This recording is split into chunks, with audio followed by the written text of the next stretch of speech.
What's up, YouTube, Facebook, Twitter, Twitch, Apple, Spotify, and everyone tuned in on the Texas Sports Unfiltered app? Welcome in to another edition of Bucky and BK live on Texas Sports Unfiltered and on the free TSU app. Today is Monday, June 23rd, 2025, and the Buck and I are with you for the next 2 hours. On today's show, the Oklahoma City Thunder are NBA champions. We will recap Game 7 of the NBA Finals and put a bow on the 2024-25 NBA season. Plus, what a weekend it was for Steve Sarkisian as the Longhorns pick up not one but two commitments for the class of 2026. We will talk about that. We've got the latest news from the transfer portal surrounding Texas baseball. Lifetime Longhorn Kevin Durant is now a Houston Rocket. We will give our thoughts on that trade. The College World Series is over. Tommy Fleetwood chokes again. And we've got some good and bad bits from the wedding I attended this weekend. And oh, by the way, I will be flying Delta Airlines this afternoon. So we've got to dive into all of that and plenty more on today's show. Hope everyone had a fantastic weekend. We appreciate y'all starting your week off with us. How are you this morning, my man? I am fantastic, man. Fantastic. It was a very nice weekend here. I'm just going to say the temperatures were mild. Everything was good.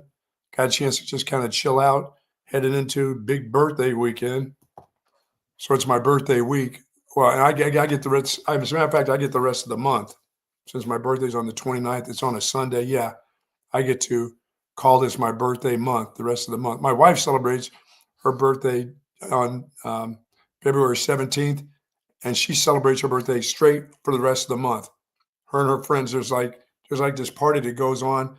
If she goes out to lunch with her friends, it's like, I'm like, wait a minute, your birthday was last week. She goes, no, I still have a birthday luncheon from somebody else. It's like they all do lunch individually or something. It's just wrong, but I'm going to try it out, see what it's like to have a birthday week or a remainder of the month. That is a very female bit from you. Yes. Yeah. Thank you very much. A lot of ladies do that, right? They turn their birthday into a whole month. And yeah. How does that? Celebrate it. That's fine. And it's cool when you have a bunch of people who want to celebrate you and spend time with you. But this is the big one. Yeah, it's a big one for you. No, you deserve to celebrate it, man. You've earned it. You make it to 70 years on this earth, and that is absolutely worth celebrating. So that's okay if you want to have a good time, if you want to grab a few meals with people, if you want to do a few different things to ring in your new decade of life. I'm perfectly fine with it. Do your thing. But, yeah, man, it's that's good. A female bit, though. That's usually the ladies are doing stuff like that. Usually guys are like, it's a birthday, whatever. I don't care. Moving on. I here's what I don't care about. I don't care. My wife's trying to figure out, I got to get you something for yourself. I'm like, I'm good. I'm the guy who, if I want it, I'm going to get it. I don't wait for somebody else to get it for me. I don't need a big surprise. I don't need a big dinner. I got lasagna in the freezer. I don't need to go out to a big meal. That's for me to take her on her birthday or anniversary. For me, I'm just celebrating being around and moving up at the tee box, brother. That's the big celebration right there. That is a huge celebration. Hey, I get to move up. If you want to help me, just drive me up closer to the next tee box next time I tee off. That's all we need right there. But what I can't do, I keep saying I'm going to do it, but if the next tee box is red where the women's tee, I'm not going to move up to the, I'm not going to do it. You've changed your mind. Last week on this show, you literally said you were. No. I don't need tampons anymore. I'm not doing that. You just said you're going to turn your birthday into a birthday month, and now you're saying you're not going to do that? I'm moving up at the tee box, but if it just happens to be from white and then it says, or if it's not, whatever color it is, and the next one up it happens to be the women's tee box, I'm not doing it. Because then I'll start putting like them, and I'm not going to do that. What does like them mean? Those people. They putt differently? They're not good at putting. None of the women are. I feel like some of the women who were playing on the LPGA tour over the weekend. No, not Nancy Corda or whatever her name is. None of them. I don't think it's Nancy. Nelly Corda. Oh, spatula hands, no. No, I don't think old spatula hands is a LPGA golfer either, but I can't confirm that.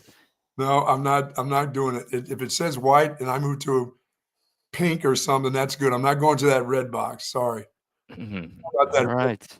I'm not moving to there. What changed? I just don't. I just thought about it. It just doesn't. If I'm at a women's tee box, I don't care. I got to be dead. I mean, they got to be holding me up like Weekend at Bernie's for me to go to Mhm. there. All right. I That's I I just do. I just can't do it. It's look out for a little rain possibly this week. I just don't have the feeling of wind, but I actually had some spittle yesterday. whoa. Yeah, my windshield wiper slashed over a couple times, so it happened, but it was like nothing. It was like the spray. Could have been a spray from somebody else's wiper doing their car in front of me, but it happened yesterday.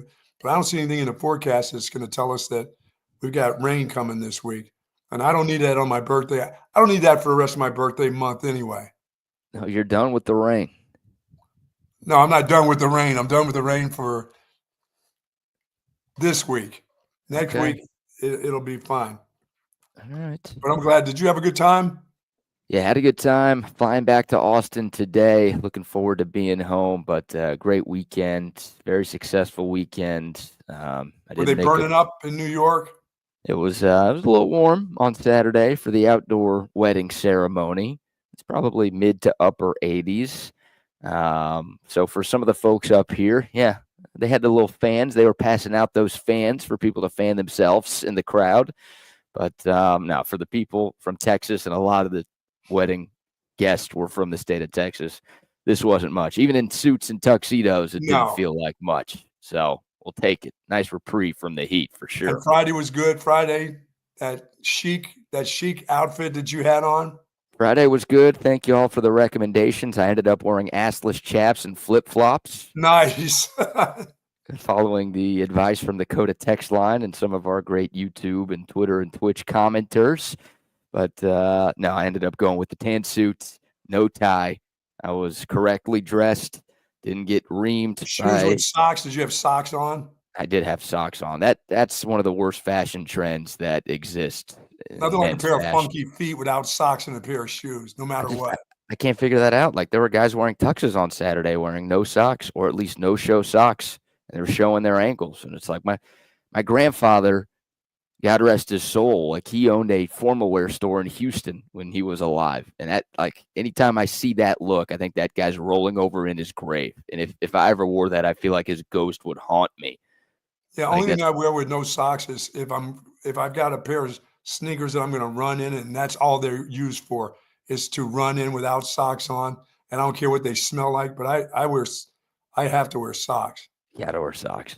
Thank You you. really do. Good morning to the soldiers at Fort Hood, Texas, the soldiers in the state of Texas, and all those that fight for us each and every day.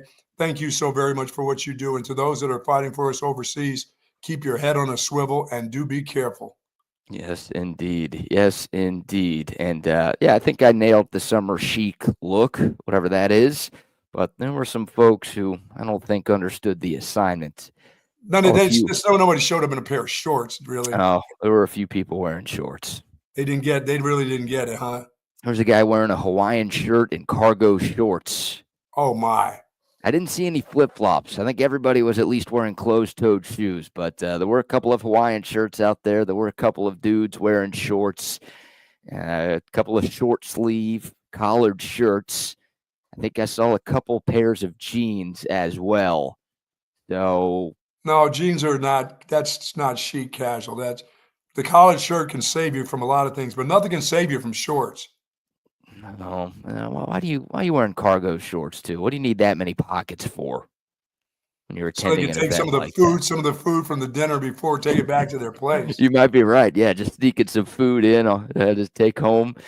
Yeah, look, that's summer chic. When you have an attire that no one's ever heard of, I guess you almost set yourself up for some potential wardrobe malfunctions. And yeah, Yeah, Hawaiian shirt and khaki shorts. Like, I didn't really know what summer chic was, but I knew it wasn't that. But I guess good. some people didn't quite figure that one out. So Well, uh, we- if you're a Texan and you're in the state of Texas, I mean, that's summer chic. That the chic means not shorts. No matter where you are. That means it could be khakis, and then from that point on, it's up to you what you want to wear up top. But that's coastal wear is shorts. If it's a beach wedding or something like that, it's just now, and it's never shorts. No. Coastal wear? Well, you want me to dress like a bunch of losers from coastal Carolina? I don't want to Those rep losers. those losers. Hey, nice bunch of wins in a row, losers. Yeah, it was a great run for Coastal. They had that 26-game winning streak going in to the College World Series finals, but They were got 2 in slapped. barbecue. Yeah, a couple of close games. The first game was 1-0. The second game was 5-3. So it's, they didn't get destroyed by any stretch, but They sure get got swept. outpitched, though, man. Yeah, well, it's LSU's really good, and there's a reason LSU was favored in that series. There's a reason LSU started the year as a top 3 team in college baseball. That's a roster loaded with talent, and they may be. Anderson, did he play against Texas? Did Texas beat? Did he? No, Texas lost against Cade Anderson. Texas did take 2 of 3 against LSU in the regular season in Austin. They didn't beat him. But no, they lost the series opener to Cade Anderson on Friday night, and the Longhorns responded and won on Saturday and Sunday to win the series. But no, Cade Anderson's been one of the best pitchers in college baseball all year. And how about a 3-hit shutout in Game 1 on Saturday? LSU only scored 1 run. It came in the first inning. The way Cade Anderson was pitching, that was all they needed. And, Coastal's bats, they had no problem with pretty much anybody else, but they could not figure out LSU's pitching. And that's 2 titles in 3 years for the Bayou Bengals. That's now their 8th title in program history, which is second all-time, only to USC. And I think if you're a good Texas fan, you were rooting against LSU over the weekend. And now I think, it was hard. There was at no given times, I think, that the Chanticleers were going to win either game, no matter what. I just never had that feeling. They had a couple of opportunities in that 1-0 game on Saturday, and they couldn't get it. And then they got, the game-tying run to the plate in the 9th inning yesterday, and then a double play ended the ball game right there. So yeah, the best they could do, BK, was guys saying that was a really nice at-bat when they ended up getting struck out. All I heard was that he really took him to the limit. I'm like, no, that dude just struck out. Good job spinning a couple balls off foul balls, but it's, you want to hold it against Coastal, but LSU didn't lose a game in the Men's College World Series. Like they beat a really good Arkansas team twice. They beat a really good Coastal team twice, and obviously they beat some good teams to get to Omaha. So it's a damn good team. They were a damn good team all year, and now they've got 8. Texas has 6. Now LSU has 8 national championships. So the Longhorns playing a little more catch up now against LSU when it comes to the all-time ranks. One of the things I saw in, I don't know which game it was, maybe it was game 2, but the hit batter on the elbow thing where the guy's out. Mm-hmm. Dude, I don't get who the hell wants to get hit by a 91-mile-an-hour fastball. I don't get that. When that ball's coming, you're so screwed up. If you're not ducking totally across the plate, but you're backing up and your elbow comes up in the air and gets hit by the ball, I'm like, nobody wants to get hit. I know there's some teams that get hit a lot or guys get hit, and I know they have the shield on their arm and all that stuff, but who in the hell wants to get hit by a ball in the elbow? That could ruin your entire career. I'm saying win a national championship. I'm like, dude, the guy's not trying to lean over there to get hit by the ball. He's backing up and his elbow slightly comes up, and I don't even know if it crosses the plate, but the ball is inside and it's hard to react. The thing's coming 91 miles an hour. It's on your ass so fast. Any movement, to me, is a reaction. Now, if you just stood there and didn't move at all, that's different. But the guys are reacting to the ball, and I don't understand that. That probably, you only hear about that in college baseball. You don't see that a lot, Well, I don't know if they can call that for national. I know it's a national. Yeah, they will. I don't want to be I don't have my elbow shattered by some guy pitching 100. Well, guys, they're trying to win a title. They're trying to get on base and do whatever they can to help their team win. Jeez. And when you're Coastal Carolina and you're seeing that, these pitchers are really good and hits and runs are going to be at a premium in this series, then you're thinking, well, what can I do to get on base to give my team a chance? All right. Did you think that particular play was the guy trying to get hit by the ball? No.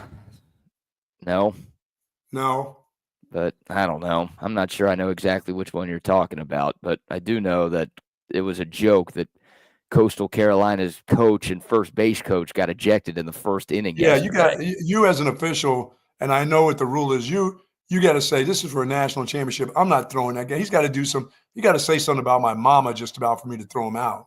No, you have to have sex with my mama for you to get thrown out at that spot. You can't just say like your mama's so fat, when she Really? jumped in the ocean, the whale started singing "We Are Family." Like you can't just say that. It's got to be like you got to make a pass at my mama for me to throw you out in game 2 of the College In the World first Series inning? final.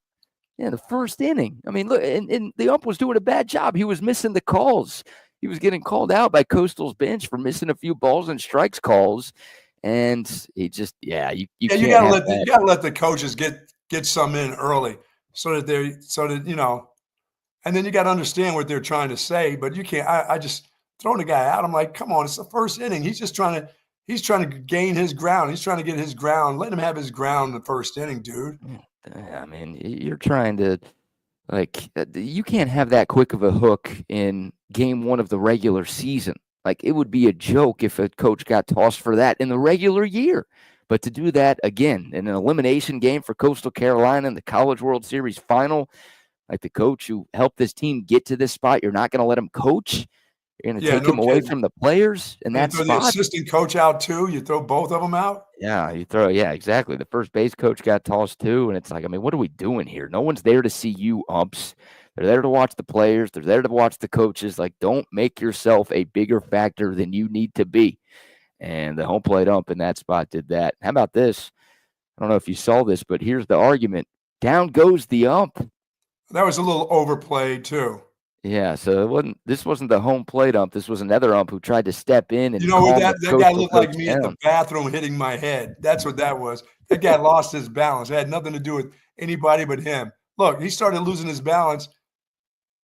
Why is Before he the guy even got near him, he started to stumble. why is he putting his arms up like he's on a surfboard as he's going down? I mean, look at that. Watch his arms like, whoa. What's he doing? All I know is that's a good move in my fall school, the way he went down, butt first, head never hit. Yeah.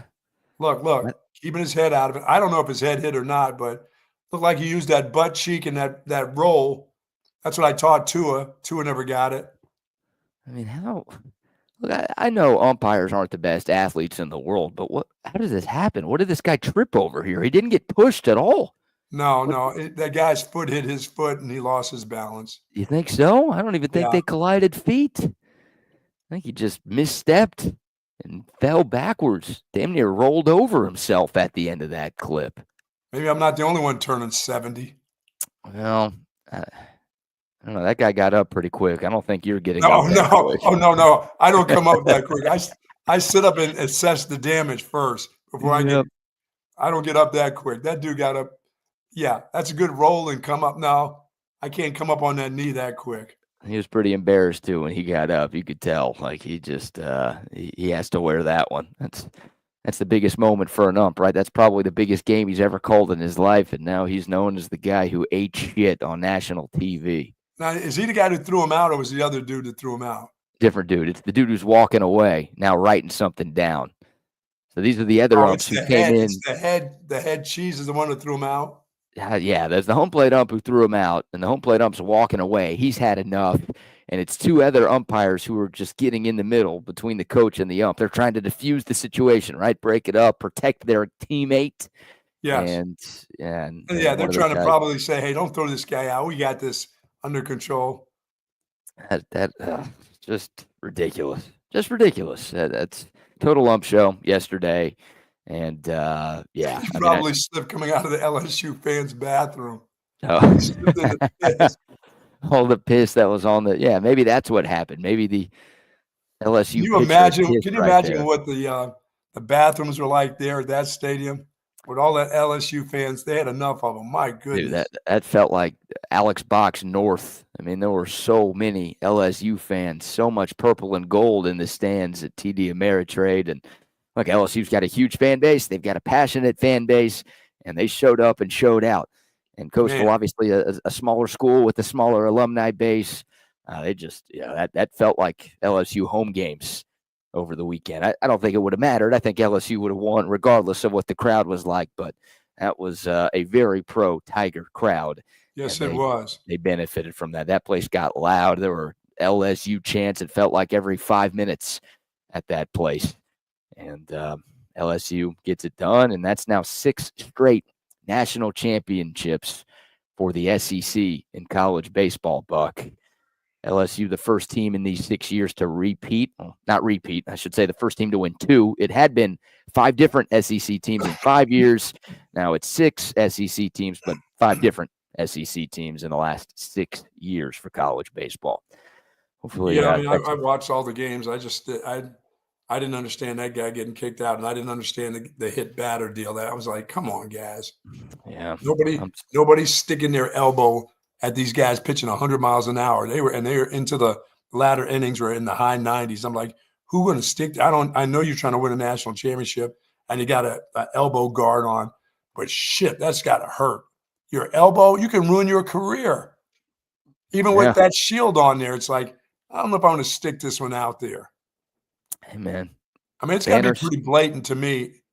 You got to either fall across the plate or, I mean, I just noticed that the guy, when the ball came inside, he obviously you had to back up, but his elbow just came out a little bit. It didn't back up with him. It just stayed about where it was the same. That pitch was going to be inside anyway. They were throwing the ball inside.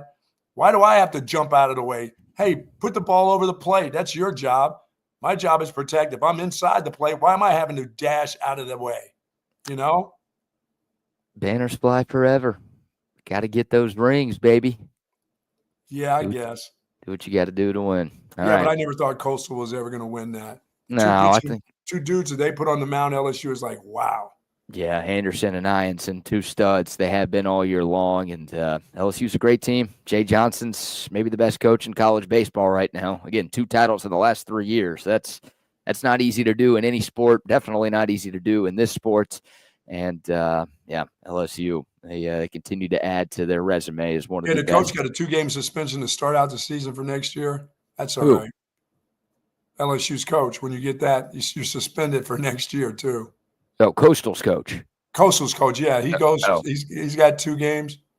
Oh, that carries over to next season? Yeah, how bull is that? Oh, my God. Yeah, hopefully somebody can appeal that and get that reversed, because that guy shouldn't have missed 1 game. Now he's got to miss 2 more. Can't even celebrate, the team. They're going to have some sort of ceremony at the start of next year. They can't even celebrate that? Come on, They'll have to wait till game 3. That's ridiculous. That is ridiculous. We're doing too much college baseball. All right, we'll take your thoughts. The Dakota text line, 512-222-9328. Of course, the YouTube, Facebook, Twitter, and Twitch. Live chats are rocking and rolling as well. We got to dive into the NBA Finals. We'll give our thoughts on Game 7, and we'll put a bow on Bucky's Gold Star locks for the spring. It was a very successful spring for the Buck. We'll talk all about the NBA here in a moment. But first, how about our first round of sponsor shout-outs? Folks, Relax the Back embraces a holistic approach for a healthier lifestyle, and my back couldn't be happier. And they've got great sales over at Relax the Back right now. Select zero-gravity recliners, adjustable mattress, and, of course, pillows, Tempur-Pedic pillows. Go on over there and find something that's going to fit you and make you feel better at Relax the Back. If you got shoulders, lumbar, thoracic problems, hip problems, Relax the Back will have an accessory that's going to help you out, or somebody that you care about who complains about back pain all the time. Because if you have back pain, you will, believe me, complain about it all the time. There's never really a comfortable situation that you get yourself into. Now, I found that comfort in this chair right here. I love this chair. I sat in this chair and watched golf this weekend. And folks, Relax the Back has 2 incredible locations: at the Hill Country Gallery across from Whole Foods, and in North Austin at the Gateway Shopping Center across from the Container Store. Live pain-free like the Buck at Relax the Back. Yes, indeed. Shout out to Relax the Back. Also, some love to our friends at McCall Custom Homes. Oh, yeah. You are trying to upgrade your home, a kitchen remodel, a bathroom renovation. Maybe you want to add some new life to your outdoor space. Whatever you want to do. Maybe you want to do all 3 of those things. Our friends at McCall Custom Homes can do all of them for you, because they've been doing that in Central Texas for 40 years. That's right. Locally owned and operated for more than 4 decades. It's a father-son team with a ton of experience, and they know what it takes to turn a Central Texas home into something truly, truly special. The Buck has used McCall Custom Homes. Rodney has used McCall Custom Homes. We trust our homes to them. You should too, but don't just take our word for it. Check out their hundreds of 5-star reviews online, and you can head over to their website, McCallCustomHomesATX.com, and look at the gallery of projects they've done over the years so you could see just how good the work is that they do. Again, McCallCustomHomesATX.com. That's the website. Head over there to learn information about free estimates. That's right, free estimates right now for TSU listeners. And when you're ready, reach out to Mike McCall himself at 512-633-9580. Again, 633-9580. It's McCall Custom Homes. We build value into your home. And our friends over at Sue Patrick, let's not forget about them. And Father's Day is gone, but Dad still can use one of those golfing polos, or it's time to get ready for the football season. As a matter of fact, grab some of the great Tommy Bahama shirts that they have if you're going out to dinner, casual dinner. Nice Tommy Bahama shirt. It's not chic, but it's awful casual for this area of the country. They've got all of those Texas-themed items there, men's and women's clothing, free shipping on online orders over $49. And they've got the schedule glasses. They've got plenty of those available to you. Jay says, come on and get them. $75 or more, you're going to get one of those for free on Longhorn items. You'll give you one of those glasses for free. But hell, for $12, you can buy them. Buy a whole set of them, as a matter of fact, for the 2025 for the 25 season. Please get those. Those are nice. I was drinking out of my ones from last year. I've also got a couple of the new ones. Lemonade. That's right. For the Buck, it's lemonade or it's OLIPOP. But you can get all that stuff right there at Sue Patrick. For more information, they're located at 5222 Burnet Road, or you can check them out at SuePatrick.com. Yeah, the schedule glasses, also the schedule T-shirts. Oh, yes. Available at Sue Patrick. So stock up for the football season. Love they it. Got new 40 acres polos, our guy Jay is saying right now on the YouTube chat line. So more polos coming in at Sue Patrick. Shout out to them. And also some love to our friends at SendTexTickets.com. If you're looking for tickets to any sporting event, any concert, any festival, any comedy show, anything coming to Austin, or anything coming anywhere, it doesn't have to be in Austin. They've got tickets to all of the biggest events all across the country, all in one place. Head over to SendTexTickets.com from your phone, from your computer. You can buy or sell at either spot. They have you taken care of. And don't forget the promo code, SendTex10. They're giving away a discount. I don't know how many places are doing discounts for tickets these days. SendTex10. Type that in at checkout. You will get 10% off of any ticket purchase from our great friends at SendTexTickets.com. Nice. All right, the NBA season is now in the rear view mirror. The Oklahoma City Thunder are NBA champs for the first time. They take Game 7 in OKC last night, 103-91, the final. Most importantly for the Buck, and for those of you who are tailing the Buck, the Thunder covered. There's hundreds of you, I understand. There should be thousands of you. Should be millions of you. The way you finished these postseasons in the NBA and the NHL, the Thunder were 8.5-point favorites. Buck, you had 23,000 units on OKC covering last night. Again, they win by 12, so you hit your last bet. And you end the spring up 146,000 units. A little bit down from football season, but that's okay. Now you ended football season up 200K. You only ended basketball and hockey postseason season up 146K. But you're still up. You're still on the green. You're still backing up the Brinks truck, baby. Yeah, and Robert's still very happy with me. Your imaginary friend Robert is still doing okay. He wanted to know why I didn't put more down. There's always somebody questioning you, even when you're in the right. They always have to have their questions. He wanted to know why I didn't put more down, because I wasn't quite sure, because of Suzanne Halliburton's brother there. We had to take him out first, or he took himself out. So that ended up not being just that's just not, that was more than a calf muscle pull, huh? Well, I mean, he tore his Achilles. They haven't announced it yet, but I think that's clear as day. Like anybody, that thing was weak. It just couldn't hold up. Well, yeah, that's what happened. Obviously, I'm sure all of you know this by now, but in the first quarter of that game last night, Tyrese Halliburton left and did not return. And it was a pretty gruesome looking injury. They showed the replay in slow-mo a couple of times on They showed it ABC. rolling up on him. Oh, it wasn't a roll, it was a pop. I mean, you could literally see his Achilles tendon in the back of his leg pop out of place. And if you're a sports fan, you've probably seen that happen in the past. And I don't try to play a doctor. I realize I'm doing that right now, but any sports fan who's seen that happen before knows exactly what that is. Yeah, And, torn Achilles is not fun. well, the problem, I mean, not only did Tyrese Halliburton have to miss a Game 7 of the NBA Finals, but he's probably going to have to miss the entirety of next season too, Yes. rehabbing that. So, like, The there dude had could 9 not be. points when that had happened too. How about him having Yeah. 9? He was was off to a hot. great start. Yeah, it was 7 minutes in. And look, to Indiana's credit, they fought hard in the first half. They led by a point at halftime. I mean, they were able to withstand the Halliburton injury for a while, but I mean, when the going got tough, Indiana not having its best player obviously made a difference. And Oklahoma City plays that stifling defense. Indiana just didn't have anywhere to turn offensively. They started turning the ball over a bunch, and that's when the Thunder went on their big run. They held the Pacers without a point for more than 6 minutes in the second half. Looked like Texas basketball at times. You don't see that in the NBA. You see that at college, and you see that happen with Texas more often than we would like. But you don't see like long scoring droughts like that in the NBA, especially in the NBA Finals, because obviously both teams are really good. And Oklahoma City's defense just tightened the bolts. And Indiana, again, they just, without Halliburton, they look like they didn't know what to do or where to go. And No, they were apart. stuck. They were really stuck, and it was, that guy had been playing hurt. Now we know he really has been playing hurt. Yeah, he was, and it's a similar thing to what happened to Kevin Durant a couple of years ago. Yeah, where KD rushed back too fast from a different leg injury. And, sometimes the human body, like if one part of your system isn't working the way that it's supposed to work, the other parts of your system have to work a little harder to overcome that. That's what she said. Yeah. Explain that for me. It's to work a little harder. Yeah. One Got to part. be a little bit better. Yes. Okay. So as Jason said, yeah, Robert, hey, sometimes people aren't satisfied. That's right.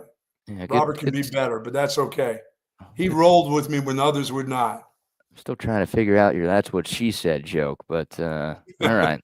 I think I'm following here. Yeah, I mean that's what it was. Like the calf wasn't where it needed to be, and I guess that was putting a little bit more pressure on the Achilles of Tyrese Halliburton, and it just snapped. I mean, just a total freak non-contact injury. But again, thankfully he was wearing high socks because otherwise it would have been worse. But they showed it on the broadcast, and it's just one of those cringeworthy moments. And obviously, all of the Pacers went on the floor and surrounded Tyrese Halliburton, and it was sad, man. I mean, he had towels over his head as he's getting basically carried into the locker room by his teammates. Just a brutal end for a guy who had such an amazing postseason run. Yeah, his dad was devastated too. Dad was in the crowd, devastated too, and I think everybody was. Like in Oklahoma City, like I think Thunder fans, they obviously wanted to win the game, but like they didn't want that to happen. Well, no, nobody wants to see the guy do that. No, and now we have one of the greatest except for Robert. Robert didn't mind seeing that. Are you saying what Robert maybe like spilled some water? Maybe he was in the building last night and threw a water bottle on the floor, gave a little. I'm just trying to win. We're just trying to win. Oh, so you did want to see the Halliburton injury? Hey, things that happen are out of my control. I don't control the fate of people.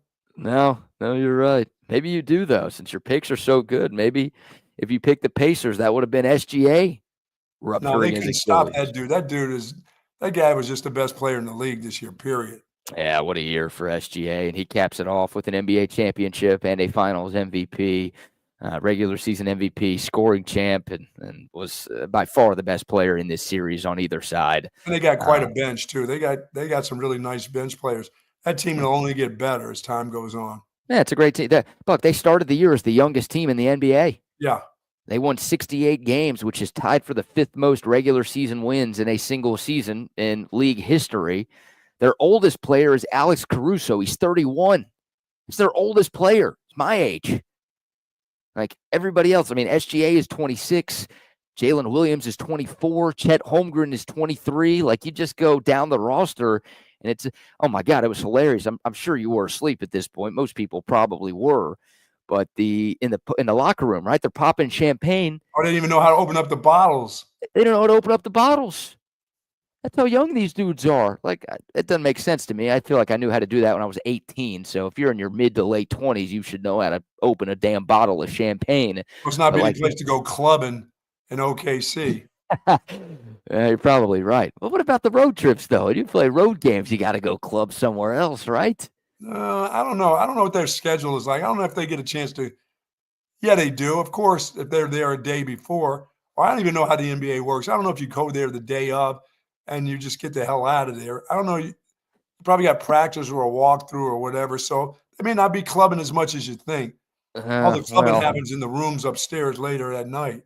James Harden was clubbing plenty. Oh, that dude know how to club. That guy was a club king. That guy still is clubbing plenty, I think. Maybe that's why OKC was so good. They weren't partying. Like that's now I think you're right. Now I think they weren't clubbing very much. If they don't know how to open a damn bottle of champagne, that means those dudes were literally going to practice, then going home, or going to the games and then going home. And that was it. Like they didn't do anything else besides that. Those guys were on a mission, and it worked, I guess, because they won it all. Look, not to take too much away from Oklahoma City, the hell of a team, worthy champions, but you talk about a dream path for them to win a title. And they're the 1 seed, so obviously they get the 8 seed in round 1. They get to play a 6 seed in the conference final. Then they get a 4 seed in the NBA finals, and the best player on that team ruptures his Achilles in the first quarter of the game 7 and does not return. Yeah, things worked out for him. Oh my! If Oklahoma City lost that game last night, Buck, I mean, it would have been embarrassing even if the Halaban was playing. I agree. But if he goes down and they still lose that game, we're talking about like one of the most embarrassing losses in NBA history. And on the Pacers side, it would have been one of the greatest upsets in NBA history. Well, they had a great season. They really had a great season. Everything broke OKC's way. Literally, like everything broke OKC's way throughout these playoffs. And again, they could have won it without all of that stuff happening. They were that good, but they got what they needed to get that one done. Here's a little sound. We'll start with SGA, the finals MVP. Here is him on the podium accepting that trophy, talking about him and his team winning his first championship. It doesn't feel real. So many hours, so many moments, so many emotions, so many nights of disbelief, so many nights of belief. It's crazy to know that we're all here, but this group worked for it. This group put in the hours, and we deserve this. Yeah, I mean, I like his attitude. I like the way he goes about his business because he hammered his group for Game 6. He thought that was trash, that they played like trash, and they didn't do anything. They should have ended that thing in Game 6, and they just kind of lounged around like they were just waiting. Like you said, we talked last week, like they were just waiting to do this at home.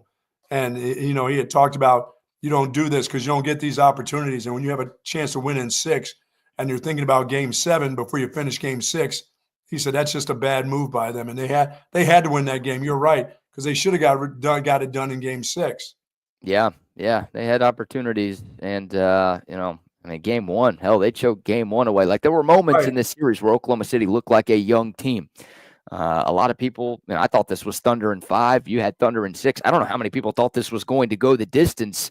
And I think part of that was you credit Indiana, but also Oklahoma City, just youth and inexperience, nobody having been in this situation before. I think that maybe cost them a little bit and led them to some less than stellar moments. But yeah, he's a great player to watch. So I just hope he doesn't lose that thirst for winning championships after winning one, and then he just kind of cruises through, the second year around, just like, okay, we won it last year. Let's take off this year. Maybe the following. I just want to see him continue to play like the player that he is. I mean, he's a full go-get-it offense and defensive player. No doubt about it. Yeah, no, a well-deserving MVP in the regular season and a well-deserved MVP in the finals. He got a little bit of Kobe in him. Got a little bit of Kobe in him? Yeah. Okay. And I just hope it doesn't – I hope after winning a championship, it doesn't just kind of, okay, I got it. Now, let me just put it on cruise control. I would be surprised if he's that kind of cat. Yeah, he'll take that comparison for sure. And look, I mean, Oklahoma City's young. They're really good. Again, youngest team in the NBA this season. I just pulled up the finals odds for next year. And this usually happens, right? Where the team that wins it all opens up the next season as the favorites. Oklahoma City's at plus 220 to win it all next year. Second place, it's a three-way tie. The Knicks, the Cavs, and the Houston Rockets. We're about to talk about the Rockets a lot because of the KD trade. They're at plus 850. Buck, 220. The favorites at 220. Second place is at 850. Wow. So, yeah, people think Oklahoma City has a very good chance to repeat next season. And look, I don't know. I feel like we always overreact and we always use the D word, right? Oh, dynasty. Are they about to be the next dynasty? It literally happens in every sport anytime one team wins a championship, and it's ridiculous. Everyone thought Boston was going to repeat this year. They didn't do it, so you never know. But the folks out in the desert, at least, they are buying into Oklahoma City potentially being the next dynasty in the association. So we may not be seeing a superstar from Boston play or a superstar from the Pacers play next year. They'll have to be sitting it out, huh? They might be. They're at least going to miss decent chunks of next season. Yeah, you don't want to be rushing those two guys back for any cost. No, they're young players and they're great players, and you want to do whatever you possibly can to make sure that they get back to what they were pre-injury. And if that means punting on a season, I know that's never fun, but that might be what Indiana has to do. One more bit of sound from the NBA Finals. Here's Rick Carlisle, the head coach of the Indiana Pacers, in his post-game press conference, talking about that Halliburton injury and just how devastating it was to his team early on. What happened with Tyrese is just all of our hearts dropped, but he will be back. I don't have any medical information about what may or may not have happened, but he'll be back in time, and so I believe he'll make a full recovery. So he authored one of the great individual playoff runs in the history of the NBA.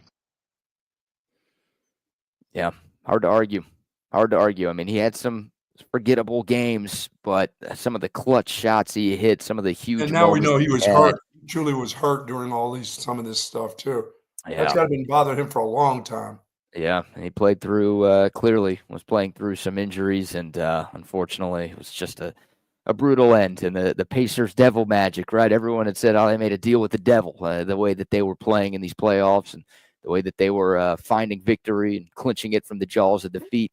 They just ran out. They ran out of gas. They ran out of magic. And unfortunately for Tyrese Halliburton, yeah, it's a shame. It's a shame that his run ends like that. He didn't deserve that, but hell of a player. And remember, right before the playoffs started, Buck, there was that anonymous players survey that The Athletic posted, and Tyrese Halliburton was named the most overrated player in the league by his peers. And then he went out. I like to have that dude on my team. I was going to say, went out and damn near carried the Indiana Pacers to a Game 7 of the NBA Finals. And who knows? Again, one of the great what-ifs in basketball now. What if Halliburton didn't tear his Achilles in the first quarter of that Game 7? Maybe we're talking about a Pacers championship, but not the case. So congrats to OKC. Great finals, great playoffs, and the Thunder, for the first time in Oklahoma City, they technically can claim the Supersonics championship, but really, this is the first championship that franchise has ever won. Absolutely. And obviously the first time the Oklahoma City Thunder faithful get to celebrate a title. And I hate them because most of the people who root for the Thunder root for the Oklahoma Sooners, Buck. So I can't root for. Are you sure? Well, right. It's either OU or Okie State, right? I guess they shouldn't. Those are the two big colleges in that state. So you would think it's all Sooners and Cowboys fans up there. I don't want to assume that. I don't want to think that of those people. Okay, well, you should. Not a lot of diversity in that state. I've learned, or at least not at Paycom Center last night. That place was crazy, though. A lot of crazy whiteys in there. A lot of folks that look like me in the stands last night. They do a good job of pumping up their team. That place is lively the entire time. They don't stay quiet very long in there. No, it's a great crowd. It's a tough place to win, and it has been for a while now. And the fans get rewarded for the work that they put in too, I guess. All right, we'll keep the NBA conversation going because that's obviously a big storyline. Anytime a team wins a championship, that's a big deal. But anytime a future Hall of Famer gets traded, that's also a big deal. Yes, Over it the is. weekend, the lifetime Longhorn, the two-time Finals MVP, Kevin Durant, was traded from the Phoenix Suns to the Houston Rockets in exchange for Jalen Green, Dylan Brooks, the number 10 overall pick in Wednesday's draft, and 5 future second-round picks. Wow, 5. Yeah, 5 second-round picks are nothing in the NBA, though. Those are worthless in this sport. And it's not like an NFL second-round pick. It's just a bunch of guys you got to get rid of. Right. They come to camp and they got to go. It's like you're trading snacks at lunch or something. I mean, that's what second-round picks are in the NBA. And people pass them around like they're nothing. So isn't Brooks a pretty good player? Yeah, I mean, look, Kevin Durant's still a great player in this league. He's not the same guy he was 5 years ago, 10 years ago, whatever. But I mean, he still averaged 26 points per game this past season. He's still one of the best scorers in the league. So the Rockets he will be until he gets in a wheelchair. He'll be one of those scorers. So yeah, like the Rockets were going to have to give up something of value to go get Kevin Durant. But I mean, I thought they did okay. I thought they were going to have to give up more to get KD, and KD had been linked to the Rockets for a while. Durant had talked about the Rockets and the Spurs being like two of his preferred destinations for some sort of trade. But the writing's been on the wall for a while that he was going to get moved. The Suns, They had to blow this thing up because it's been a total disaster the last couple of years. But Houston was a team that was very much in the mix. And yeah, I thought the Rockets did pretty well. I mean, look, Jalen Green. Can he stay healthy enough? I mean, at his age, can he stay healthy enough to get them? I mean, does that put them closer to the championship, or does it just? I mean, you expect for him to be missing some games as he, another year under his belt. Well, I think the answer to both of those questions is yes. Like, I think Kevin Durant, there's a good chance he gets hurt and has to miss some time next season. He missed 20 games this past year with an injury. He's played in fewer than 60 games in 6 of the last 7 years. Some of that's injury, some of that's load management. But like he's, his body's slowing down on him. Sure. So I don't think any Rockets fan should expect him to play 82 next year. But your second question was, does he help the Rockets get closer to a championship? I think so. I mean, that was the one thing the Rockets were lacking, right? This was a great team. They were the 2 seed in the Western Conference this year. They won 52 games this season, but they lost in the first round to Golden State. Golden State had that go-to guy. Hell, they had a couple with Steph and Jimmy Butler. And it's like, okay, they're going to get you buckets when you need a bucket. Right. Didn't really have that guy. Like Jalen Green was their best player in the regular season. Jalen Green disappeared in the playoffs. That's a big part of why Rockets fans are okay with trading him right now. Like in big games, he just hasn't been good enough for Houston. So they're thinking, hey, we might have another James Harden on our hands where he puts up great regular season numbers, but in the postseason, when we need him, he's going to just disappear. You feel like that's still chancy for a player that, I mean, he's not a young guy. I mean, but isn't that pretty chancy? Yeah. I mean, after a season, I don't know. I mean, like Jalen Green's very good. He's a great talent. But the Rockets, they didn't have to give up Şengün. They didn't have to give up Amen Thompson or, Jabari Smith or Tari Eason.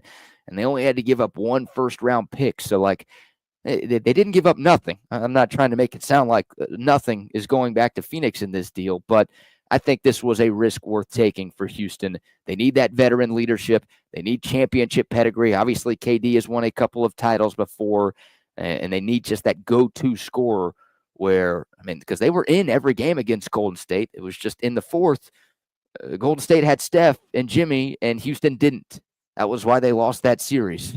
So to take a chance. Yeah, they understand what they have to do. They have to get. They can't just get to the playoffs. They got to be able to sustain once they're in it.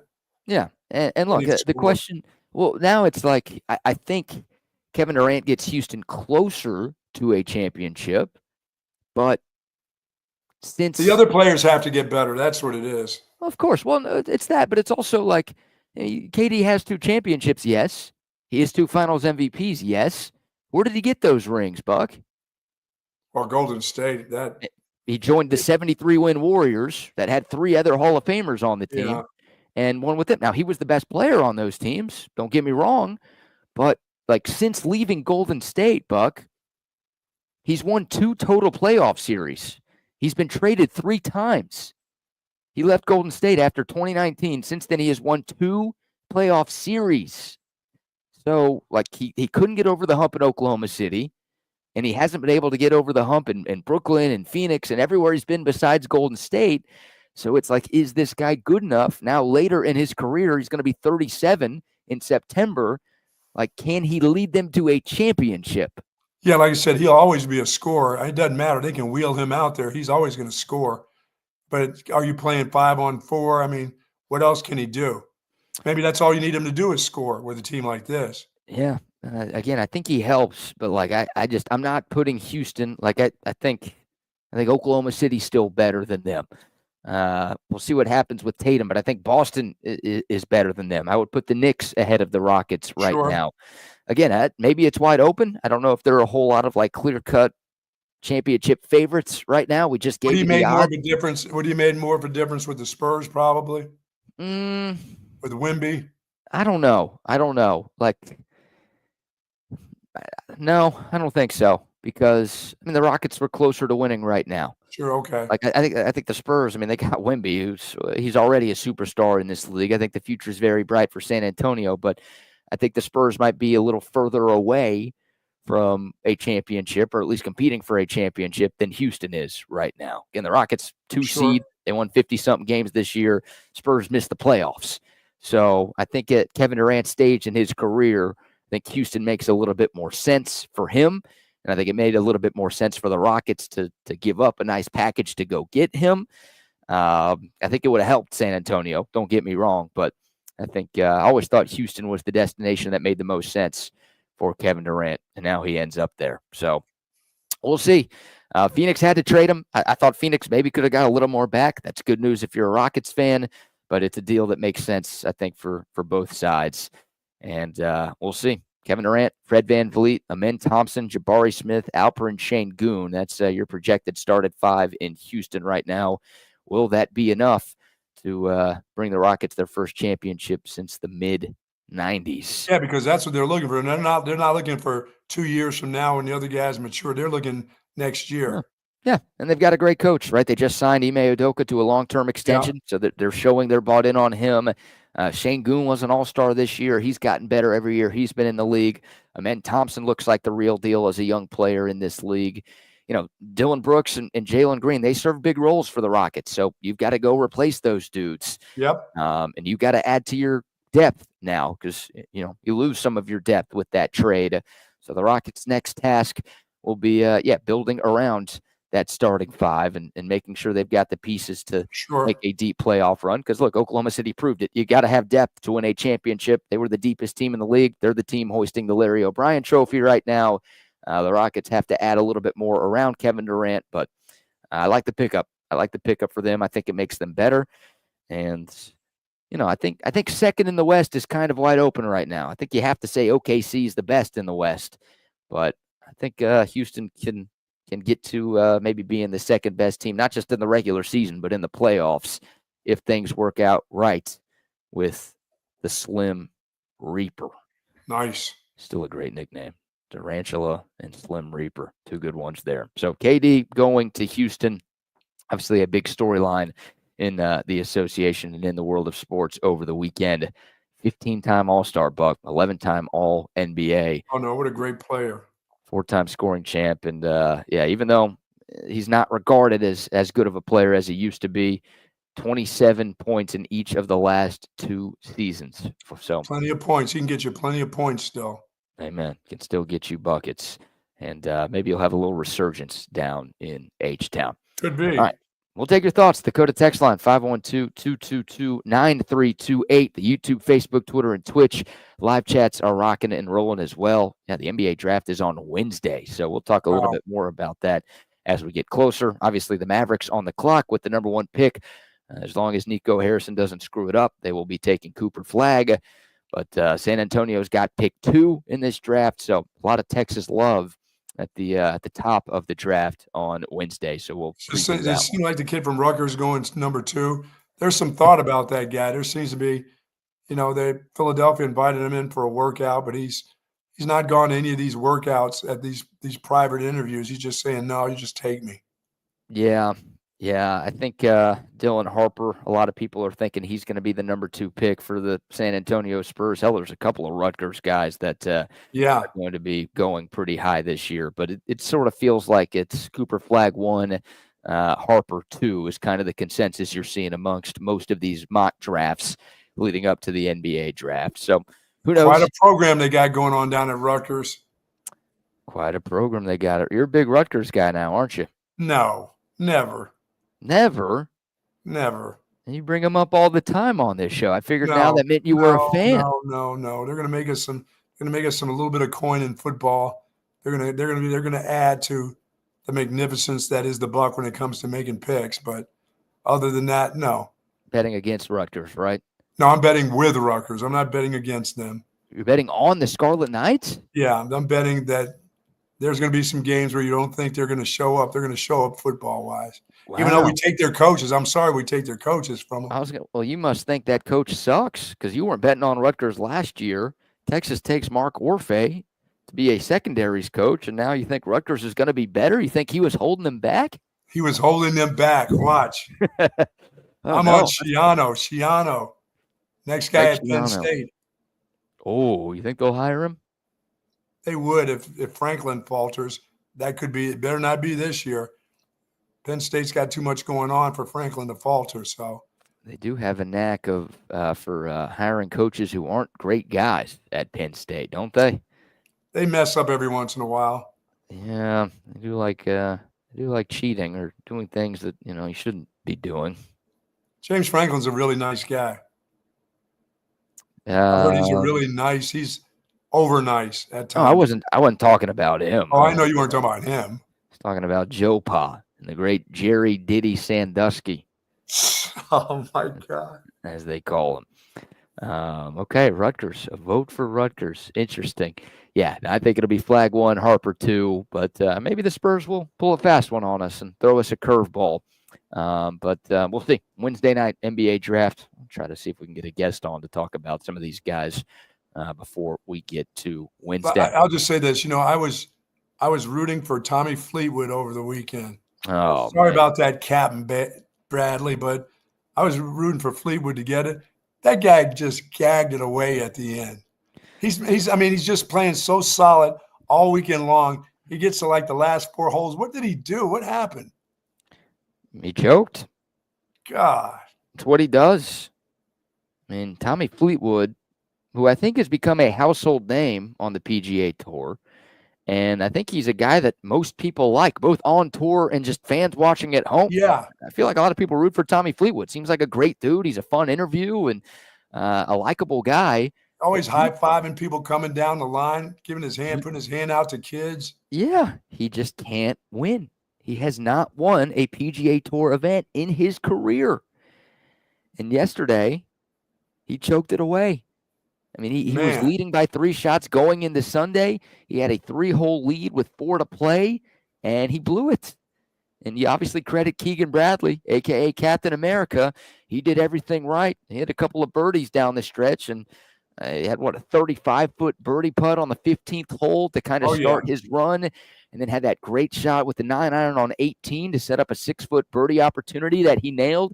So he did everything right. But Tommy Fleetwood, he had a chance to really wrap this thing up, and he blew it. And then on 18, hit a perfect shot into the fairway off the tee. His drives were right in the middle.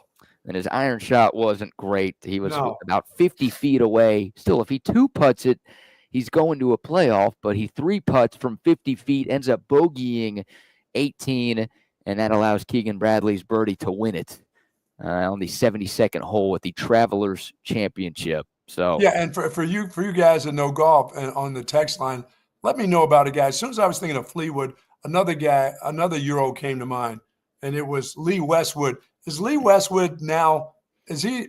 I don't know if he plays on the Champions Tour, but is he too old for this. Remember that guy used to always show up and play and stuff like this and be around.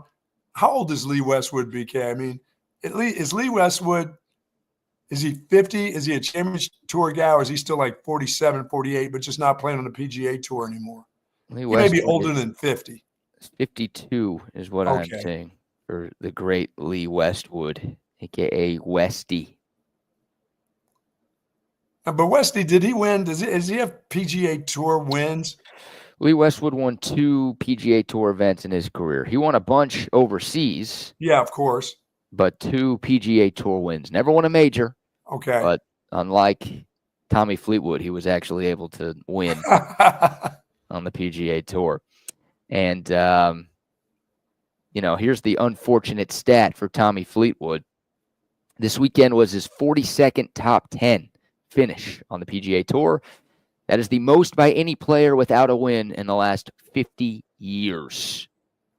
It is not what you want to be known for. The guy who's always He's no Rosie, I'll tell you that. Yeah, always the bridesmaid, never the bride. Close but no cigar for Tommy Fleetwood. And yesterday, he's had some chances. He's been in the mix before. Again, 42 top 10 finishes. That means you're doing a lot right. Wow. But yesterday was the closest he's ever been. Yesterday was his biggest collapse. And he had that tournament literally in his fingertips, and he let it slip away.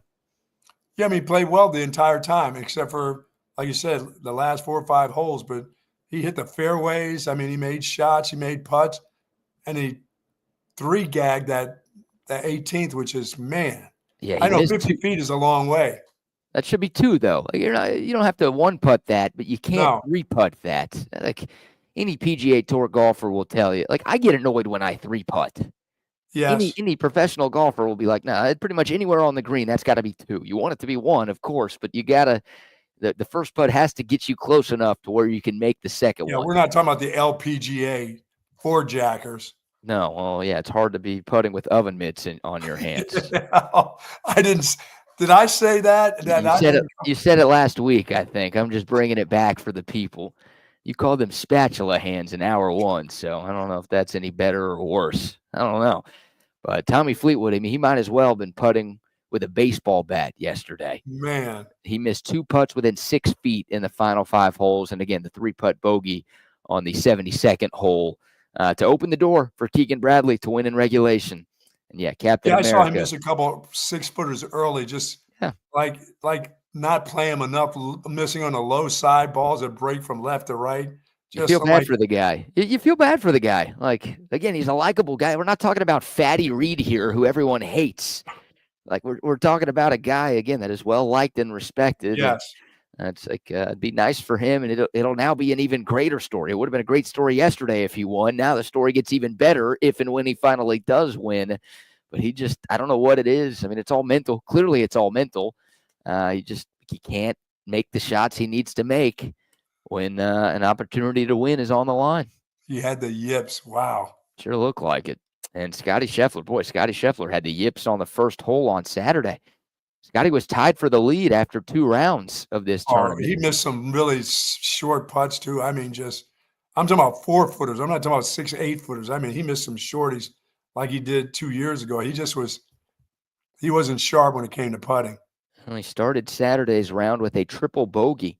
He ends up finishing 12 under par. That was 3 shots back of Keegan Bradley. Do the math right there, Buck. He just pars that hole instead of triples, then he's in a playoff. He shot a 72 on Saturday, which isn't bad, but obviously it was there were a lot of low scores being posted over the weekend, and Scotty just couldn't post one on Saturday. He just never found his game in round 3. It was really good Thursday, really good Friday, really good Sunday, but just did a little bit too much wrong on Saturday, and look, another top 10 finish for him. That's just what the guy does. But that 72 on round 3 did him in. And instead of making $3.6 million like Keegan Bradley did, Scotty Scheffler will have to settle for $695,000, Buck. Think he'll be okay? It's brutal, man. Yes, indeed. And Jordan Spieth will probably not play this week. He's probably going to be done for a while. He's probably just going to get himself ready for the Open if he can. Yeah, we talked about that on Friday's show, right? Jordan Spieth withdrawing midway through his first round, something he's never done in the PGA. That dude was in pain. He was taking shots and just wincing and talking about it. Yeah, he was yelling and grunting. I mean, Spieth is one of the loudest players on tour, right? Oh yeah, he was hurting. He was grunting like a female tennis player. Oh, he was hurting. Yeah, that sucked to see. So, yeah, hopefully, July 17th is when the British Open starts, which, of course, is the last major on the golf calendar here in 2025. That's, 3-4 weeks away? Yep. Hopefully, Jordan Spieth is able to get that shoulder, neck, whatever it was that was hurting him last week. Hopefully, he's able to get that all figured out, and we can see him across the pond. Yeah, and for the 5 guys, I got those shirts out on Friday, those Mullet Open golf shirts. So they went out.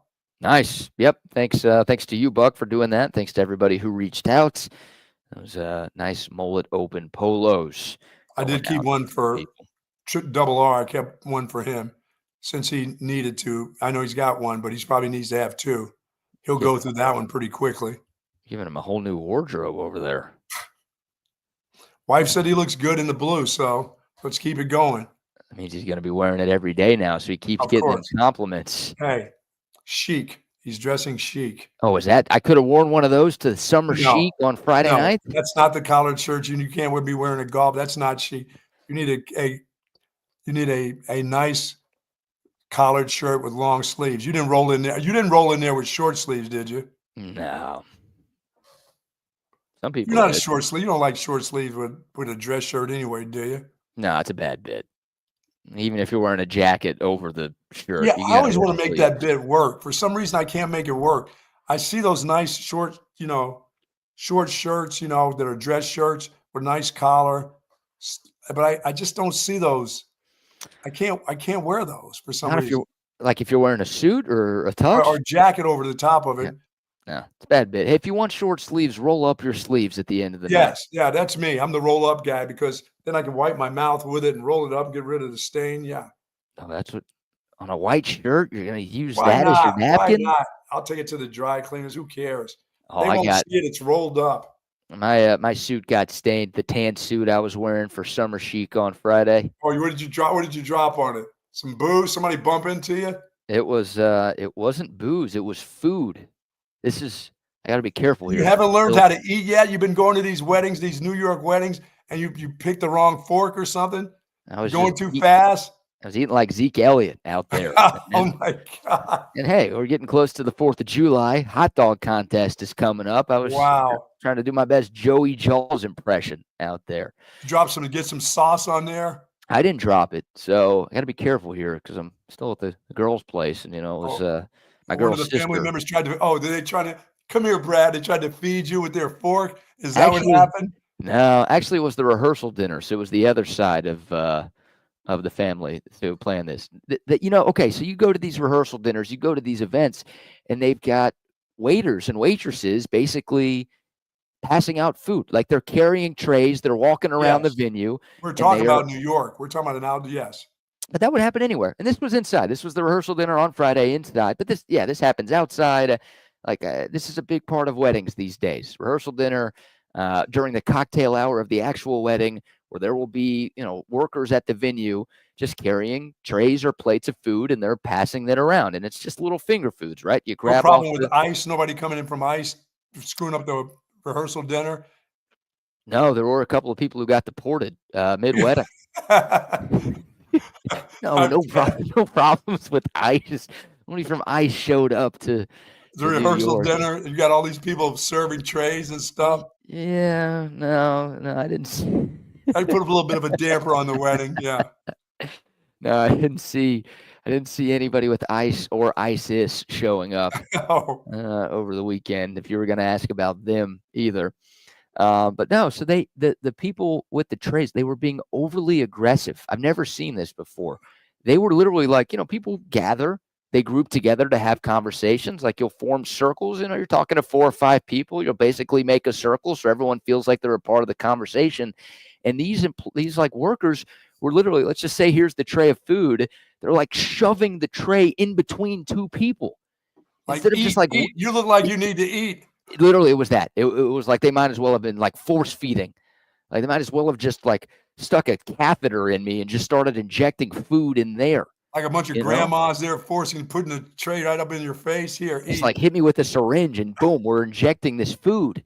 like that. They were like being so forceful for some reason. It was almost like they were on a directive, like everybody needs to eat this food. Like we paid for it. It's got to be eaten. I don't know. Oh yeah, But, I got that. It's like the overzealous server at a restaurant that comes by every 2 minutes. Is everything okay? Well, I'm trying to have a conversation here, but you keep coming by every 30 seconds. You're going to keep asking me. I get that every once in a while too, which I have to let them know that it's okay that you don't have to come and check on us like every 7 minutes. I'll tell a server there, because the overzealous one is too much for me to handle. Like you're talking, you're trying to have a conversation and they get in between. Is everything okay? How's the food? Is there something else I can get you? The ones that go overboard drive me nuts. Yeah. What's the rule for that? Like, I don't know if it's a written rule, but what, like every 10 minutes you check on the. I think 10 sounds about right. But like every 6 minutes is like, dude, I just started another conversation. I come to have dinner with my wife, and I don't want to have a conversation with you about the food. The food is good. Everything's good. The drink is good. Thanks for the iced tea. I don't need another one. You just filled this up for me 2 minutes ago. No, I don't need any more water. Good. They're trying to get that tip. I don't know if it's trying to get that tip. Sometimes you're so pissed. You're like, no, it's too much. But I'd rather have that one than the one that doesn't show up for like a half hour. You're looking like this. Yeah, exactly. No, so that was it. So I was having a conversation. It was like I was standing next to my girl, and there were 3 or 4 other people. We're just in a circle having a conversation. And I didn't even see this happen. I didn't feel this happen. But a woman comes inserting a tray like right in between my girl and I. And then one of us turns. I don't know if it was me. I don't know if it was her. And we just bump into the tray, and the woman who's serving just drops a couple of pieces of food. I didn't even realize it got on our clothes. She dropped the snails. The snails fell off. They were like little flatbread, like tiny flatbread pieces. So 2 of them hit the ground, and I'm trying to be nice. Like I'd bend down, I pick them up, and like, I put them on the opposite side of her tray to where like she knows it's trash and everybody knows it's trash. But I'm like, all right, I'm being nice. I don't want anybody to step on this, whatever. So I pick up the food, and then the waitress or server, whatever you want to call her, to her credit, she didn't just run away. She's like, oh, some got on you. She didn't say like I spilled. She's like, oh, some got on you. And then I look down, and there's like just a couple of, it was like green. I guess there was like a green sauce on it. Oh, like lizard shit. Yeah. I think it was. I think it was a lizard shit flatbread, actually. I think that was what they were serving. And I got like a little bit on my pants, a little bit on my suit jacket, a little bit on the arm. Oh my God. And I was trying to be on my best behavior too. Like, family's around. I'm not getting drunk. Like, I was damn near stone cold sober. I was like 1 drink in when this happens. But of course, anybody who gets spilled on, you look like the drunk person. Oh yeah. There he is, sticking his hand into the dip. Yeah. Even if it's somebody who literally walks up to you and pours a drink on you, like if people didn't see it happen, they're like, oh, that guy spilled. He's a drunk idiot. That's embarrassing. And what's he going to be like tomorrow? Yeah, exactly. And no, it's just the waiter just being way too aggressive. Spilled all my girlfriend's dress too a little bit. Like, it was, God. It was great. It was not great. That was like the one sort of complaint that I had. I'd never seen that. I've been to millions of weddings, as you know. And I think they were so aggressive with those dishes. They were literally like, hey, they had to get rid of that food. That food was paid for. You're going to eat it. That's what it felt like. Yeah, I don't know what that's that like was. When I get that Irish goodbye, they're liable to pour it in a bag and give it to me. Hey, take this. You take this to go bag. You don't ever eat food at weddings, do you? I very seldom. Like I said, I'm gone by the time that generally happens. I don't. The finger deals. Nah. Okay. Hey, one thing I'm not around for generally is the cake. I was thinking maybe your girl shoved the cake on you and you spilled it, but I generally don't stay for that. But see, you're there with family friends. You got to be on your best behavior. You can't have your stuff have junk all over it, or you look like the kid that should be at the kids' table. Yeah, well, that would have been a fun seat, maybe. But no, thankfully this was Friday, not the actual wedding, and it wasn't egregious. The stains weren't egregious. I'm a little nervous because I tried to get them out by myself, and oh my God, did you make it worse? I don't think I made it worse, but I don't think I made it better. No, I made it worse. Shit, yeah, I definitely made it worse. So now we got to hope that the pros at the dry cleaners can figure it out. Oh, they'll figure it out. I think we'll be okay. But yeah, I don't know. There's that. Saturday, I was at the head table because it's the immediate families of the bride and the groom. That was the head table. So my girlfriend's sister was getting married, so it was like that side of the family. First. That's cool. You get served first. That's nice. I didn't eat it. I didn't eat anything. I was like talking and schmoozing with people, and then the speeches started, and I have to be watching the speeches, right? Because it's all the family speaking. Yeah. Everyone's like looking at the table, and everyone's like, and all the cameras are around filming the table. Like I can't be eating. Everybody else can be eating while speeches are going on, but I was like, the food was apparently amazing. I didn't have a single bite. What? I know. It's tough. So I felt like you not eating at the wedding, but it wasn't because I showed up late. Later. Yeah, it wasn't because I showed up late and left early like you did. It was because it's too much going on. Anyways, we're all over the place. We're all over the place. Let's get back to the sports, but in a moment. We've got some Texas football to get into as the Longhorns landed not one but two commitments over the weekend. We will talk about the newest members of the class of 2026 in a moment. But first, a few more sponsor shout-outs. So our friends over at 34 Wine and Spirits, 4601 Southwest Parkway for all your alcohol needs, all your liquid needs. They've got it at 34 Wine and Spirits, and they are a wholesale distributor. So as we move on towards the 4th of July or maybe even my 70th birthday, sorry, but I'll be drinking other kind of liquids, maybe big hat products that don't have alcohol in them. But if you need to have alcohol, they've got plenty of it, and they can get it to you. Or you can go by the store at 4601 Southwest Parkway, or you'll find the best beer in the world, Altstadt Beer. I know you were happy to get back to your Altstadt Beer here yesterday. No, I'm still up here, man. I'm flying back today. That's right. You didn't sneak any in your bags, huh? No, I don't know if the fine folks at TSA would be real thrilled with that. No, there's no reason for them to be filling you up and filling a can of Altstadt in your crotch area. Ooh, you think I could have snuck through? Would that No, not through this airport here. Not at our airport. You couldn't have got away with it. Sorry. No. And then you can carry liquids less than 3 ounces, but that's a sip of beer. What am I only going to have one sip of Altstadt with me? I mean, what are we doing here? Excited to go home for a few different reasons, but yes, excited to get back to the Altstadt Beer. And hey, most of y'all are tuned in from the state of Texas, which means you're able to drink Altstadt whenever you want. It's all over Central Texas, Austin, San Antonio. They've got it in the Metroplex. They've got it in Houston and Galveston, all over the state. It's the best beer that there is across the Lone Star State. And they've got a bunch of different brews as well. The lager, the Coles, those are the two flagship beers, but it's not just that. They've got a great Hefeweizen. They've got a fantastic light beer. That'll be the best light beer that you've ever had. They've got the summer seasonal peach radler made with juice from real Fredericksburg peaches. Super refreshing for these red hot summer days that are now officially upon us here in Central Texas. Whatever you have going on over these next few months, make sure you're accompanying your summertime fun with the greatness that is Altstadt Beer. No impurities, no regrets. All right, just tell me one thing before we go to the Texas football. Is the head table, because I've only been to the head table a couple times. What's good about the head table? Did you get your food first? I know you didn't eat, but does it come first there? I think it does. Like, I wasn't even sitting down when the food got there, so I don't know when it got there. I went over and I switched seats with a cousin. So I went and sat at one of the cousins' tables, and I let the cousin sit at the head table for a little bit just to talk with the immediate family. Okay. But by the time, when I switched seats with him, they were already done eating. That whole table was already done, and I hadn't started. But again, I was walking around schmoozing, so I don't know if we got served last. We probably got served first, and I was just not gone. paying You were gone. Yeah, I was trying to be good boyfriend, talk to people, be nice, make friends, meet the family, all of those things. And I'm sure it's my fault. It's my fault that I didn't eat. I didn't eat. That's all right. So it made the open bar a little bit more fun. I guess I could say that. Sweet. All right, tell me about them horns. What do those horns do? All right, so 2 commits for Texas football in the class of 2026. And 2 more on the defensive side of the football, More specifically, 2 more on the defensive line.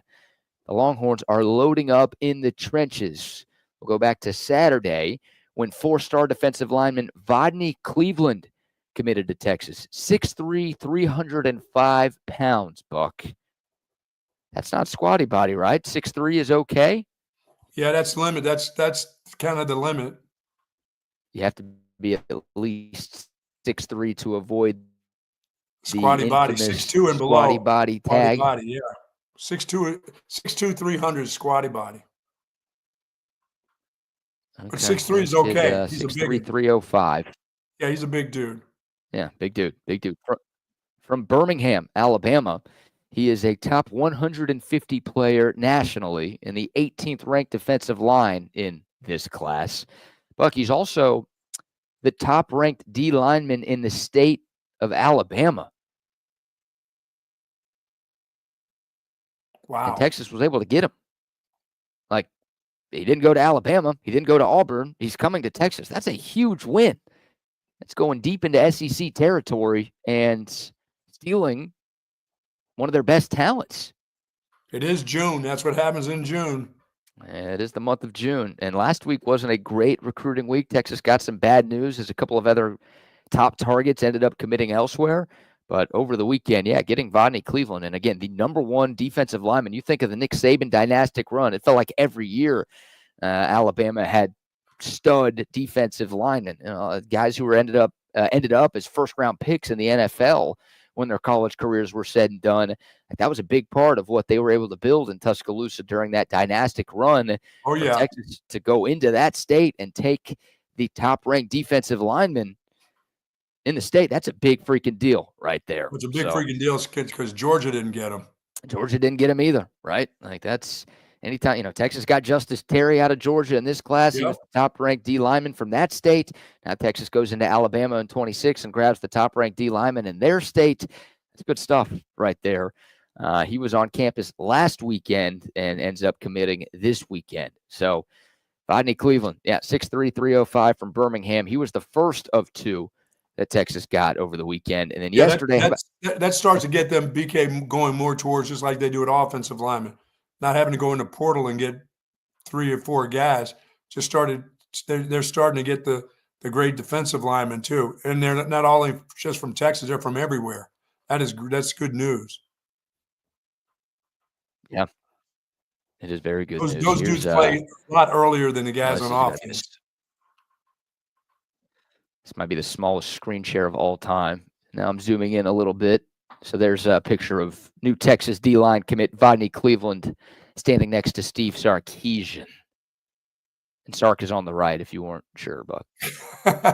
He's the one without the jersey on?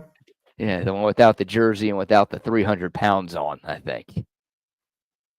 Yeah, that's a big dude right there. That's not a squad. That's a big guy. That's not a squatty body. There's a big guy right there. And Texas got another great defensive lineman yesterday. How about a five-star edge rusher, Richard Wesley from Southern California. Buck, you talk about it all the time. Texas not only, keeping some top-end talent in state, but going around the country and bringing in some of the best recruits in America. Texas, they get the Rodney Cleveland pickup from Alabama. They go to the left coast and pick up Richard Wesley from Sierra Canyon High School in Southern California. 6'5", 250 pounds. The edge rusher was originally a part of the class of 2027, actually reclassified to this 2026 cycle. He was a top 5 player in the country in 27. Then he skipped the grade, again, reclassed to 26. But he is still listed as the 14th best player in the country this year. So this is a bona fide consensus 5-star and the number 2 edge rusher. Himself up to be in the top 5 recruiting class again. Yeah. Right now they're at number 9 with these 2 pickups. So they've gone from, I think they were 30th in the recruiting class rankings, like at the end of May. Right. And here we are, June 23rd, still with obviously a week left in the month. They are inside the top 10 and climbing. So This is the number 2 edge rusher in the entire class, Buck. You think about what Texas has had off the edge in the last couple of years and what they have off the edge going into 2025. Obviously with Colin Simmons at the top of that list, Ethan Burke, Trey Moore, Colton Vasek. Texas has stockpiled at that position, and it's one of the most important positions in the sport. And they are continuing to do that on the recruiting ranks as well. Yeah, I mean, they're talking about depth and giving guys an opportunity to catch their breath, and then bringing another guy who just can't wait to get in there and rush the passer. Yeah, this That's good one. stuff. This is, I'd love to say that, oh man, Richard Wesley committed. Now he's locked into this class. Richard Wesley, I think we talked about this a little bit last week. He was committed to Oregon earlier in the cycle. And when I mean earlier in the cycle, he was committed to Oregon last month. He committed at the start of May. He actually jumped into a pool with Oregon coach Dan Lanning in his commitment video. And then not even 3 weeks later, he decommitted from Oregon and reopened his recruitment. Yeah, at the time he pissed in the pool when he hit the water. I didn't say LSU. Oh, okay. Maybe that's the Oregon bid, or are you saying Oregon's the pool pissers? He could be.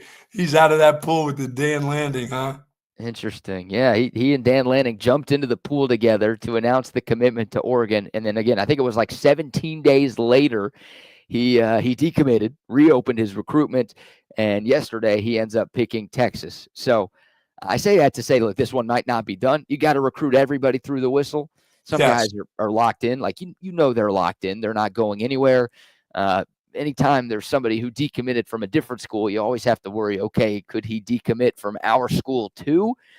Hopefully that's not the case with Richard Wesley. It's gonna happen eventually, but so far it's been really good. This group knows they get them and they know how to keep them, so they keep recruiting them straight through. They never let up on recruiting. Recruiting is their lifeblood, not just what they have to do coaching on Saturdays and during the week, but they understand how important recruiting is, and they just don't take a step back when it comes to that. No. You got to recruit through the whistle, right? And Texas does a good job of that with their commits, but they also do a good job of flipping guys committed to other schools. So, we talked again last week. KJ Edwards, the running back from Carthage, who ended up committing to Texas A&M. It's like, yeah, it's disappointing. It's a blow because you thought you were in good standing with him. Well, I don't think the coaches are going to stop calling and texting. Oh, no, hell no. I don't think, the current Texas Longhorns are going to stop peer recruiting KJ Edwards. Diabell, the Texas quarterback commit in this class, I don't think he's going to stop trying to convince KJ Edwards to, change his mind and end up signing with Texas. Absolutely. So it doesn't stop. You got to keep recruiting the guys you have committed. But again, your targets, the guys that you want who may have committed somewhere else, you want to make sure you stay on them to see if you can. I love getting these young defensive linemen. They come up in your program like your offensive lineman. That's hard. Like I said, they generally don't jump in there real early. They jump in earlier than offensive linemen, that's for sure. So if you start getting those guys where they start getting some experience early, they're there with you late. They're there. That's how you win national championships with those dudes. Yeah, I mean, you look at the last couple of years for Texas, right? 2023, Anthony Hill was that freshman. Anthony Hill played edge rusher his first year at Texas, and he was a huge part of Texas's great defense in 2023. You think of that Alabama game. Speaking of Alabama, second game of Anthony Hill's career, he's tasked with spying Jalen Milroe, and he looked like a 5-time All-Pro in the NFL. Yep. He was amazing in that game. So he was great as an edge rusher in his first year. Then you look at what Colin Simmons did this past season, coming off the edge. His name's Sean Alexander Freshman of the Year in college football. And he's got a chance to be a preseason All-American this year. Probably will be preseason All-SEC when we get to media days next month. Like those guys, like you said, Buck, they didn't have to wait. No. They were ready to roll right away at a very premium position. So maybe Richard Wesley's kind of the next in line for Texas, like that, 5-star edge rusher that you think is going to be really good. And, he actually is really good right now. We don't have to wait for a couple of years to get that. That's nice when you think of the guys that got in the portal, the 4 or 5 guys that got in the portal. They'll come in thinking, no, I'm a veteran player. I'm getting ready to be a guy that's going to play a lot of football here. Now they know they're coming here. They got to work their ass off when they get here in order to get on the field because of the kind of freshmen that Texas is recruiting. No, for sure. For sure. And I've said this a lot, and I didn't think it was like a hot take by any stretch. I thought it was pretty D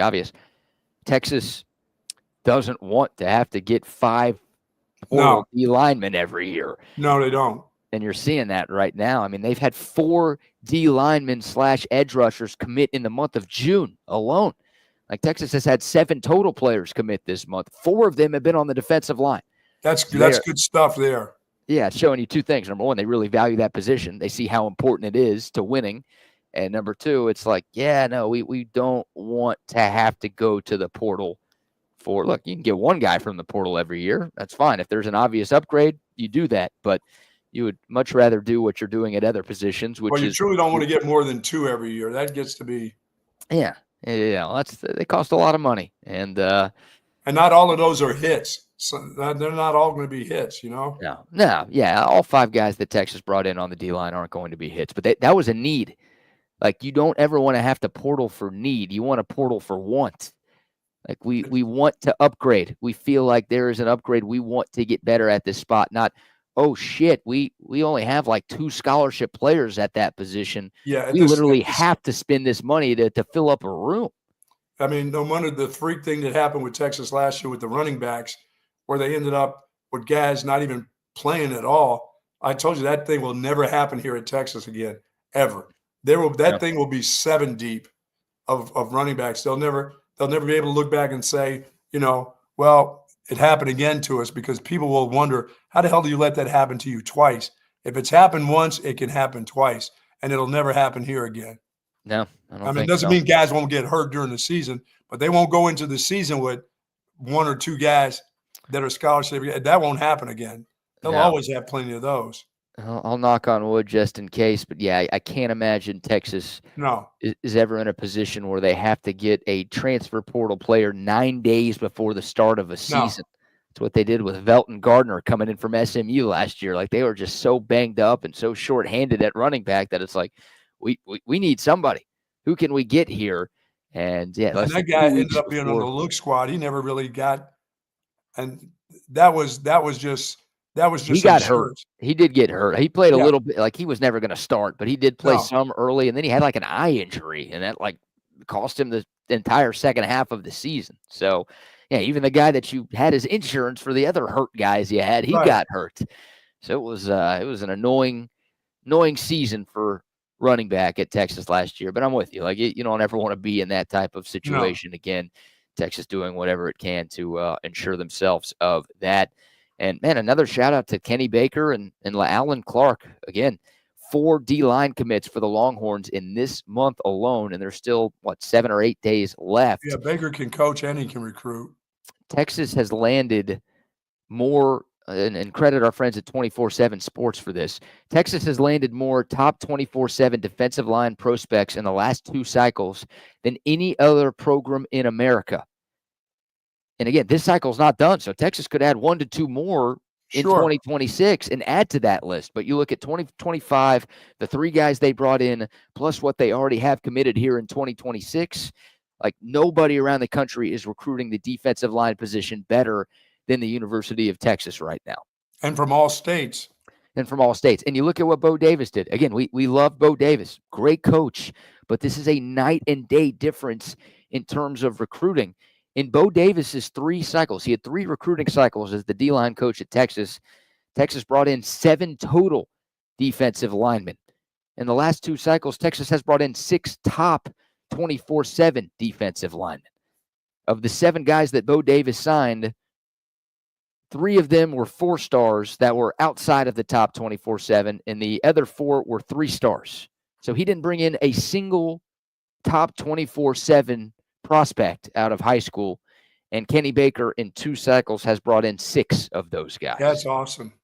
So Bo Davis, a great developer, again, did a lot of really good things as the D-line coach here, in both of his stints as the D-line coach here, but recruiting was not his strong suit by any stretch, and it had really slipped. And credit Kenny Baker, and credit Alan Clark, and obviously credit Steve Sarkisian and Pete Kwiatkowski, and hey, the Texas One Fund has been a big part of things too. So a lot of love to go around, but it is a major difference with what's happening on the defensive line in terms of recruiting right now for Texas. Just got to keep them now. That's great to see, and yeah, now you got to keep these guys committed, and you got to keep them on your campus once they get to your campus. But yeah, huge changes for the better for Texas when it comes to defensive line recruiting. Mentioned this earlier, the Longhorns class currently ranks 9th in the nation. They have 15 players committed for the class of 2026. So we'll see. We just had the third and final big OV weekend of the month. So we'll see if Texas gets any more players to commit this week sometime before the summer is over. But a reminder that July is a dead period for recruiting this year. That's one of the changes. And those kids want to be done with this by the end of this week. Yeah, so you might see some more news happen this week. Look, guys can still commit in July, but there can't be any permissible contact between coaches and players, and there can't be any official visits going on. So a lot of these kids want to get it over with before their season starts, their senior season. Yeah, that's it. And you'll see, I think, a few guys commit here this week. Yeah, some guys like to be courted during the season and tell how much they love them. Other guys want to just focus on that last year and just getting better and getting ready to play. What would you do? I would love to be courted throughout the season. I think I would too. Yeah, call me up. Don't miss a week without calling me and saying hello. No, I don't really care about that. Just send me free stuff. How much did you guys got some new gear? Send it to me. Yeah, I want clothes to wear to school my senior year, and I also want to hook my boys up with some cool gear too. Oh my God. You need money, you need cash, and you need gear, huh? Yeah, all the team-issued gear I can get. Oh, if you want to send a car too, I'm not going to say no to that. You know, I got to have something to ride around this summer in. Yeah, if you want to send some money early on, like just to get me to go visit, then fine, I'll go visit, I guess. What are you, Michigan? What are you being recruited by Michigan there? That would have been nice. You kidding me? It'd be a 4 or 5 star. Like, this is the best time. Again, with all of the rules that were just passed by the House versus NCAA settlement, feels like maybe we're starting to reel this in a little bit. Oh, but you don't know it's real or not, so you'll take everything they give to you. Yeah, well, right now is the best time ever to be a really good high school football player who's going to be playing college ball, right? Like, and that applies to other sports. Nigeria, Canada just made $1 million to play softball. So it's not just football. It's basketball, it's baseball, it's softball, it's volleyball, it's everything. There's never been a better time to be a really, really good high school athlete who's got a chance to play in college. So with a high school athlete, you're saying it is about the money. It's always about the money. Come on, man. It's about the money. It's about the wins. That's what this is. Not for everybody, but not for everybody. You're a 5-star in any sport. You got a chance to get paid what you're worth. Go get paid what you're worth. I want. And you got to take care of the uncle. You got to take care of the annoying uncle. Actually, you tell the uncle to F off. No. They don't do that. No, they don't do that. They should do that, but they don't do that. Always that one moocher in the family who's only dad's brother. No, don't. You can't do that to Pop's brother. I think Pops is going to be mad if you do that. Yes, Pops will be mad. Hey, Pops, it's less money for you. Sure, yeah, that's right. Pops really doesn't want that to happen, but he doesn't want you. He doesn't want you telling his brother to F off. Hey, Pops, here. You know what? Here's your slice of the pie, Dad. If you want to give some of yours to your brother, he is your brother. Oh, after all. Wow. Go That's ahead. the deal. Yeah, not many kids got the guts to do that to Pops. What you do with your money, Dad, is totally up to you. Yeah, but your brother is not. Here's a little slice he was going to get. Here's a nice slice for you. Why don't you share it with your brother? Hey, I am not your brother's keeper. Wow. I may be my brother's keeper. I'd love to see that. I'd love to see that 17-year-old deal kid who tells that to his dad. I am not your brother's keeper. That ain't going to work. I am no longer your landlord, son. Get out of my house. Yeah. Hey, by the way, Dad, I can afford to go stay at a hotel all summer long before I get to my plush pad at school. So be very careful there, Dad. But they don't do that, man. Yeah. They don't do it. Oh, Dad, you're talking trash now? Ooh, is that less money going to you? No. You go ahead and take one of these hundies back out of your stash. Sorry I'm about still that. happy that still the kids have that kind of respect for Dad. They're not to that point. There's not a lot of that going on. There's some, but there's not a lot of it going on. Hopefully there's not a lot going on. No. But for the uncle, screw you, man. Quit calling me. Yeah, I'm gonna tell my dad you keep calling me. Oh my God. You change your number when you get a deal like that, huh? Because you're gonna get all sorts. I guess you do. Hey, checking in. Just seeing how you're doing. Yeah, how are you? How are you, by the way? Yeah, then the next text is, can you give me money? Can you give me tickets? I got this new adventure that's going to benefit the whole family, all of us. Yes, yeah. Just invest a little bit into this thing. It's going to be great. It's going to I be never great. knew how that felt. So I was just trying to get to 5 schools, free trips, and get there and go on a weekend, and that was good enough for me. Except for the Clemson with a bunch of 20s in a envelope. I thought that was part of the deal. When they offer you like $80? No. It was hundreds. Okay. And you said no to that? Oh, no, I took it. Oh, you didn't have to sign to get that money? No. They wanted me to come to Clemson, but the thing with the cash in it, I thought that was just a weekend thing that they do. What did they say? Like, there's a Kenny lot more Cunningham where that gave me that. That was from him. Since he was the one who put it in my hands, I thought maybe that's what happens when you come here. I was going to ask, did he say like, hey, there's a lot more where that came from if you just come here? No, I didn't go through all that. He just gave me that, and I thought, hell, if I'm getting this on a trip, and I saw how that guy was living high. I can't believe you didn't go there. No. Clemson, they sucked at that time. In the 70s, they were awful. Yeah, it's all right. Good for you for caring It wasn't more like about it winning. wasn't like Boston College was killing it either. That was my next question. Was BC all that good? It was the city of Boston was nicer than Clemson, South Carolina. That's all fair. I needed to see was the city. That's fair. Yeah, that's a good reason to pick where you're going to be living for 4 years. Turned out to be the right decision for you, I think. All right, so there you go. There's your Texas football news. 2 commits over the weekend. Again, it's 15 total in this class, and it's ranked 9th in the country. The momentum continues to pick up for Steve Sarkisian, and it's been another very successful month of June for Sark and company. All right, we'll take your thoughts. Hit us up. Dakota text line 512-BABY-FAT. That's 512-222-9328. Of course, the YouTube, Facebook, Twitter, and Twitch live chats are rocking and rolling as well. Hope everyone had a great weekend. Thank you all for starting your week off with us.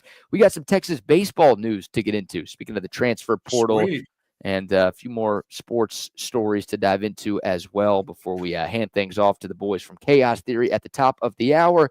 But before we shift gears, how about a few more sponsor shout-outs? Folks, if you're seeking that specialized, patient-focused orthopedic care, contact our friends and the experts at Texas Orthopedics.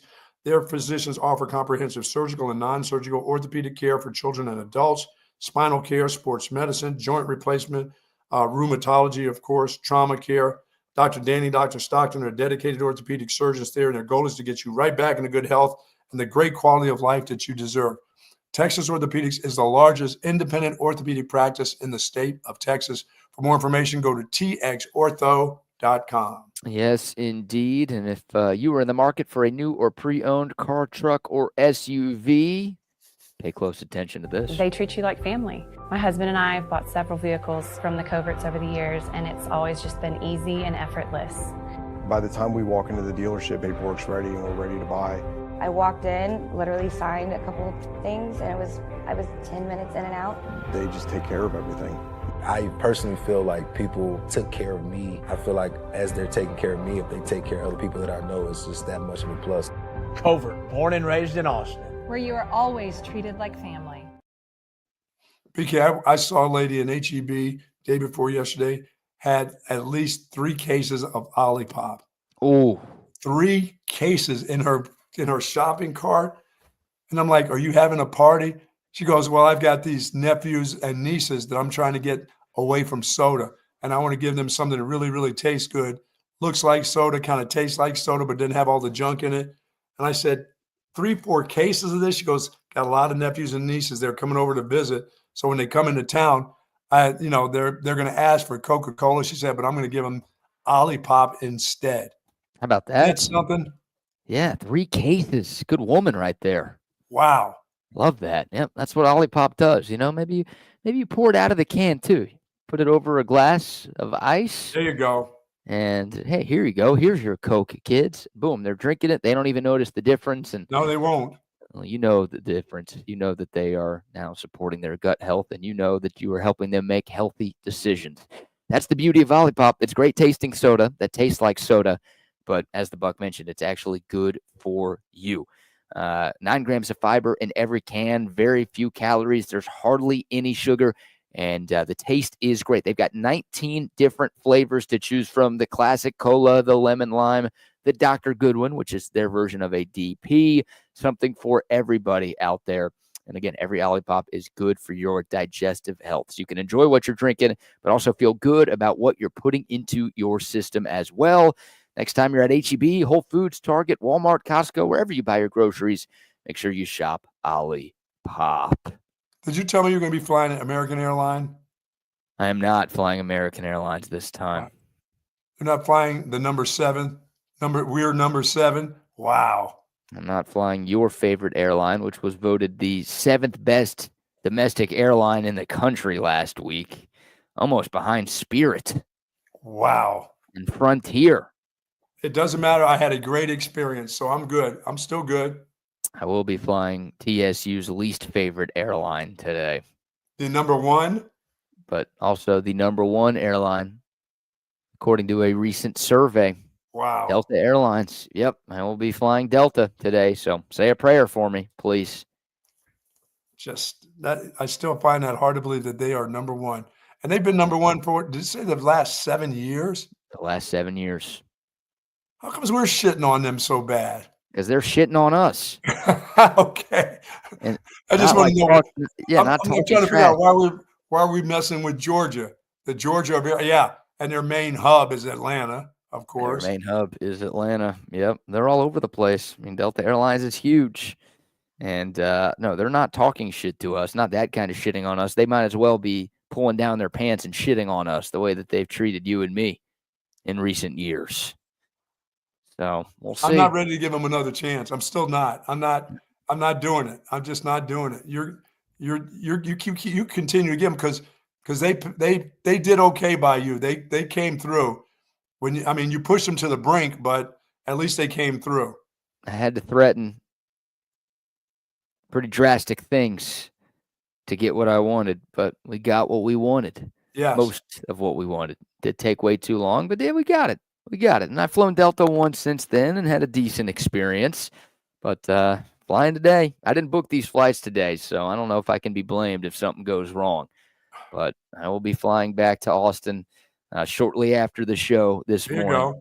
And we pray that Delta gets it right this time. Get it done. Do you do like me? Have you checked weather in the vicinity? Oh, it's just going to be – it's hot where you are now. I think it's coast is warming up. No, I don't want to freak myself out by checking the weather. I don't know why I'm doing that now. I've now gone to that part of freaking myself out. If I make plans, I'm looking at weather patterns through the states where I'm going. Why? I have no control over it. What are you going to do? What are you going to do with that information? Are you not going to get on the plane if there's like rain in random Arkansas? If I know that there's some bad weather, I'll switch it to another day. They say, well, weather will be so much better than they. I switch. I'm telling you. You're going to pay hundreds of dollars to change your flight like the day before just to avoid a little turbulence? If I can, I will. I'll pay a couple with the weather guessers, with how bad the weather guessers are. I save on the hotels. You're right. You do save on the hotels because you might as well be sleeping outside, but you're staying in Nights Inn and Super 8 and Motel 6 everywhere you go. That's you can't, turbulence happens. You hope it doesn't. No. You hope your flights don't get canceled or delayed. That's always, because I haven't, the last couple of times I happen to be where the kid is like the kids aren't crying, but they're talking. Hey, when they start bumping around, they're like, hey, is this plane going to crash? I mean, I hear that whisper from the kids 2 seats back. I'm like, I want to turn around. Shut up, kid. You should be like, yes. Yes, and you're in here with us. Turn around like stone-faced, a real serious look. Turn all the way around. Yes. And then turn back around. That's it. The kid's asking his mom, are we going to crash? That's how you respond to that question right there. Nope. That'll keep that kid shut up. And now the kid's going to be like, well, mom said no, but this guy, he seemed real serious. He looks like an air marshal. Yeah, this guy might know something that we don't. And yeah, he is an air marshal, at least a self-appointed air marshal. So just waiting for my license for my gun to come in. What? Yeah, I'm just waiting for my carry my gun on board. Right now, I have to use it's all my hands. But I assume we'll have to bring a gun on an airplane. When you're an air marshal, you can. Those dudes have guns. Yeah, but why are you trying to bring a gun on an airplane? Have you not heard that I'm an air marshal and I should have all the ingredients that a real air marshal needs? Can air marshals, if they're off the clock, bring a gun on the plane? That's They have to be interesting. working? Like, if they're just traveling for vacation, I feel like they'd have to travel like the rest of us, no? No, I think they work. I think they're always, when they're on board, when they're on a flight, I think they're, now, if you're an air marshal and you want to tell, if you're like a real air marshal and want to tell us that, I think they're always on the job, even if they're traveling on vacation. They can bring that with them. All right, Paul Blart. Sounded very mall copy there. Hey, neighborhood watch. Take the night off, all right? We're good here. Hey, in other words, if you're in front of a guy who they pull over and he's got a gun with him and he gives you the air marshal card, you're still going to be a little worried about that particular dude? I'm not worried about that, dude. You're off the clock. Kill me. What's going to happen to you, guy? Oh, man. I don't know. I don't have the girl pulling hair on board. No, that was we played that last week. Yeah, that was tough. That was an assault right there. And yes, it was. Could have used you on that plane, Air Marshal. Yeah, I would have been correct, breaking every finger she had on her hand. Maybe, assault. Two wrongs do make a right. Just assault her back after she assaults somebody else. I like that. Once again, I'm allowed to. I'm an official. You are an official. Yes, thank you. You are an official. You know what? Speaking of being an official, here's what would have happened if you tried to defuse that situation on board the aircraft. Oh, God. Down he goes. Down goes. And he's looking around like, oh, man. Oh, did anyone see that? Did anyone?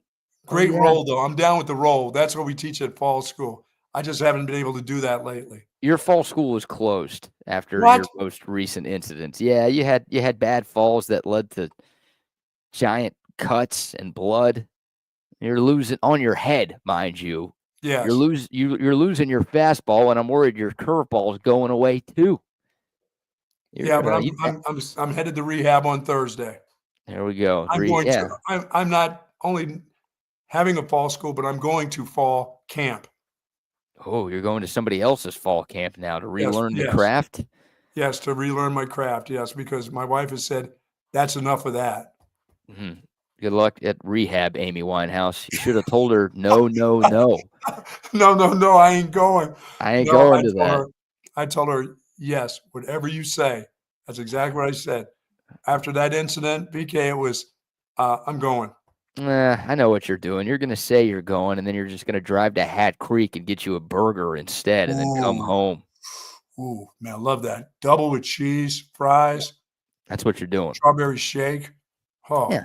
Just be gone for like an hour. Go sit, have a nice sit-down meal with our friends at Hat Creek, and then come home. Oh, how was it? Oh, it was great. It was delicious. I mean, it was great. Sorry, my friends at New Fit. When I go see them, that means that's the last stop on the bus stop. When I go to them, that means I've been having some problems and I can't figure it out myself. So come in and see us and we'll get you back on where you get your balance going. We'll do some stimulating deal. I got to do it. Yeah, that's good. It's for the best. But that's not your last stop. Your last stop is putting a life alert on. Yeah, that's right. From you people. No, I'm not doing that. That's not ever going to be a last resort. I know millions. I'm still believing millions of people wear that thing. All senior citizens should have life alert. You're about to be 70. Think you fit that billing? Might be time, Buck. That's your last. So if I'm out in the yard and I'm doing stuff and I make a tumble in the garden, I can no one's there. They'll leave. I think the thing knows. I don't know if it's. I don't know how. I don't know if it knows. I think it's a button. You just push a button and it automatically calls 911. And you just tell them, "Help! I've fallen and I can't get up." Oh no, that's you. If I'm in a movie theater and I go down in the men's room. Who you going down on in the men's room at the movie theater? My head hits almost hits the urinal. Yeah, that's look, if someone's around, they're able to help you. But if you're by yourself, then you can't get up. What are you going to do? Oh, I can get up. Right. That's the last resort, time, though. This time. Yeah, that's what I'm saying. Like New Fit, that ain't your last resort. Your last resort is when you start falling, you can't get up, and then you can't go down on dudes anymore like you want. and you're bleeding, and you're in the bathroom bleeding. And you're just bleeding out by yourself. Like that's why you got to have that stuff, man. I'm not putting one of those things around my neck. They don't even look good. I definitely don't look good. But you hide it under your shirt. You tuck it under the shirt. It's just like you're wearing a normal necklace. And if I'm wearing my little cross. Yeah, it's right next to your cross, All right. You've got faith in God, and you've got faith that the Life Alert people will save your life. Dude, I can't imagine them rushing into some bathroom where I am. Or anywhere, coming in my property in the garden, and there I am laying amongst the zucchini. Oh, man. Hey, just grab my zucchini here, please. Oh, gosh. Hey, it's good to be old. It's good to get to be old. Just happy that it's happening. Amen. Well said, brother. Well said. All right. Little Texas baseball news here before we do a little crosstalk with the boys from Chaos Theory. A bit of a surprise. We've got some good transfer portal news and some bad transfer portal news. We'll start with the bad. An interesting departure from Texas baseball. Will Gasparino is hitting the portal. He's been Texas's starting center fielder in each of the last 2 seasons. A top 50 recruit coming out of high school. He was a monster in 2024 as a freshman. Made the Big 12 all-freshman team. He was top 5 on the Longhorns team in home runs and RBIs in his first year. He was expected to make a big jump in 2025. He got off to an awesome start. He looked like one of the best players on the team, one of the best players in America for the first month and a half of the season. Then he got ice cold. Like he fell off a cliff and was horrible down the stretch. I mean, horrible down the stretch. He had 12 hits and 27 strikeouts in his last 24 games. So just wasn't getting on base, wasn't seeing the ball well at all, was taking non-competitive at-bats. Like he was not good for Texas down the stretch. And really, he was not good for Texas for, 2.5 months of the season. He also struggled on the base pass. Remember, Buck, he got taken out of a game for forgetting how many outs there were. Like just had some like mental lapses where it didn't look like he was all the way there. Yeah, he just needs some new scenery. That's what he's doing. And I think that's how, he was a David Pierce guy, right? Was recruited by and signed with David Pierce. Obviously spent his first year at Texas with David Pierce. Maybe it was just never seeing eye to eye with the coaching staff. But yeah, just didn't take that step you wanted him to take this year. And he's hitting the portal. So he's a West Coast kid originally. A lot of people think he's going to end up at UCLA. So maybe going closer to home. That's a part of it. But, Will Gasparino, again, a guy who started most games this season for Texas, a guy who started most games last season for Texas. A little bit of a surprise. He is another player that the Longhorns will have to replace in the 2026 Yeah, that's a big surprise. So, look, Texas, they've added between 3 him guys. And the fourth, between he and the fourth leaving, that's kind of – Yeah. Yeah, the fourth is less of a surprise with Tommy Farmer because he wasn't starting at Texas. And so maybe he's like, all right, well, I'm not starting here. I've been here for a couple of years. Let me go somewhere where I know I'm going to play every day. Yeah. But Gasparino, again, even with Schloss, even though he wasn't a Schloss guy, like even when he was struggling, Schloss was still putting him in the lineup pretty much every day. Yeah. So I figured it's like, all right, well, he'll come back next season and they'll try to figure it out in the offseason. But no. Yeah, I would have thought he would have found a way to figure that out in the offseason. Yeah. If you start out the way he started out, I mean, nobody liked the way it ended, but boy, he started out on fire. Yeah, hit 25 home runs in his 2 years at Texas. So 247 average, not the highest, but had some pop and very good defensive center fielder. Pretty fast. I mean, he's a solid player, but again, didn't take the step we wanted him to take this year. And again, I don't know if it was a coaching staff issue or just wanting to be closer to home or who knows. But he is hitting the portal. So yeah, these are young players that are taking off. He's not, but this is they can't be losing all these young guys. Well, I think they're fine. I mean, they've already added a bunch of guys too. Sure, like they have added 3 and they're players. going to do that every year, by the way. No, for sure. And they have added 3 players who can play outfield already in this offseason. So maybe it was, hey, there's no space for you. Or it was a conversation of, hey, just because you've started the last 2 years doesn't mean you're guaranteed to be a starter next year. Yeah, we're only seeing what we saw in the last of you. We didn't see it wasn't very good. Yeah, maybe Gasparino's like, nah, screw that. Like, I'm about to be a junior here. Like, I've started 2 years. I don't want to compete for a spot. I want to go somewhere where I'm guaranteed to play right away. Obviously, all speculation, but Texas has brought in 3 portal outfielders. They've got Jonah Williams. They've got Easton Winfield. They've got a couple of freshmen coming in as well. So I think they're going to be okay. But that one was a bit of a surprise. Tommy Farmer, not a surprise. Max Blue, I think we all expect him to go pro once the draft happens. And now Gasparino's gone. You're going to have to be replacing your 3 starting, at least opening day, starting. And they're going to have to get a catcher, aren't they? Their catcher is gone too. Yeah, well, I think that's a big move there. For sure. I think Texas is going to have to replace 6 batters from last year's lineup. A couple of transfers. Kimball Schuessler has graduated, and then, Galvan, the catcher, Max Ballou, the right fielder, and Jalen Flores. I think all of those guys are going to get drafted, and I think they're all going to sign. So that's 2/3 of your lineup that you're going to have to replace. Yeah.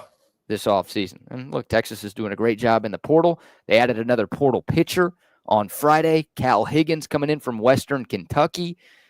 Rising senior, second team All-Conference USA this past season. Had an ERA of 1.87 in 22 appearances this year. So a great bullpen arm for the Western Kentucky Hilltoppers.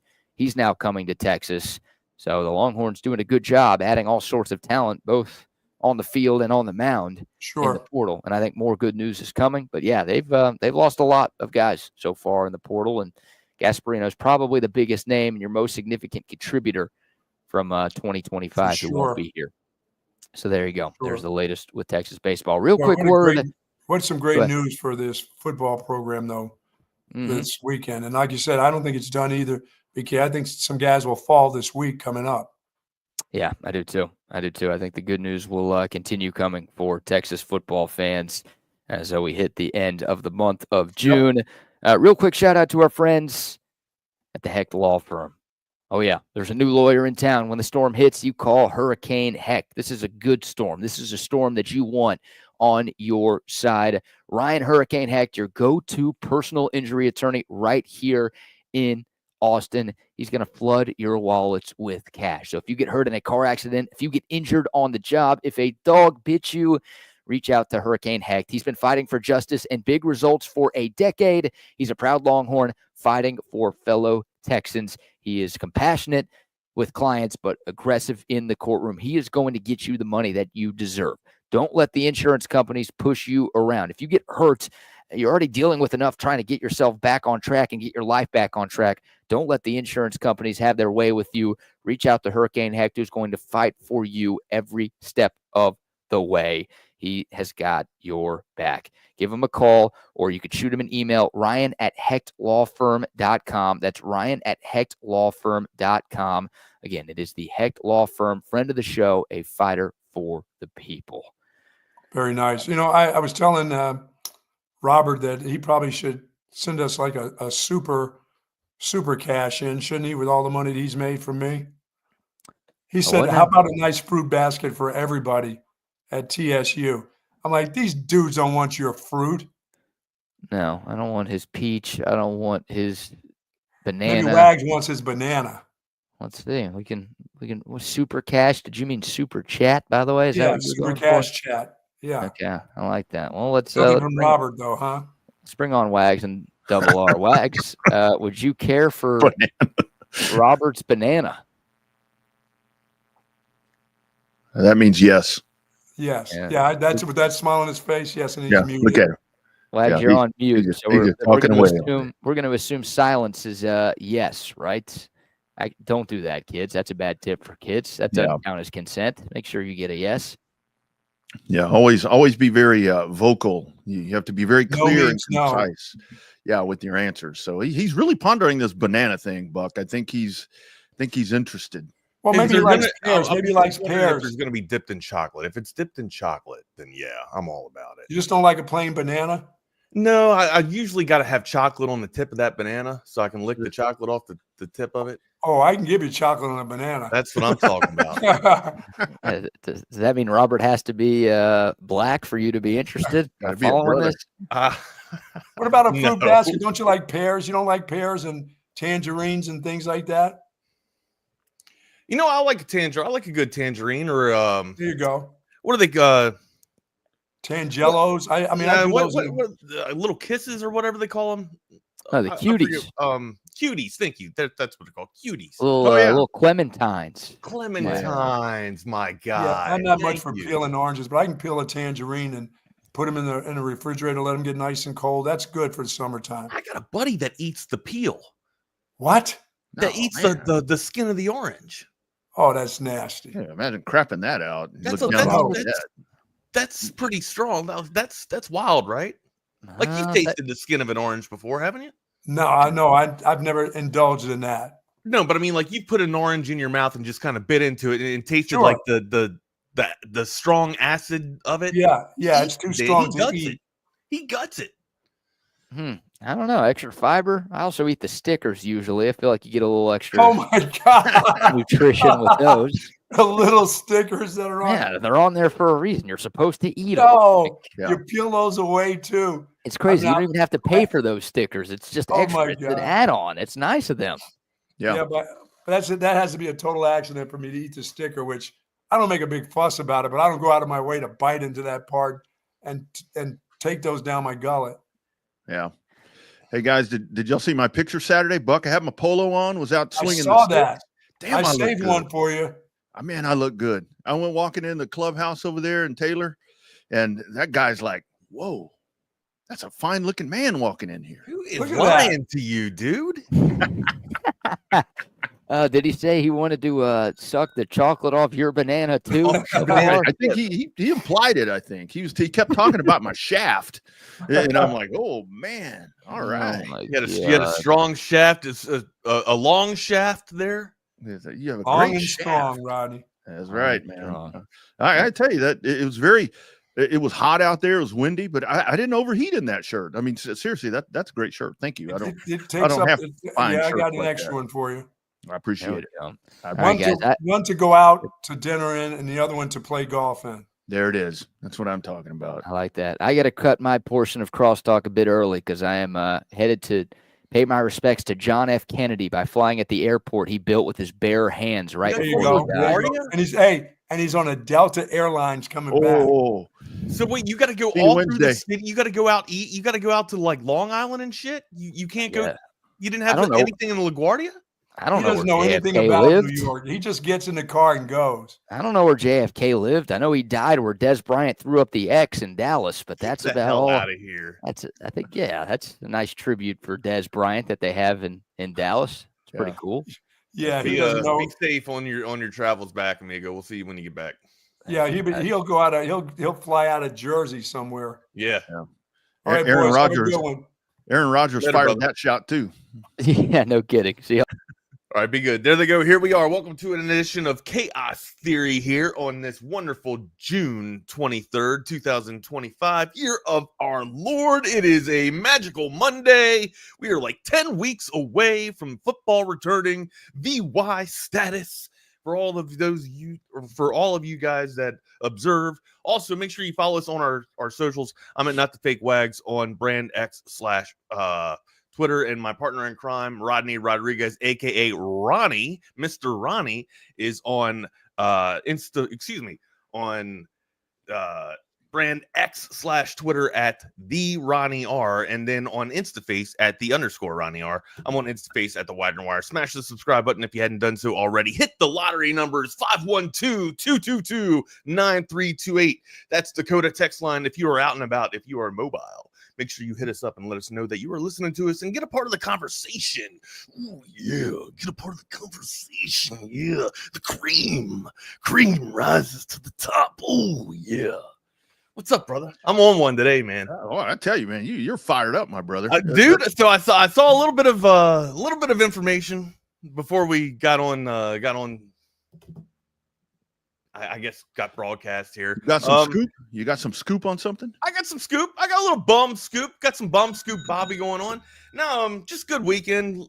Good refreshing weekend, but yeah, saw some news. Saw Mr. Abbott vetoed a bill. I saw that. I saw that. I guess we can talk a little bit about that at the turn here. Him and Johnny Gobe are going to be going head to head right here. Where what's his name, Danny Gobe, or Dan Patrick, I guess. Yeah, and that's the thing. So remember, in Texas, it's the plural executive, right? To where actually the lieutenant governor has more power than the governor. I'm not sure that many people are aware of that. So it's weird. Texas's plural executive is a little weird. But I encourage you guys to read up on it. But yeah, those of you guys that don't know, Abbott did veto a THC bill that would allow regulations. They just got to find the right proper regulations on products that would contain THC in it, like, you know, a drink or types of edibles. I saw edibles in the CB through edibles in the damn chat channel here, which kind of reminded me of it. But yeah, there we go. That's a little bit of your political news, and that's the only political news we're going to talk about today. What's going on, brother? How are you, sir? We don't need to talk about weekend stuff. Oh man, it's a great weekend, man. Like got up Saturday, went and played a little golf. Oh, it's Macho Man Monday, yeah, with the cream. Rodney coming with the golf like the cream, yeah. Went and did a little bit of that, and came back and watched car racing and golf. And anybody that says, "Oh man, June, July sucks. There's no sports," bullshit. There's plenty. There's plenty. Well, it depends on what sports it depends on what sports you're into, though, right? It does. I mean, it really does. It's kind of one of those things, but I think that's where you kind of develop other likes. And I think that's a great thing about doing a show like this, is that you watch stuff because you want to talk about it. I mean, it's like the WNBA thing. It's like, I would have never watched women's basketball but now that we bring it up, I'll turn it on. So I can't not watch it now, right? Like, I almost have to. And that's the thing with Angel Reese. Like, I'm to the point now where I'm watching Angel Reese just because I'm trying. Like, I have to try to defend her, but I can't even defend her anymore, right? Like, she is a Baltimore girl, man. I love her. She's fantastic. She's awful at basketball. She hit a chip, a chair, and a prayer 3-pointer the other night, man, and the announcers almost, you know, put her down as the second coming of Christ. It is ridiculous, the pedestal that they're trying to put her on, just for miracle plays that she is able to pull off. She travels more than Patrick Ewing. Her only move is a walk. It really is. Patrick Ewing's only move was a walk. Angel Reese's only move is a walk. All right, there we go. There's our WNBA for the day. There we go. We loaded WNBA last Monday. So. And they say that she's a great rebounder. Well, shit, she's rebounding her own misses. That's right. She's even coined the phrase, right? She's even got the phrase down, me bound. So yeah, well, and I tell you, here's the other thing. I think she went and got it patented. Like, she patented the phrase, me, or what, trademarked it. She trademarked it. So yeah. Well, I was speaking of that, I was actually doing some shirt clean out. I was going through my drawers, my chest of drawers on Saturday after I got home and had a few beers. You know, after you have a few beers, you throwing your church show, your church clothes out, your holy clothes. I ain't got none of them anymore, man. Did you hear my progressive dad joke right there? That was good. That was good. But I went through and I need to wash it because I forgot that I had this, but I'm going to wear, because several years ago, I bought me one of the, remember when T.O. said, "I love me some me"? Oh, yeah. I love me some me. I have I love me some me, a t-shirt, Dallas Cowboy with the star. We could probably do it. Oh, we didn't do a top 5. Or do you have your top 5 ready? Yeah, I had it Friday. Okay. Can you pull it up? Because we can throw a top 5 in here a little bit down the road. Yeah, we got to do our top 5. I got to find my papers. I'm over here Unsung actors. I'm Rod B over here. I got to find my papers. Yeah, you got tons of papers on there, but I'm sorry, I interrupted you, amigo. I'm flying on this Monday. What's up? Oh, so last WNBA thought. So when I saw it yesterday, you know, I'm flipping through the channels and I see it, so I stopped because it's obviously Indiana. So I'm like, you know, the Tres Leches are playing, you know, the three lovelies. Oh yeah, is that really their name? Is that what they're calling them? I think that's kind of like a joke. I'm sure it's supposed to be something derogatory or sexual, but you know, whatever. So I turned it and look, it was Indiana and Las Vegas. That arena was full. And so they're doing something right. I mean, they're obviously doing something right because there's a lot of people up in there watching that stuff. And the Fever lost. Indiana lost to Las Vegas. So boom, there you go. That's your WNBA update on a misogynistic Monday. On a misogynistic Monday or a Macho Man Randy Savage Monday. What are you rooting for? What are you doing over there? I'm looking for my top 10. Well, It's all, we can get to it's top 5. We can get to it later. Don't even worry about it. We can get to it when you're watching the commercial. What? Shit, I have it. It's right. What do you want to go with today, man? It's on my current page. It's on my current page in my notes. Apparently, not on my note card. You must not have taken that much extensive notes this week, right? Yeah. Hey, man. New NBA champion again. Oklahoma City. Yeah, buddy. Just a kind of a fart last night. It was a really good game last night. It sucks that Halliburton went down. You don't want to win like that, right? Like you kind of want to beat your opponent at the best that they can, like that they're at, right? Like the optimal setting that they're in. That way, there's no excuses back, and you can sit back, have a beer, have a championship drink, and be like, you know what, dude, that was the best of the best, and we knocked the shit out of them, right? They took you to 7, but I mean, still, like they could play. I mean, I can't say enough about TJ McConnell. He made so much money this tournament. So did Obi Toppin did too. Those two were fantastic, platooning the twos. But ultimately they needed a lot more of TJ McConnell coming down the stretch in supplement of Tyrese Halliburton. It just sucks to see a guy go down like that. We kind of knew he was going to be pushing it, right? Or a chance like this could happen.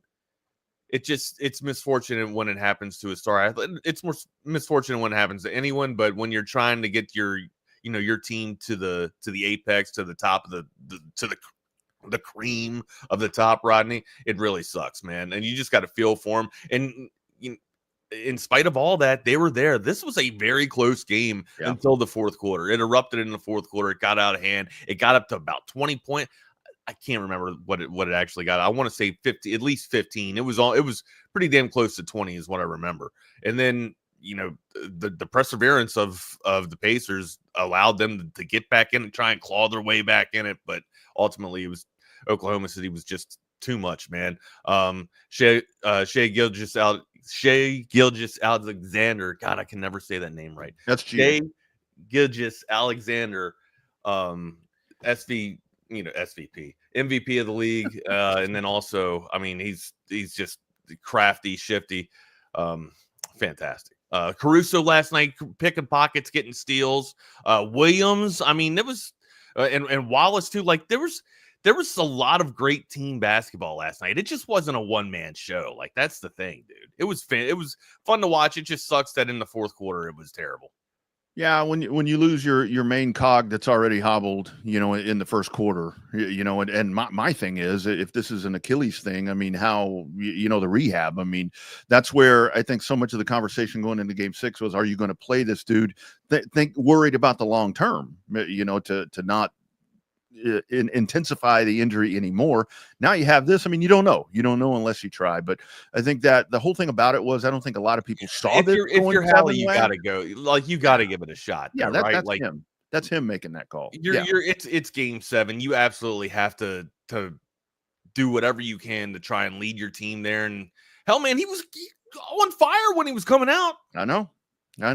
And that's the whole thing about it is, I mean, I think it was a great series. I mean, I do. It was topsy-turvy. It was a lot of ebb and flow, just back and forth. I mean, you had blowouts, and both teams won at home. Both teams won on the road. I mean, to me, all of that equals a great series. And when you get to game 7, even though when you look at the score, it kind of looks lopsided, but you have to factor in all of that we're talking about.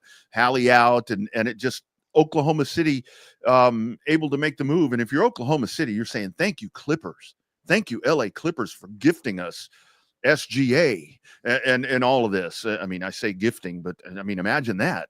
I mean, look at they're on Tulsa time over there now because they're winning a championship. And I can tell you, even though that the NBA changes so much and these teams change and so forth, I think Oklahoma City is the first team that I can really say in a couple of years, even discounting Boston last year, that has a chance to maybe go on a run. Because this is a little bit of a young team, and I think repeat chances are pretty good, dude. Yeah, they got great team defense too. They got all the key cogs. That's a great point, man. They could act. Yeah. They could. I mean, I'm not going to sit here and say repeat immediately, but they do have the roster, the personnel, and we'll see if we'll see if they can keep this thing together. They're so long too. Like Hartenstein's fantastic underneath too, because he can bring you physicality and size too. And then, Chet can play a stretch 5, right? Like when they want to go small, Chet can go down and play a stretch 5. I know that's weird saying that, they can go small with Chet being on the floor, but he stretches out, he gets to the perimeter, and then he just creates havoc, man. He moves, he shuffles his feet pretty good. He's got great lateral movement.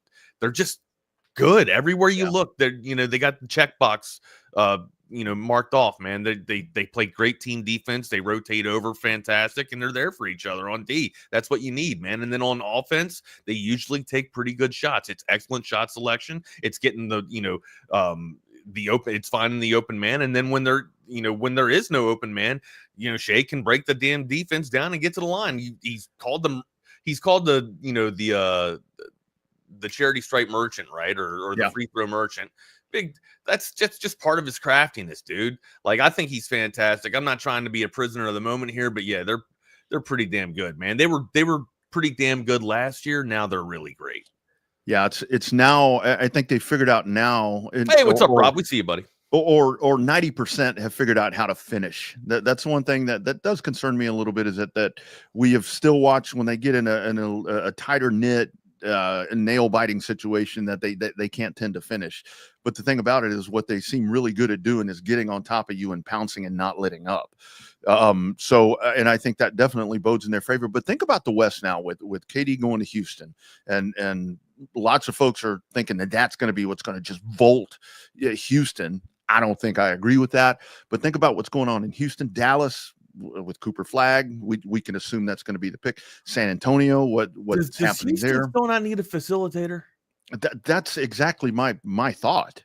And the thing with KD, I guess he played 62 games last year, averaged 26 points, so forth and so on. Great stat line, but I mean, yeah, you're going to have give him some nights off or whatever, have him ready for playoff time. But still, I don't know who the facilitator is. That's what was missing in Houston. And to me, KD's not the facilitator. I don't think. No. Who's he taking off the dribble, Rodney? Yeah, I mean, yeah, exactly. Exactly. So with like, that, don't get me wrong. Like back in his day, and shout out to Zay for putting me on this. I didn't even realize how nasty Durant's crossover was, and then KD's like, or Zay's just like, here, watch this clip. There's a nasty 3 or 4 minute clip of just KD breaking people down, right? Yeah. And especially for him being 7 foot and to have dribbles and handles like that, it's just not fair. You're not supposed to be able to do that. Yeah. Welcome back. Not too much anymore. Yeah. Hey, Hoop Dog checking in on the Coda text line. Yeah, I got you, DJ but that's all it is. Van Vliet is the only facility. Like, you got to do more, and also, like, you can't tell me you're just going to ride and die on Van Vliet. Like, that's not the facility. And more, and honestly, Van Vliet, you're shooting. He plays the point, but dude, he can be ice cold as a damn knockdown 3-pointer. So to me, I would find somebody else that can drive and get there a little bit more, and then kick back out to Van Vliet. That's kind of I'm trying to remember the guy that used to hit down the threes for Houston a couple of years ago, back when Harden was on the squad. Like, Harden would drive and then he would kick out and hit the threes, but it's the guys, it's the name's eluding me. Sorry, gents. It'll come to me though. But yeah, your point, Rodney, I'm sorry.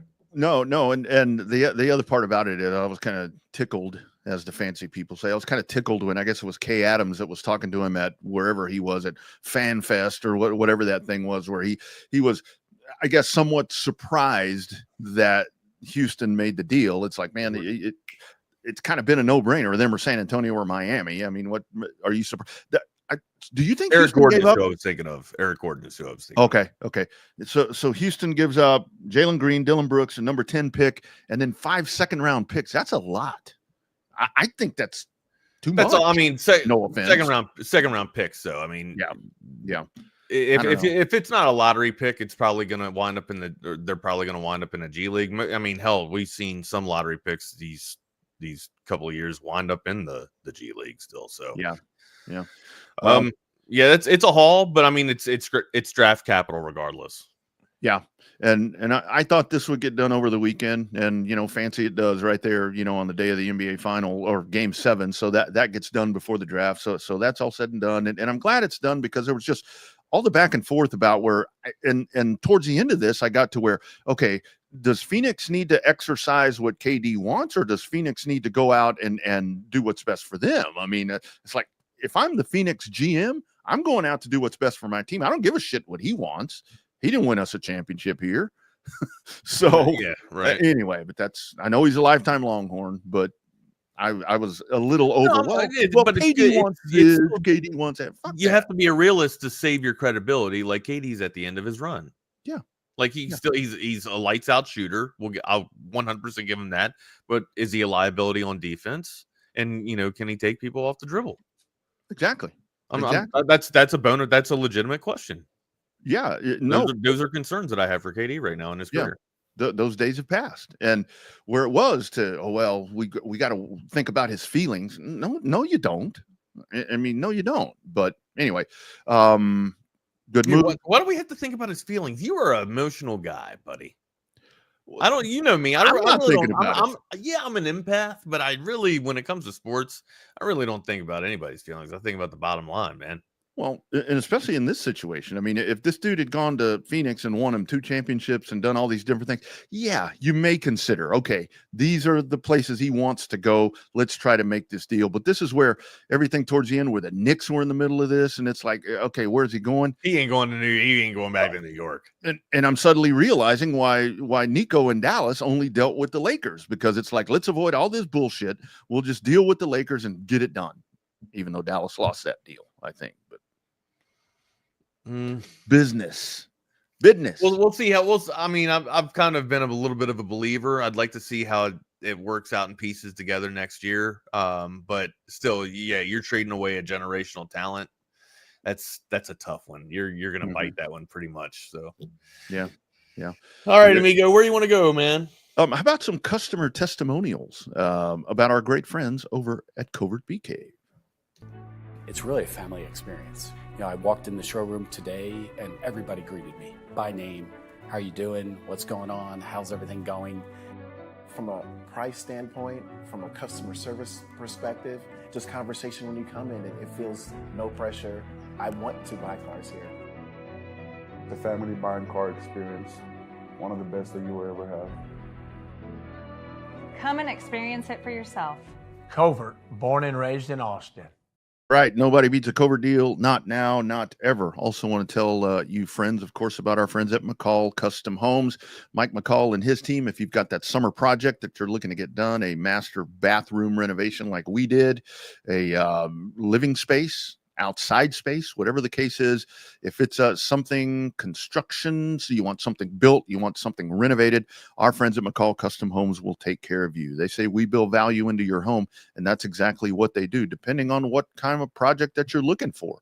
The market's a little turbulent right now, going back and forth. A lot of people, I still get calls from friends for my years of real estate. What do you think I should do? Should I sell? I'm thinking about doing this renovation. What do you think? I tell them 9 times out of 10, usually with the area that they're calling from, I'm like, do a renovation, add value to your home, and then I recommend McCall Custom Homes.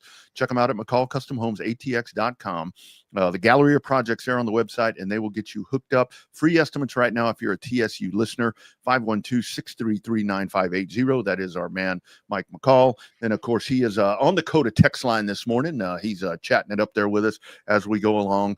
But, yeah. Get that free estimate, get their ideas, get their just their plethora of trades that come out and do excellent work that you're going to be satisfied with. Again, 512-633-9580. That's the digits right there for your estimates. Call or text Mike. Don't do it late. He's a brand new dad. We build value into your home. It is McCall Custom Homes. Dude, I felt like a brand new dad last night, man. Oh, yeah? My wife's dog sitting.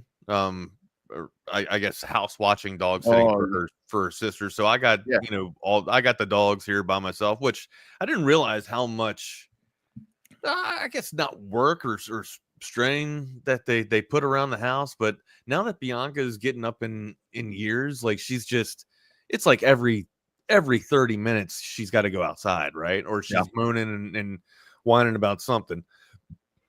and I don't know your all's thoughts on putting dogs down or doing that type of stuff, but I'm just going to open up and give you mine real quick. I vowed to watch over her and give her a home. I didn't vow to take her life. You know what I mean? And she can't communicate that with me. And as long as she's up and running around sometimes and still rolling around like a pig and shit, I'm going to keep her around. You know what I mean? She seems happy, right? She doesn't seem to have a miserable life. Sure, she's approached geriatrics and she's got to piss every 30 minutes, but I just don't feel like it's on me to take her life, right? Like I just can't do that. I can't bring myself to that. And I grew up in an era where, my dad or my granddad, if the dog was hurt or if a horse was hurt, you'd put it out of its misery and stuff like that. Exactly. You'd shoot it in the head and put it out of its misery. With my dog, I don't know if I can just do that. So it's been a lot. Like I felt like a dad last night. I mean, she's 10, but she is starting to need more and more all the time, right? Mm-hmm. And then you got Rocky, who's a year and a couple of months old, so he's kind of trying to be the attention whore right now. Like whenever Bianca gets some love, Rocky comes up, hey, what about me, dude? You giving her food? What about me? You got to give me food too. And it was a lot. And I was up till about probably 3:30 last night, just trying to be comfortable and situated, and Bianca having to get up and go out every so often. And then mother effer, as soon as I'm asleep, probably around like 5:30, I get this sty in my eye. Still haven't been able to get it out. I got this thing, probably a dog hair, I'm thinking, right? Probably some dog hair got lodged into my eye. I was trying to take tweezers, digging in my eye like 6 a.m. this morning, man. It was awful. Just an awful day, awful time. But nonetheless, you still do it for the dogs, man. The dogs are there for us each time, every time we come through the door, man. It's still there's my PSA on loving dogs. There is no better love than the love of a dog. I'll tell you, man. And it's like I call them our kids. And like seriously, yesterday, it's one of those things, Wags, to where I come up into the room over here and I've got a couch over there. They're both on that couch right now. They sit there all the time when I'm doing this. And it's like I sit there, they come over, they're just peaceful time with them. Yeah, man. And that whole, I mean, it's like, and the thing is, they're so smart. They know certain words, OUT, and I won't say the words because they'll go run, hauling ass over there. It took me a minute to add those words up, buddy. They know those words, and when it does come to the end right there, because man, Tracy and I have had to do that 4 times to where it gets to the end. Yeah, I did it with Ella last time, like where I gave Ella the shot and put her down. I can't do that. You know what I mean? I'm just gonna ride it out. We had one dog, Nala, that my mother-in-law actually adopted, and she found her on the couch just passed out. That's what I told Katie. I was just like, you know what, we're probably, how it's going to go down is Bianca's probably going to pass out on the couch or die on the couch behind me. So that's how it's going to go. I'm not putting her down or anything like that. That's basically how hopefully that's how it goes down. Oh man. And it's been so tough because that's what with this set of dogs, the current dogs that we have now with Pete and Little, that we got them young. I mean, we got them really young. So you've had them. It's been a lifetime, right? Well, Little, my pup, she's 10, but I mean, she still moves around like she's 2. I mean, she's very elite and fast, and we spend really good money on food and everything because our older dogs my dogs eat better than me, buddy. Oh, absolutely. Me too. I eat shit. I mean, not literally, but these guys, I'm cutting their food up in the morning and I'm like, this shit looks really good. It's like, I want to take a bite. Oh, you got to cut their food up? Of course, Oh yeah, you give them the good stuff. I don't. Yeah. You give them the preem stuff. Oh man, but it's like when we've had to. So we found some folks that actually will come to your spot. When it comes to that end of the line, and they do it for you. Yeah, they do it, and you're there, and it's those words at the end where it's like, like our big shepherd, that they do it, and he finally got to drink beer on his last day. We gave him all this junk food. They're like, give him whatever he wants because it doesn't matter because he's going to be gone very, very soon. And we did all that, and he finally drank a beer with me, and just like that, they're like, he's passed, he's gone. Yeah, and that's rough. That's how we did it with Ella, man. I just no way. Boy, I don't think that's going to happen this time. Sorry to take you guys down on a melancholy Monday there. It's not what we intended to. We're just talking about the dogs, man. But hey, we got some college baseball to talk about there. I mean, bittersweet. Baseball is over, but damn, was that a great game? Was that a great tournament, man? Ended up being 3-run differential between the entire series, but LSU took the series 2-0. It sucked. Wild turn of events. This kind of sucked about the tournament, right? Like, especially in a championship series. Head coach Schnall, Coastal Carolina Schnall was thrown out in the first inning after Schnall got thrown out first, but he was thrown out first defending Schilling, who was the first base coach and ultimately assistant coach of Coastal Carolina. Schnall was thrown out for defending Schilling, who was chirping at the ump for missing a few calls too, right? And then Schnall ultimately, was tossed for saying you missed three, and it didn't seem like he got any type of a warning. The warning did go to Schilling, right? Schnall did not get a warning. Schilling did get a warning, but then Schnall was thrown out immediately after contesting and then tried to argue, which got him even more game suspensions on top of that. So we'll see if that carries over to next season. I'm sure if the NCAA is anything like we know, I'm sure that will probably carry over in the next season. However, and then after that, it seemed like the pitching headset, the communication headset that happened between the pitcher's ear and the dugout, that kind of went awry for Coastal. All that being said, they played one hell of a game.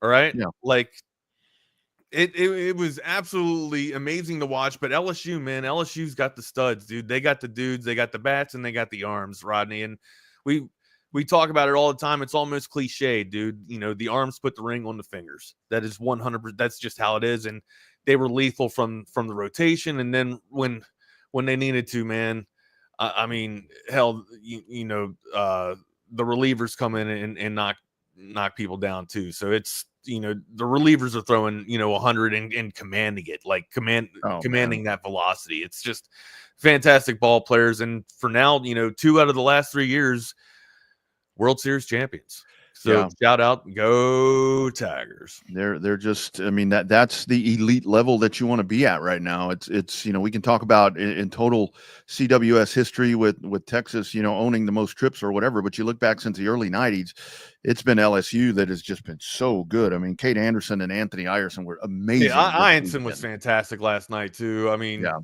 and honestly, it's Sowers though, right? Like, or not Sour, Shores. When Shores can come in and sit, he's like 6'2", 6'1", 6'2", 6'3", or whatever, throwing downhill, just an absolute machine, right? And then he's commanding 100, 101, just absolute nasty. I mean, you can't catch up to it. Power pitcher. I can't wait to see what these dudes are able to do in the pros. Yeah, I mean, Jay Johnson has just done a massive job there at LSU, setting a standard when it comes to college baseball, and that was one of the things that we talked about. As much as I want to say that we're the top, that Texas is the top, I think you just said it. Jay Johnson and crew, baby. Yeah, you. That's what they are the standard. Yeah. Hopefully, there's a moment where you get like what Texas did in women's softball with Oklahoma, where you finally knock them out. Of course, you don't have what you have had the history there here with LSU, but I mean that's your benchmark right there. That's what you're trying to be. And look, man, that's in your league. That is right there in your league. So I mean, you just cannot discount what Coach Johnson is doing there at LSU. And with them, it really is just a matter of reloading. And that pitching is that's all they do. They just reload, dude. And they always have arms, right? Yeah. They always have arms, man. Yeah. And, for Coastal Carolina, I mean, just that whole, that umpire, I know all the chatter, everything that goes on, but that dude was taking that very, very personal. Sure. But I mean, but here's the thing too, like the umpire and his Campos, Angel Campos, you can't make that about you, right? And that's what it seemed like it happened. Like that's what it seemed like. He took it personal and he made it about him. And you got to realize everyone in that situation needs to realize, the elevation or just like the moment itself, right? Like the heightened moment. Okay. Calm your wits. If you're the ump, you got to be like, okay, this guy's go over to him and have a conversation with him first and be like, look, man, I'm going to throw you out if you keep, trying to do this shit. Well, then the one guy fell down. Yeah, who was that? I mean, this is after he was already tall. Schnall was already tall at that point. But yeah, homeboy came from first base to try and get his chest in there, and then ended up falling and tripping over his feet. Yeah, trying to protect trying to protect Campos there, and then to his credit, shook it off pretty well, honestly, man. Yeah. But anyways, that dude got up. He's like, who saw that? The final there, LSU just complete. And then also too, like, not to take anything away from Coastal Carolina, but they didn't play well at all too. There's some errors in the field last night, bad defense, and where they're known for defense too. Not getting a routine glove, not getting a routine third base. I guess I couldn't really call it a routine hit the third base, because it was a little bit of a tremendous hop, but again, the third baseman wasn't able to get his glove down all the way, and if you get your glove to the dirt, you probably make that play. Little bit of a tough play to make, but again, you're a solid ball player, you can make that throw out or that put out there. But yeah, ultimately Coastal Carolina just didn't play well, man, and the better team, regardless, even if you got them on the perfect day, was LSU.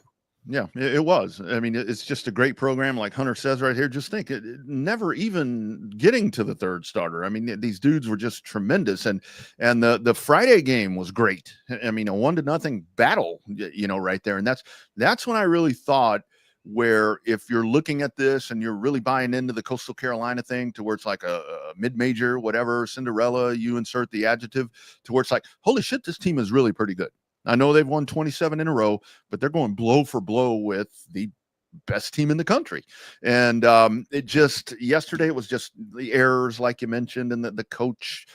Obviously, you throw the skipper out in the first inning, that's going to just the skipper and the assistant coach. It's gonna make some shit go awry, right? Like, you're not gonna be on your best communicating or your best communication. And the first base coach, but then still, I mean, you only lose 5-3, so it's like that tells you how good that team is. That's where, and that's a beautiful thing. What I take out of the College World Series is that you had these teams that.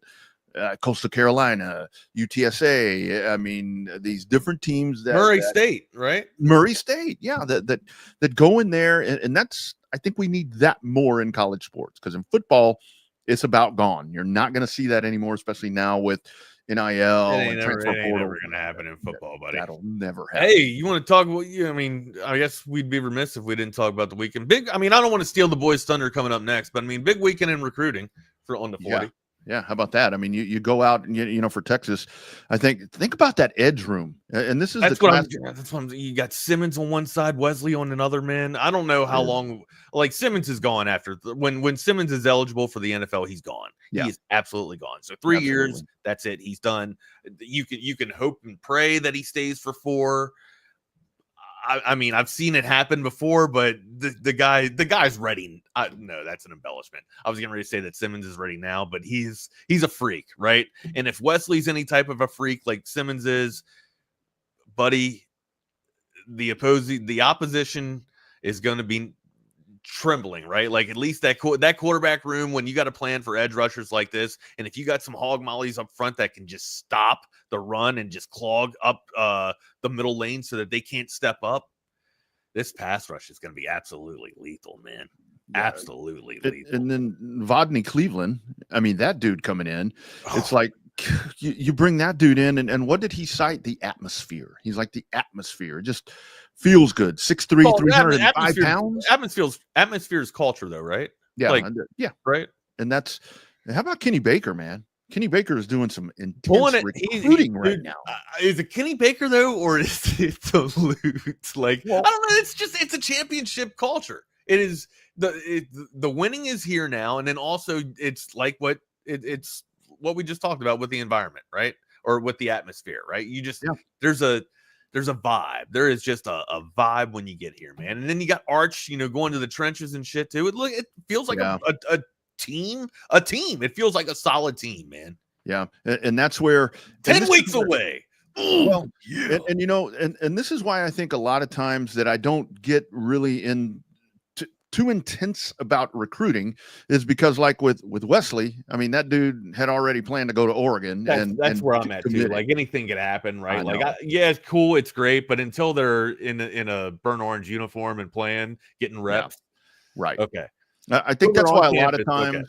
Yeah, why a lot of times I'm like, man, it's great, whatever. But that's the beauty of what we're dealing with now with this whole atmosphere thing in Texas, is to where in the past it was like, oh shit, okay, what are we going to do at the edge position this season in 3 months? Now, I mean, this is a class of 26. At the same time, that's scary to me because it's like, shit, that's a long time for these dudes to change their mind or now get a better deal. So I don't know, man. And the whole thing is with that atmosphere and all that, you had a couple of Georgia kids in, a 5-star linebacker and tight end that were in, and they cited, talking to Sark and Johnny Nansen and Jeff Banks and all these different things, to where that's what's happening here. And that's what's and you're winning that. And I mean, you're the biggest brand in college sports. Yeah, maybe you haven't won the national championship the last 2 years, but you feel it coming, and it's where you want to be. It's a good time to be a Longhorn fan. I'm not going to sit here and play hypotheticals on Monday, right? I'm not going to Monday morning quarterback this thing. But I would think that even though we lost, I think we took a big hit in the wide receiver room this year. Of course, right? You can't lose draft. You can't lose, to your or hell, all your wide receivers to the draft, right? But it happened 2 years in a row, and they were able to reload, right? However, I think the rapport and the connection with Manning and Wingo is going to be so damn lethal and so unstoppable that defenses are going to have to plan for it, right? And it's going to get everyone else wide open for Manning too, right? There's just too many weapons on this team you can't cover. You just can't cover them all, right? And now that you have a quarterback that can utilize his legs and get that portion of the game involved, this is going to be a serious offense, an absolute threat of an offense, right? And the defense coming along too. The defense didn't really take that much of a step down, right? Yeah. And again, like I know we're talking about recruits for 26, but 25 is going to be pretty damn special, amigo. 25 is going to be good. I think so too. And that's where kind of my whole thought on this is, where when we see edge rushers and defensive linemen that are top prospects, when we see those people that are committing now, this is kind of my whole thought with the new college football. Like, if I'm going to build a team and I'm the architect of it or whatever, these are the guys that I want to bring in. The trench guys, because you can bring them in and you can build around them to where more, like you did with Matthew Golden. Edge rusher, would you say an edge rusher is a premium piece though too, right? I think it is. It's the ultimate counter for an excellent pass attack, right? As fast as these offenses are now. Yeah. Right. And you can mask your secondary with a really good edge rush. You don't have to have the best secondary, but you can kind of mask some of their vulnerabilities if you have strong pressure from the edge. And that's why I think this year with the edges that are already there, I think Trey Moore is going to have a massive year. I think that we see everything that we thought we were going to see coming out of UTSA. But again, faster game, system changes, all of that. We saw at the end of the year what we thought we were going to get out of Trey Moore. But as you're adding these pieces, to me, with the portal, that's where you go find a receiver. I mean, obviously you've gone. I think Texas has done a tremendous job, because what did we talk about at the end of the year? Gunnar Helm's going to be gone. What happens at tight end? Who's going to slide in there? Well, you go find one. You go find one in the portal, and I think you can pop that dude right in. So I really like that these young commits, coming in that way. Those are guys you want to homegrown into your system, where these other specialty guys. Domino effect too. Yeah, because that's your anchors. I mean, it's dudes like that. It's Wesley and Cleveland that if you get them here and they become a part of this and they buy into the system, those are dudes that are going to be. Yeah, I'm sure the guys are going to talk about them too. Like, I don't want to steal too much of the thunder, right? And make too much of this recruiting show. But yeah, big news, this weekend from the recruiting. Man, recruiting 101 on Chaos Theory. What is this all about? I know we're not. I know. I like to leave it for the guys, man. I don't want to steal their thunder. I don't want to steal their content. Hey, we can mention though, Will Gasparino over in Texas baseball, maybe some bad news into the portal, and that there's a lot of people out there, a lot of bodies in the outfield. So I guess maybe I'm not surprised at that, but that was kind of one of the holdover guys. I'm surprised to see Gasparino. Me too. In the portal. Yeah. 100%. Yeah, I think so too.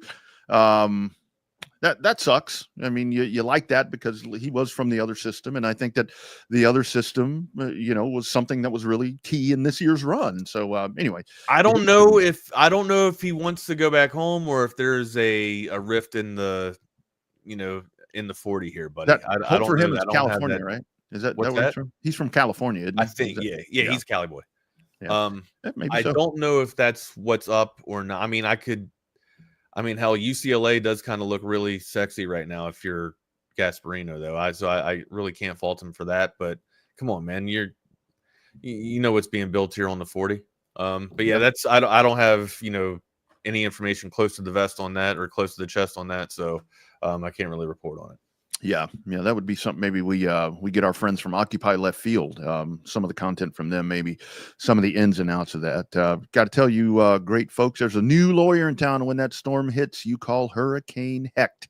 That's right. Ryan Hurricane Hecht, your go-to personal injury attorney right here in Austin, a proud Texas Longhorn fighting for fellow Texans. He's not just a lawyer, he's a Longhorn through and through like many of us are, and he brings that same fire and pride into the courtroom. If you're injured on the job, in a car accident, anything personal injury related, there's only one call to make, and that's to Hurricane Hecht. He's been fighting for justice and big results for over a decade, a young dude. And he's been doing this for over a decade. And the best part about it is, like we talk about all the time, I'm a morning news junkie.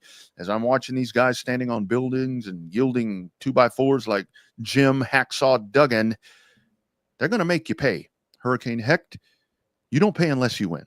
That's right. No fees unless Hurricane Hecht gets money in your pocket. Aggressive in court, compassionate with his clients, Austin-based and Texas proud, a friend of the show, a friend of BK's. I can't wait to have maybe a nice, cool drink with our man, Ryan Hurricane Hecht. Look forward to meeting him soon. Don't let those big insurance companies push you around. Let Hurricane Hecht blow their case out of the water. Call Hurricane Hecht today at 512. It is the 512. When you see a 512 in front of it, you know it's Austin-based, 938-8929. You can also email him at ryan@hechtlawfirm.com. That's Ryan at HECHT lawfirm.com. I talked to a guy at Gold Cup. We exchanged phone numbers. He's like, the 512, Austin. This was a guy from California. The 512. I'm like, well, now we have 737 because there are so many people here. We had to get new digits. 512 is original. And shout out real quick. We were talking about Gold Cup. Let's talk about CONCACAF real quick. Shout out to men's national team for winning Group D. 9 points to the victor. They move on to the next portion of CONCACAF. This is where usually the wheels fall apart. So I was surprised the other night because I had done the World Cup the Gold Cup on Wednesday for work. And then when I came back on Thursday, obviously I was kind of still juiced up about it. And I turned on Q2 looked a little empty, I thought, for that USA match. Maybe the heat, I don't know, but I just thought there would be more people. I ain't been a Q2 in 3 years, man. Well, again, I'm watching on I Navy haven't seen a match in 3 system. years. I was all about it until some bullshit went down. So well, I just thought that Team USA, and this was actually something that we talked about when we were in Houston, to where it's like the company I was working with, we were kind of co-op, and they're like, we thought about Austin, but just the Dallas or the Fort Worth and the Houston markets, because I'll be back up for the final in Houston doing some stuff there. But yeah, I just thought it would be a bigger turnout. I know it's hot. I know all of that. And, I just thought it would be more of a destination. But Mike says it was ticket Michael, while I have you here. Okay, well, what I'm was not your surprised. damn Michael C? What is your porn name? What is your porn name? And when you go in there, look, here's the thing. You're supposed to sign up for Vanessa with your porn name. That's the joke that we're supposed to do. I'm supposed to sign up as Tommy Brunswick. You're supposed to be signing up as what? What is your porn name? Please put it in the chat channel here. Well, I'll tell you one thing. Castle Rock. So now that I'm on the PGA 25 PlayStation 5 tour, Keith Sunset is burning up the PGA Tour right Keith now. Sunset. Keith I love Sunset. it. Is that your? Did you make that name for the tour? Well, that's my porn name. I know. Did you make that name? Yeah, for the that's tour? my character, and it. it's a dude. You know, he's kind of dark, looks kind of Hispanic. Great name. Keith Sunset is a great and the dude. name I mean, too, he's all. But the only thing that I changed on Keith Sunset that Ronnie doesn't have is this dude's got beautiful blue eyes. You know, he pops up on there, and it's like, man, look at that guy's eyes. You're my guy, bro. You're my guy. I'm out of control. The wife came in the other day. She's like, number one, what are you doing playing a golf video game? She's like, you're going a little far here. And she's like, by the way, who is that guy? Well, she said, is he on the tour? I said, fuck, that's me. That's Keith Sunset. That's me, babe. Philip Navarro is a good one too. Navarro. That's a good one. Philip Navarro. Cinnamon.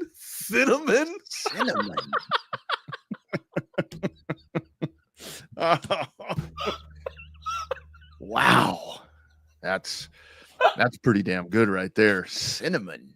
I've never seen it like that. See, that's the great porn name where it's like you don't even like, for example, the female one, Trillium. It's like you don't even need to have like a name. It's just like boom, there it is. Yeah, you know, that's pretty good. Lexington Steel was probably the best name that I've seen out. And Johnny Sins, that's a good one too. But I mean, Cinnamon. Cinnamon's pretty damn for one name. What do you seal? Huh? One name. And that's like the girl. Shit, where are we? What do we got? What do we got to do? We got the females allegedly. I mean, I don't know if it's a real name or not, but they have like normal names, you know, like Jennifer White, you know, Casey Calvert. They have normal names where the dudes. You think that's their real names, Rodney? I know it's not. Okay, I've done some research, and they kind of have goofy names. You've done extensive research on it. But yeah, it's like okay, the dudes go a little out of control. Yeah, like Johnny Sins and all these different names. God, we're gonna make this a thing where we all check in with our damn porn names. That's Dick it. Like we label each other. Our Tommy Brunswick and Keith Sunset here. Dick Fitzwell. Dick, that's a good one. It does fit well. It's in there. Yeah. I am McLovin. Thank you, Jason. Yes, I am.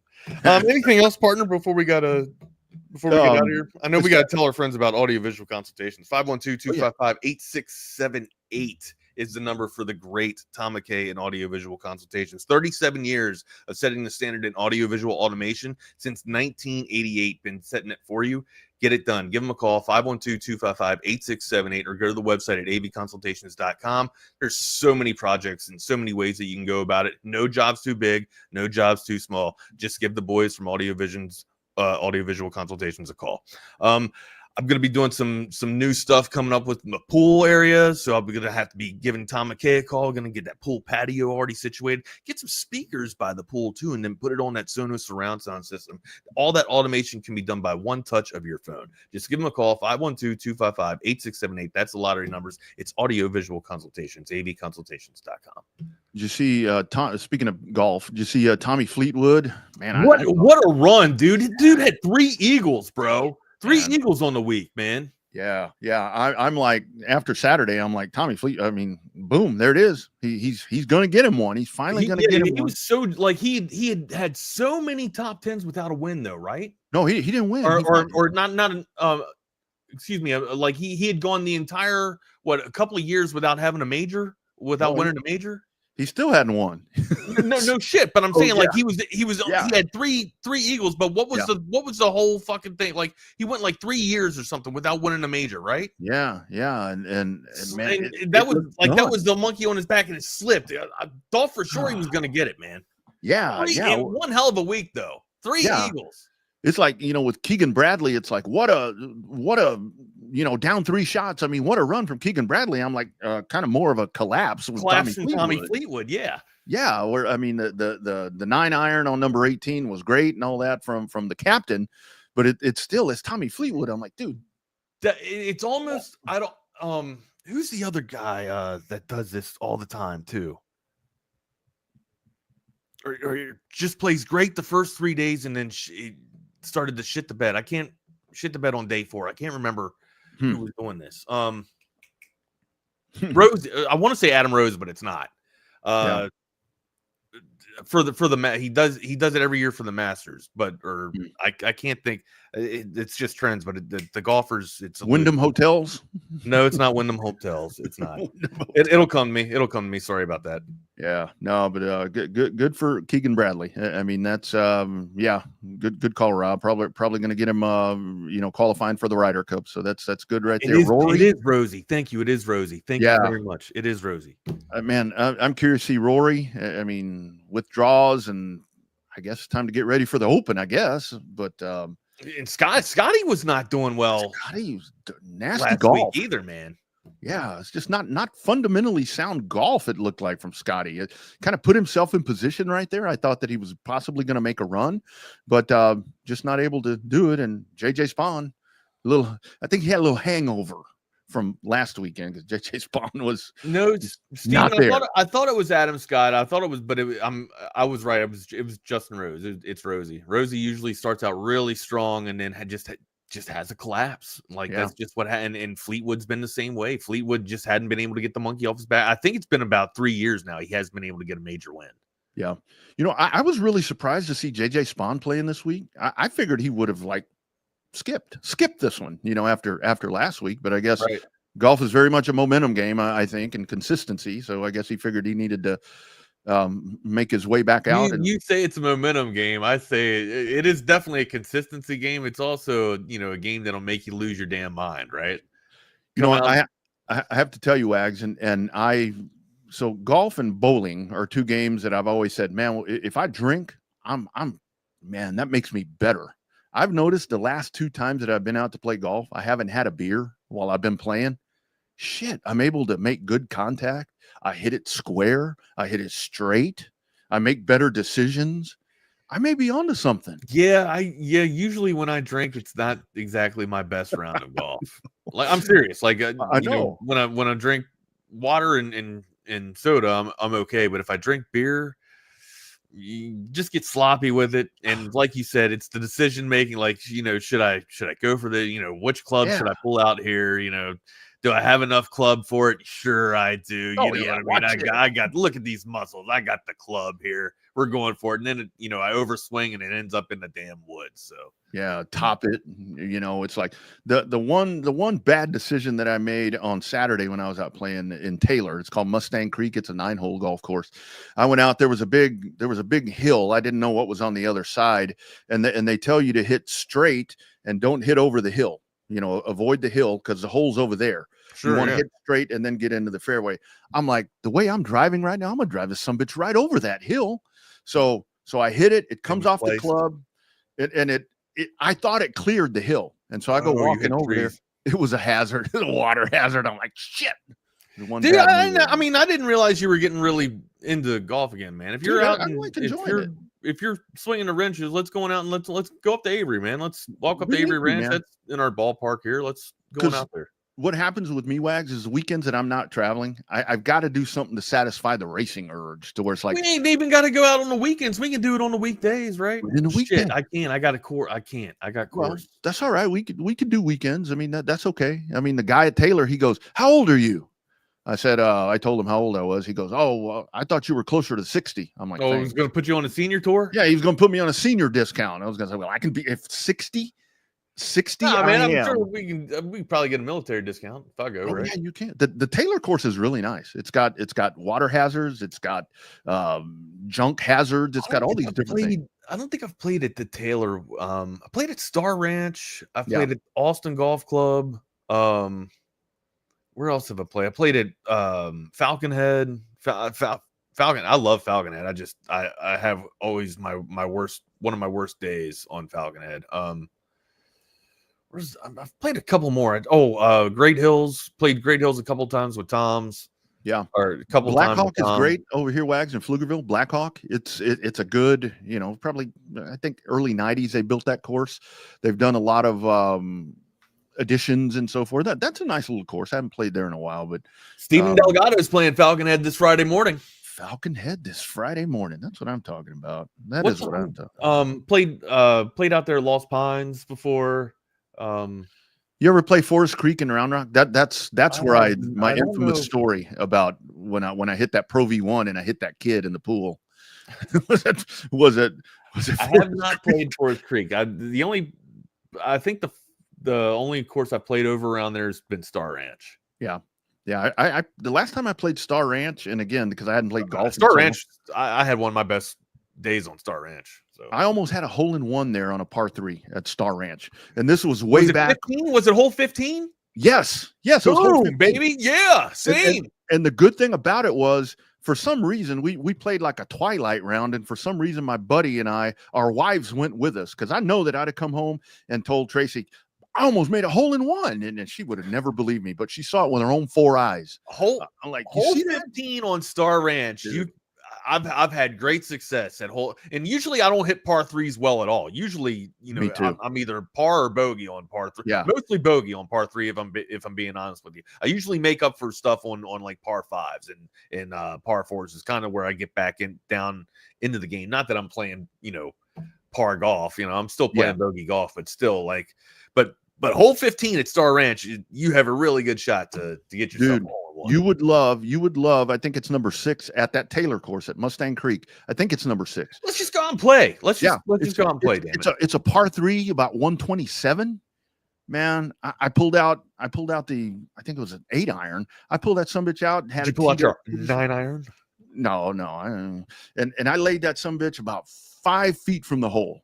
And it's like the dude that was behind me. He's like, damn. If you're within 20 feet, brother. You were great. You were looking good. I laid it on 20 feet of where you want the damn ball to go. You were. Yeah. He's like, how'd you do that? I said, I don't know. I opened my eyes and it landed there. I don't know how I did that, but it sure shit looked good when it hit, brother. It looked good. Oh, I'm getting all golfing. Anything else we got to get out in the same round? Man, I think we got everything covered. Hey, Astros are rolling. When I think their 8th or 9th straight series. 5.5 games up in the AL West. Somebody's got to win that. Astros are really. You don't need Verlander. We don't need that dude back. Are you kidding? We got Hunter Brown, for crying out loud. Hunter Brown is the new Verlander right now. I saw Pena make a play the other night, man. That dude is gold glove worthy. Is Pena right now. He's pretty special. That's a pretty special talent. So is this guy. You're a special talent, Nick. What's up, brother? How are you, sir? Can't complain. Doing well. I'm in Pennsylvania for the next 3 weeks. So. Oh yeah, you staying Jens? No, I am not. No, I don't know what that where is. Are you at in Pennsylvania? Central Pennsylvania? Where are you at in Pennsylvania? Bethlehem, if you're familiar. Okay. That's where Bucky's from. Bucky, you've been talking to Bucky? I have not. Staying at the Knights Inn? Nope. Okay. Is there a statue there of Bucky Godbolt? Wow.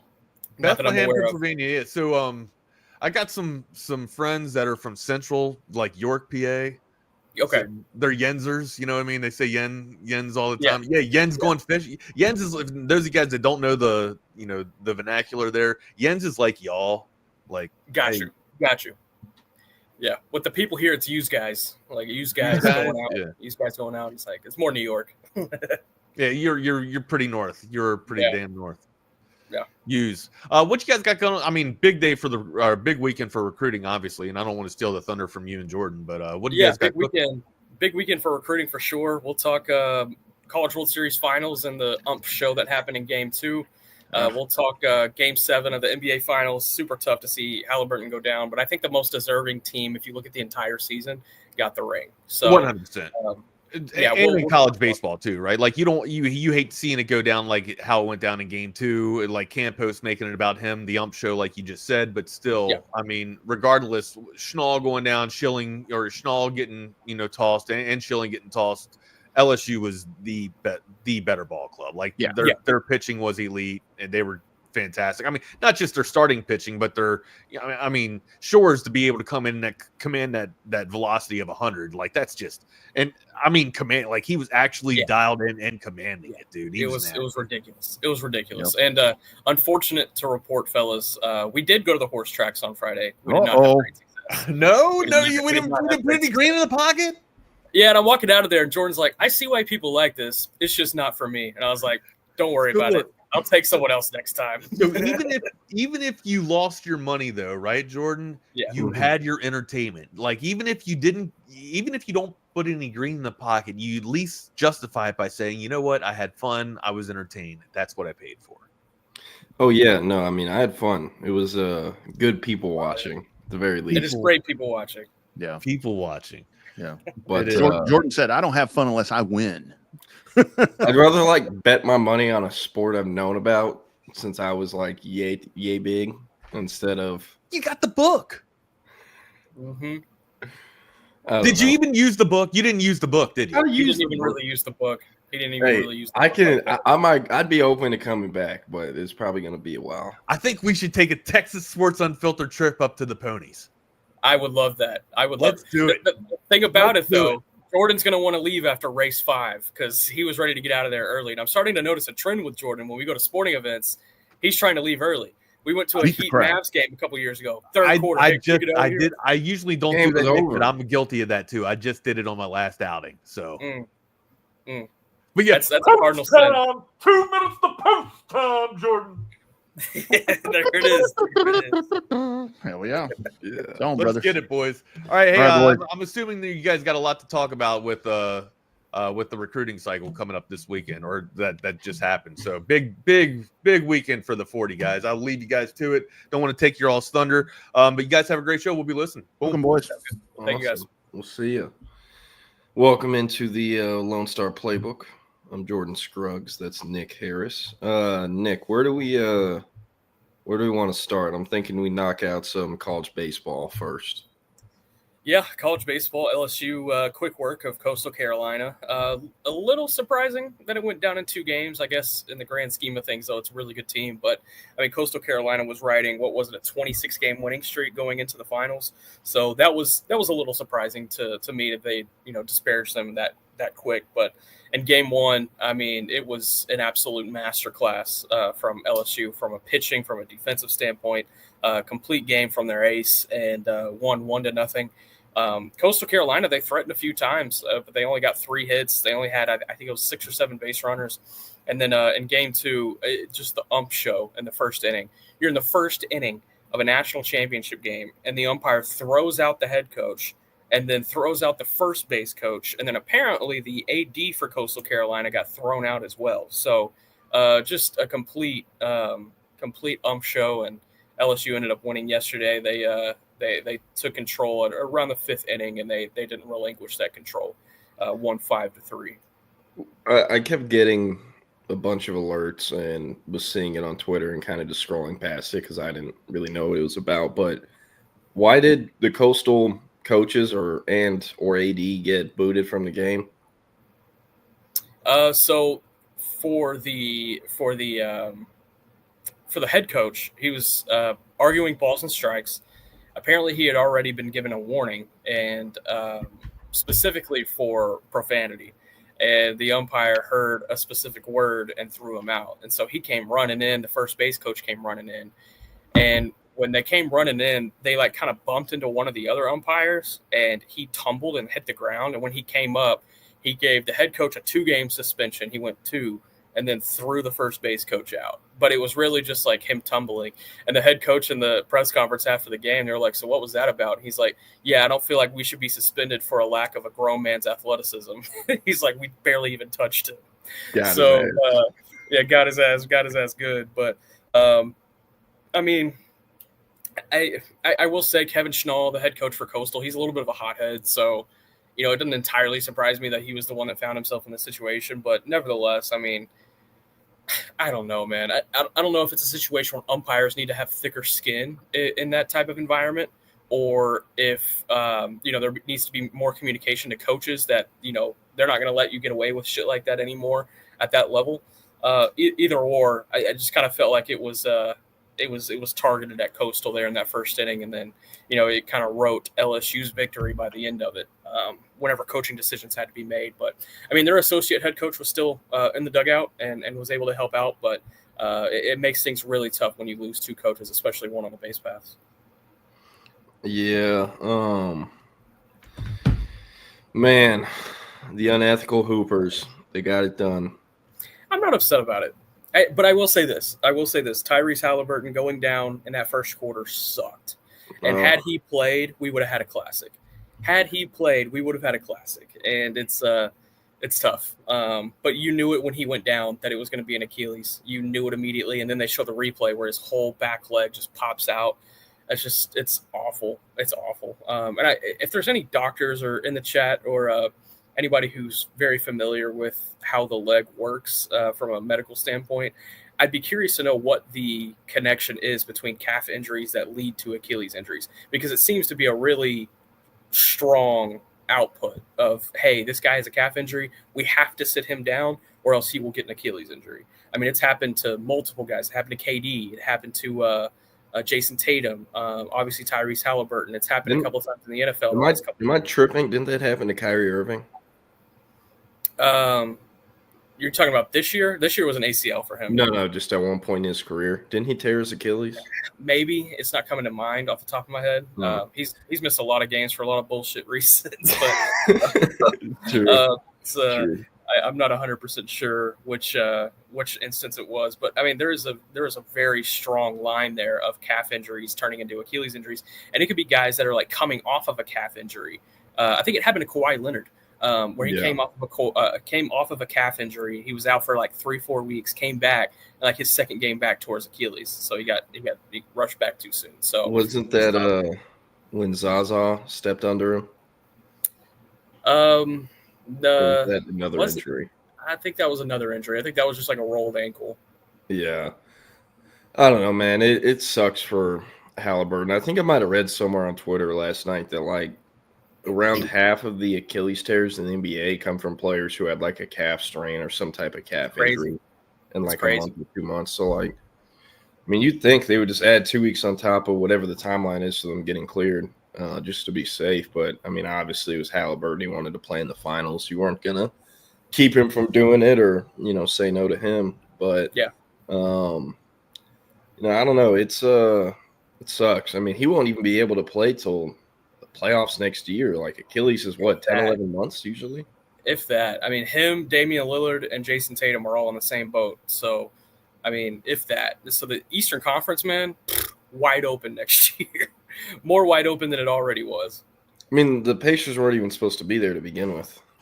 I mean, yes, you're right. They were the 4 seed. But if you look at the best team in the Eastern Conference since like January 1st, they were number one in all of the metrics. I mean, after the New Year flip, they have been the hottest team in the Eastern Conference at least, and then they were on par with what Oklahoma City has done since then as well. But if we're talking about beginning of the year to end of the year dominance, OKC took that crown and they got the ring, and I think it's a very deserving ring.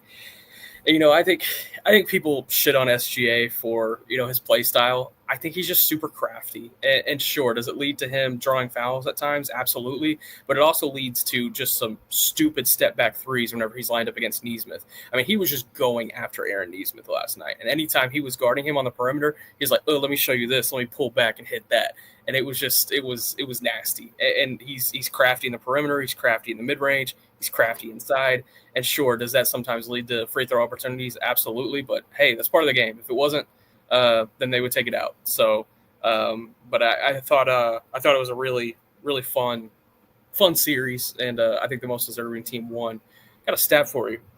How many times in NBA history do you think the same player has won MVP, Conference Finals MVP, and NBA Finals MVP in the same year? I'm going to go less than 5. 5 or less. Throw a number out there. 4. Counting 1. SGA. 1. Oh. SGA. SGA is the first person to do it. And on top of that, he won the scoring title. So Jokic should have won the MVP, and LeBron should have won the MVP more than he did. Like, you can't tell me LeBron was the most valuable player to his team for however many years in a row, but you don't give it to the same guy every year. Yeah. And Curry had a couple years, too, where he probably should have had finals MVP. But remember, he didn't get his finals MVP until that 2022 run. I think that's when they won that last one. But yeah, it's fascinating. Very fascinating. There's an argument Harden should have won the first MVP Curry got, Yeah. The second one, there was no denying that. Curry deserved the second one. But yeah, exactly. Like there's a lot of discourse to be had about the MVP trophies, but with With SGA, look, I'm a hater of him. I got to give it to him, though. He didn't say anything stupid or corny in the post game like Jason Tatum did last year. Yes. So Yes. clap it up for that. He clearly, I think, was told by someone, whoever does PR for him, like, hey, whatever you were thinking about saying, don't say. Just be normal, be gracious. And well, that is his normal. That is his normal, post-game interview. He's typically pretty chill. Yeah, I know, but, like, it does not feel genuine at all with him.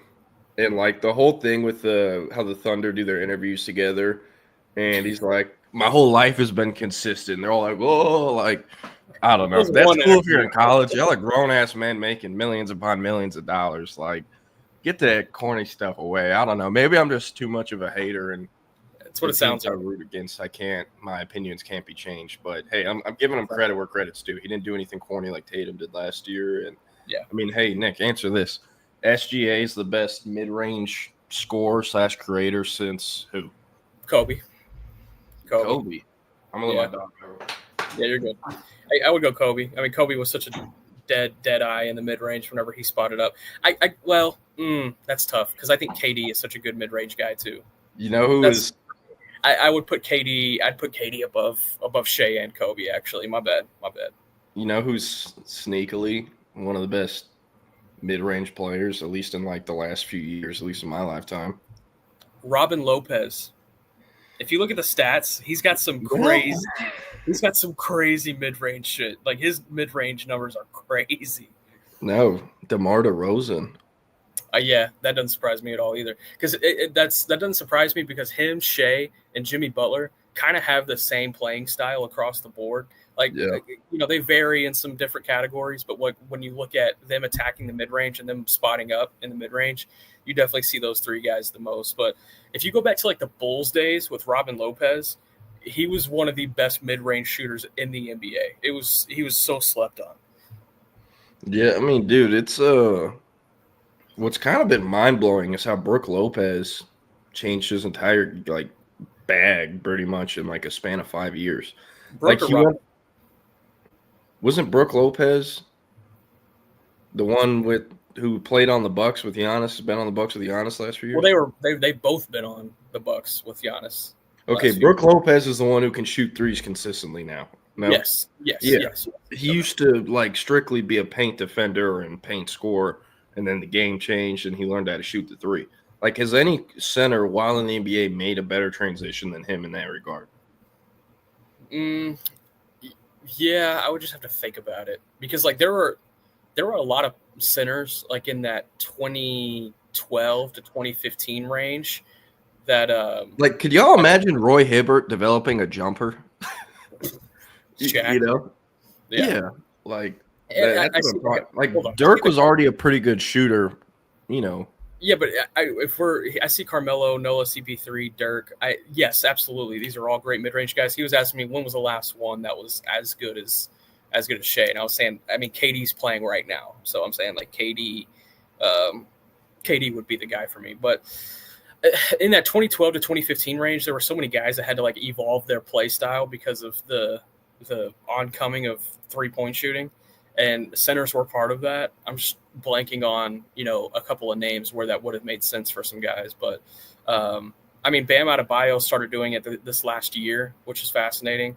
But, yeah, I'm not a huge fan of Bam's. But otherwise, I mean, there's a lot of stretch fives out there. Yeah. Well, we're going to get into some recruiting. No, it's what a lot of people are here for. Before we do, we're going to do a little fun segment. I think I do know the answer to this question.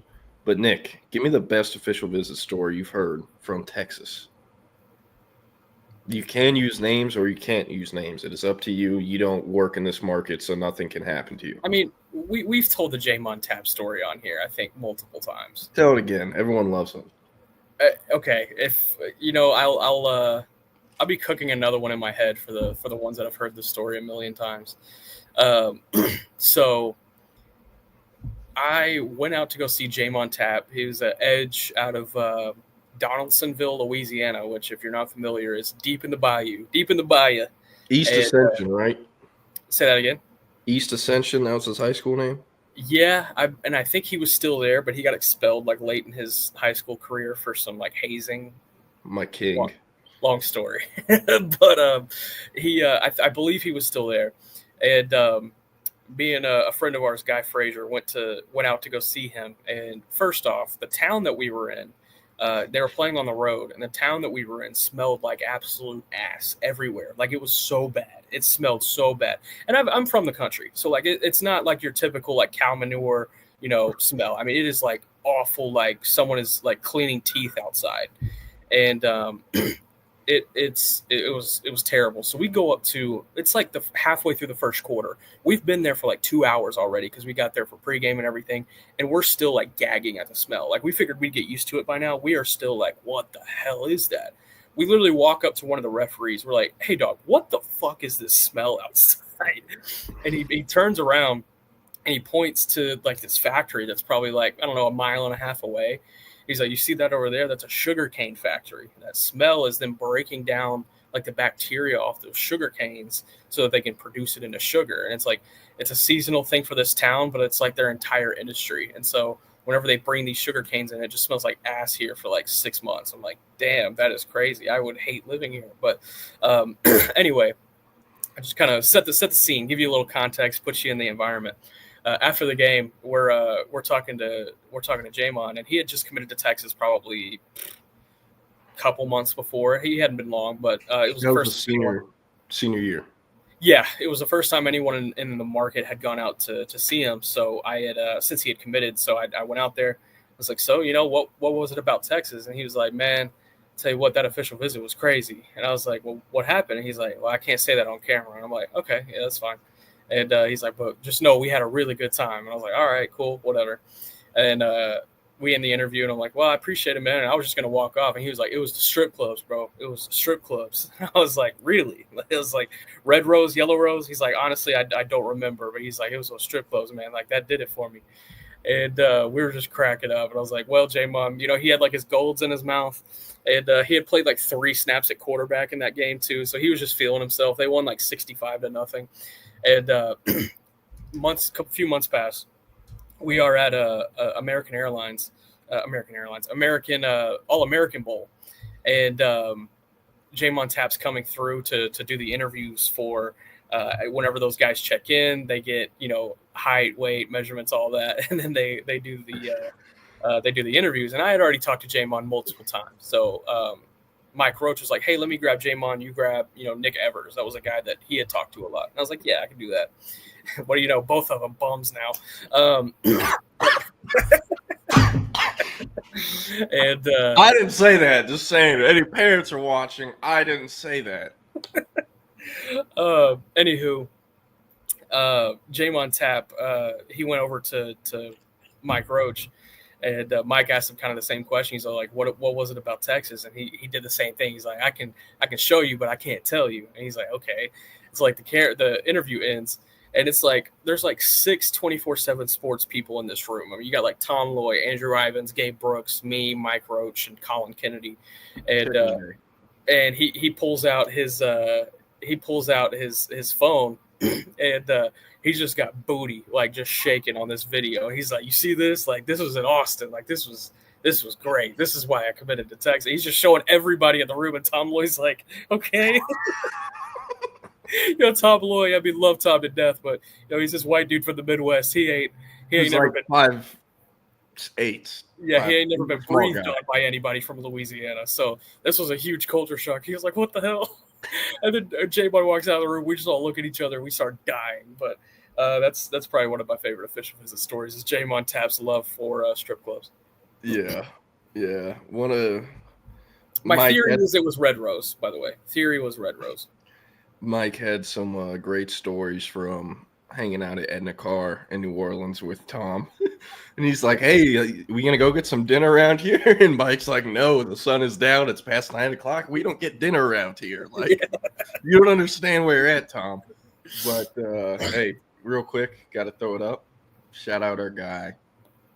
Mm-hmm. For those in audio only, this is the tweet thread when he got crystal ball to Texas. He said, don't know what crystal ball mean, but Austin is where it's at. No, this is when he got crystal ball to LSU. and there was like 3 or 4 like crystal balls to LSU that floated in, and he's like, "Don't know what crystal ball mean, but Austin is where it's at," and he meant that. He was standing on business. So he probably had that video posted like with it, but then took the video out. Yeah, we also have the awesome moment. Both those guys are now playing somewhere else. Tap is at Southern Miss, and Evers is still at UConn, I believe. No. I'm not talking about Evers. I think he is at UConn though. Who am I? Larry Turnagooden, who was San Jose State. Also a stinker, kind of. Very easy to tell it all American. Yeah, I mean the video of them where Jamon, Texas is live. Texas is the place. You don't want to be at Texas. You don't want to be living. Yeah, that was fantastic. But that was fantastic. Yeah. Anyways, we're getting into the important part of the show, or the part where I guess most people are here. I'm just going to roll down the list and basically go through what I've heard, what Horns 24/7 has heard thus far. A lot of these guys got on campus less than 24 hours ago, so we're still gathering info. I have another official visit story when we're done here. I'll wrap with another one. You just got to remind me. That's why I'm telling you. Sweet. So, Tyler Atkinson, starting with, I guess, the headliner, top 2 linebacker in the country, or number 2 linebacker in the country per 24/7, number 1 linebacker in the country per the composite. And hey, he's a vet with the media. This is a kid who's had offers since his 8th grade. He knows what to say on record, what not to say on record. He's never going to get too high or too low. So, like that being said, if you saw the quotes he gave afterwards, don't, I guess, be negative towards Texas's chances, because they have a shot. Talking to someone on the Georgia side of things, they think it's going to end up being Georgia versus Texas. Georgia's in a weird spot where they want 2 to 3 linebackers a cycle. They've OV'd 4 or 5. They know they're not getting 3 of those guys, and then they flipped one of them from Auburn yesterday. So they're pretty much all in on Atkinson because with what Atkinson is going to cost, they can't really sign Atkinson and one of those 3 other backers. So they kind of like, I don't want to say cut ties, but that's kind of what has happened. And they're all in on Atkinson. So it's interesting. Georgia, when they have their backs against the wall, they rarely miss. And also Texas, when they have their backs against the wall, they rarely miss. Texas, we feel good about their chances with Calvin Thomas and Kosiak Paul. I'll get into that later. But the 3 main targets are Braden Rouse, who's likely going to Tennessee, Xavier Griffin, who's likely going to Alabama but is committing like June 29th, sometime in the next week, and then Tyler Atkinson, who doesn't have a date set. If I'm Texas, I would try to go all in on Griffin first. He's a lower floor than Atkinson, but a much higher ceiling, and there's more versatility with him. And if it came down to it, I would rather pay I'd rather pay Griffin an extremely high amount than I would Atkinson, but I know that might not be how things work. It's going to be hard to keep Griffin from going to Bama. If he does go to Bama, then I think Texas is all in on the Atkinson train, and it's them versus Georgia. And Atkinson is getting, some pretty ridiculous NIL money. And I mean, hey, that's what you get when you got the leverage and you're one of the top backers in the country. Like we've reported, he's been hanging out in Austin a lot as of late. Working with Derek Johnson, working with Jeremy Hills, the guys over at Collective. There's also this new gym in Westlake that's like super exclusive. There's nothing online about memberships of the address, but I found it. It's in Westlake. It's called C4 Sports Performance Lab or something like that. It's basically like the David Mulligetta House of Training. Yeah, but it's through C4, like the energy drink company. So it's like branded C4 everywhere. But there's like a football field out there. It's right next to if you know on Bee Caves Road where the Westlake Dermatology is, kind of near Cuernavaca, it's kind of over there for any Austinites listening. But he's been working out there a lot. He's pretty much spent the entire summer in Austin when he's not taking official visits. He hasn't been in Georgia, back home in Georgia much. In Ohio State, Oregon, Clemson, those are the other schools in it besides Texas, Georgia. Ohio State didn't get an OV. They were supposed to, and then it got swapped out with the Texas one. So the Buckeyes are pretty much out of it. It'd be very surprising if he ended up there. And as far as the timeline goes, a lot of people are expecting Atkinson to come off the board this summer. He could take it into the fall, though. The thing is with him, the way this recruitment has been handled, everything has kind of been master planned by Dad. He also is signed to a super agent, David Mulugeta, and Athletes First. He spent time around a lot of former NFL players. Like, everything they've done in their process has been calculated to the 10th degree. So I say that to say, when he eventually does commit, he's going to sign with that school. So, Griffin might not be the same. He obviously committed to USC, ended up elsewhere. But I think wherever Atkinson ends up committing, whether it's the summer or the fall, that's where he's signing, just because that number is going to be so high. And all the other things I said about it just pretty much being master plan the entire last 3.5 years and the remaining 6 months of the cycle. So with him, people think it's Texas versus Georgia. It's hard to get anyone to really say who they think the favorite is, just because everyone knows that whatever the numbers are right now are not going to be the final numbers for NIL. So I wish I had more, but hey, that's kind of it. Like, the only thing I can say with confidence is Texas is in it. They're going to have a shot. And the consensus feedback is Texas versus Georgia. So, hey, they beat out Texas last cycle for Justice Terry. But at other times, hey, Georgia went into Texas, took some guys that Texas really wanted, Justin Williams, Joseph Jonah. So they have their battles, and Atkinson is going to be another big battle. Diabell did a lot of recruiting on campus this weekend, won the Elite 11 MVP. First, DJ Dog, for those curious. First Texas Longhorn commit to ever win the Elite 11. Not the first to compete there, but the first to win the MVP. So shout out to him. Was putting that everywhere, I guess, in people's faces this weekend, just helping recruit. And hey, that's a good tool. Richard Wesley made some huge news. This time he didn't jump in a pool with Sarkisian. Great job. Did you expect it? Huh? Did you expect this one coming? We know of several kids that's silenced. We were not told about Wesley, though, so no. And from everything we had heard from people on the West Coast going into the visit, like the people who were in the know in this recruitment more than anyone else didn't even see this coming. He was expecting to go into the fall, make a decision in the fall. He was going to take an official visit to Ohio State on August 30th. That OV has been booked for like 3 weeks. But, hey, he's canceled it. He's gone on record saying he's 1,000% locked in. His recruitment's over with, and he's done taking visits elsewhere unless it's to Austin, Texas. So we'll see, buddy. Hey, he's saying everything right on record. Like Nick said, got to see it to believe it. Just with the Oregon commitment lasting 17 days and the video that was filmed, all that, you got to take everything with a grain of salt here. So, hey, but nonetheless, a phenomenal prospect.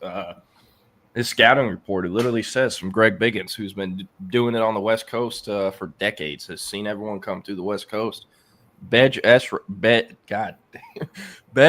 rusher to come out of the state of California since Kayvon Thibodeau in the 2019 class. Pretty high remarks right there. So people are saying he's Colin Simmons' successor. He's not Colin Simmons. There's only been one Colin Simmons. Yes, he's explosive off the line. Yes, he has a great first step. As someone who saw Colin Simmons at least probably like 15 games between his sophomore and senior year, he's not that. That doesn't mean he can't be a great player or potentially even better than Colin Simmons. They're just not the same exact. Like, you can't put a square hole in a circle peg or a square peg in a circle hole. Yeah, he's also a completely different body type. Exactly. Yeah, like he's much closer to a Thibodeau than a Colin Simmons. So it's great news. He profiles to that bigger edge position. I always get the Jack and Buck confused, so I'm not going to say which one it is because I'd probably get it wrong. But he profiles to the bigger edge position in Texas defense, which is good that they got this one done. They were looking at a kid that committed to Florida. I can't believe I'm blanking on his name. From Mississippi. He's a kid from Tupelo, Mississippi that committed to Florida. We have him as a 3-star. Everyone else has him as a 5 or something like that. Tupelo, by the way. Tupelo, by the way. Yeah, my bad. From Tupelo. Anyways, he chose Florida over LSU and Texas. Kid from Mississippi. Texas was recruiting him to play that big edge role. They were recruiting Trenton Henderson, who was on campus last weekend, and then Richard Wesley. Those are kind of the 3 main targets for that position. And okay, yeah, my bad. Jack, there it is, Manchester. And thank you. It's Draylen McCoy. Thank you. I don't know why that slipped me, but I always get the Jack and Budge flip-flopped and just didn't want to speak on it incorrectly. But it's the Jack. And jacks are typically more expensive than bucks because they're typically harder to find than bucks. Like 6'4" plus with length, strength, and bend is a lot more rare than 6'2", 6'3" with speed off the edge and not as much length. You know what I mean? They're a lot harder to find. Their dollar tags are higher. So a lot of people are asking, hey, does Richard Wesley, does that affect Jermaine Carlton's recruitment? It does not. Jermaine Carlton is more of a buck that can grow into a jack. He honestly could be either, but he can be a buck. He has enough explosiveness, whereas like Henderson, McCoy, and Wesley, they're kind of pretty much jacks through and through. We talked to someone at Texas. They don't think it's going to affect much with Carlton. I need to call people in Temple and figure that out still. I haven't done that because he committed yesterday. Wesley did. But from what I know about Carlton, like, it's not like he wasn't aware Texas was trying to, recruit and land other top-tier edge and D-line prospects. He knew that was a thing the whole time. So I doubt it makes a difference on his side either, but still need to confirm that. But hey, what a great get for Wesley. They beat out Oregon, Ohio State, and even A&M. They're kind of in there too. So only thing is, make sure he doesn't show up on other campuses, and hey, they'll get a great player in January. And no pools. No more pools. Yeah, no more pools, Mr. Wesley. And Nick, fun fact, most people know this, but it was originally a 2027 prospect who reclassed to 26. Whenever he did reclass, or I'm sorry, I just got a text.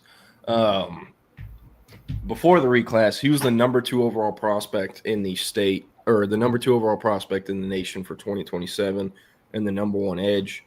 Reclass, he's now the number 35 prospect in 26, number 6 edge, number 4 in the state of California. So he can still finish higher. We got until late January, early February for the 2026 rankings to finalize, but nonetheless, like high 4-star, low 5-star talent, borderline 5-star kid, and great get for Texas. Manchester Red said, no, it's been fluid, but because I'm greedy, a potential edge class of Richard Wesley, Jermaine Carlton, and Trenton Henderson, QB nightmare fuel. It would just be really hard to get all 3 of them. I think Carlton is more likely than Henderson just because Carlton profiles to the other side. And like Wesley, Henderson's going to be really expensive. And if like you're paying 2 dudes that much that play the same position, or only one of them is really going to be on the field at the same time, like it doesn't make a ton of sense. So I think Texas, they're going to keep recruiting Henderson. You don't just drop a 5-stars recruitment overnight, especially after you made him pay his own way out there 2 weeks ago and then had him for an OV. It would just I can't see Texas dropping him and all that. And he's too good of a player. So they're going to continue recruiting him. The schools they're battling are LSU and Florida. He's going to announce it as his top 3. It was supposed to be yesterday, but now it's today. If it hasn't come out already, I don't know. I didn't see it this morning. And I'd probably view Florida as the team to beat there. USC had a lot of buzz for the longest time, and then something happened. I haven't quite figured it out, but something happened that has made them want to stay home more. And Florida, LSU, and Texas are obviously the closest. So the Gators are the ones to watch there. The Longhorns have kind of been stuffing them in a locker for Rodney and Cleveland. They're probably going to do that with Kendall Gervil and, the other players that they're battling the Gators for. So they don't – or I should say they have a higher number left available of total dollars to use in their budget than Texas does on the D-line and edge. So if it comes down to that, Florida will probably be pretty aggressive with him, even though they already have McCoy in the class. So there's that. Caden Prothro, tight end prospect I love out of small town Georgia in Bowden. Didn't say much on record. He never has really said much.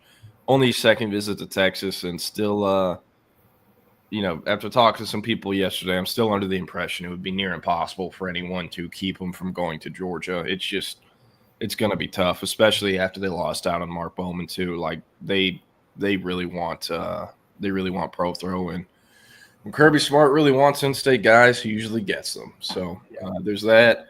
John Turrentine still working to dig up more. Mike Roach is supposed to talk to him tomorrow, or actually it's today. My bad. It's been a long weekend. But early reviews we've heard is good. Texas, or Hank has a source he spoke with at Texas that is kind of – let me be careful with the words here. I would say optimistic on Turrentine, Ojo, and Malachi Lee. That would be crazy. I think that would be a very, very, very hard class for Cal Flood to pull. But if it is, like, at least on paper out of high school, that would be a better tackle group than what Texas signed in 2022 with Kelvin Banks and Cam Williams. Are we talking Turntine more interior, though? He can play tackle in college. That's like he'll be a guard in the NFL, but he can play tackle in college. I think he's athletic enough. He has enough length. He has 34+ inch arms, and he'll need some body reshaping, and he'll probably be at right tackle because we expect him to get Felix Ojo, who will be the left tackle. But he can hold it down at tackle. I firmly do believe that. I just think he's a guard no matter what when it comes to the NFL due to the height. James Johnson, that one's interesting. Pretty much every source in it thinks like it's Miami, and there's no way it won't be Miami. This is a kid who was at either North Fort Myers or South Fort Myers before transferring into Miami Northwestern this spring. The Canes have had a lot of buzz before that. They've had even more since the transfer. And Texas, Georgia, Florida, Florida State, Miami, those are the schools in there. But Miami, Georgia, and Texas are probably the three to know, I'd say. Some weird stuff's going on there. But like, I think it could be Texas, but it would be surprising, and we are starting to hear that could happen sooner or later. So it's something we're tracking, but I think Kendall Gerville still has higher chances, I should say. Trenton Henderson, I kind of already covered everything I had on him as of now. We're still working again. We're gathering more on the Texas visit, how it went, all that. But Texas, LSU, Florida, those are the ones to know. Finley continues to be a hard read. Both sides of this thing have confidence, Notre Dame and Texas.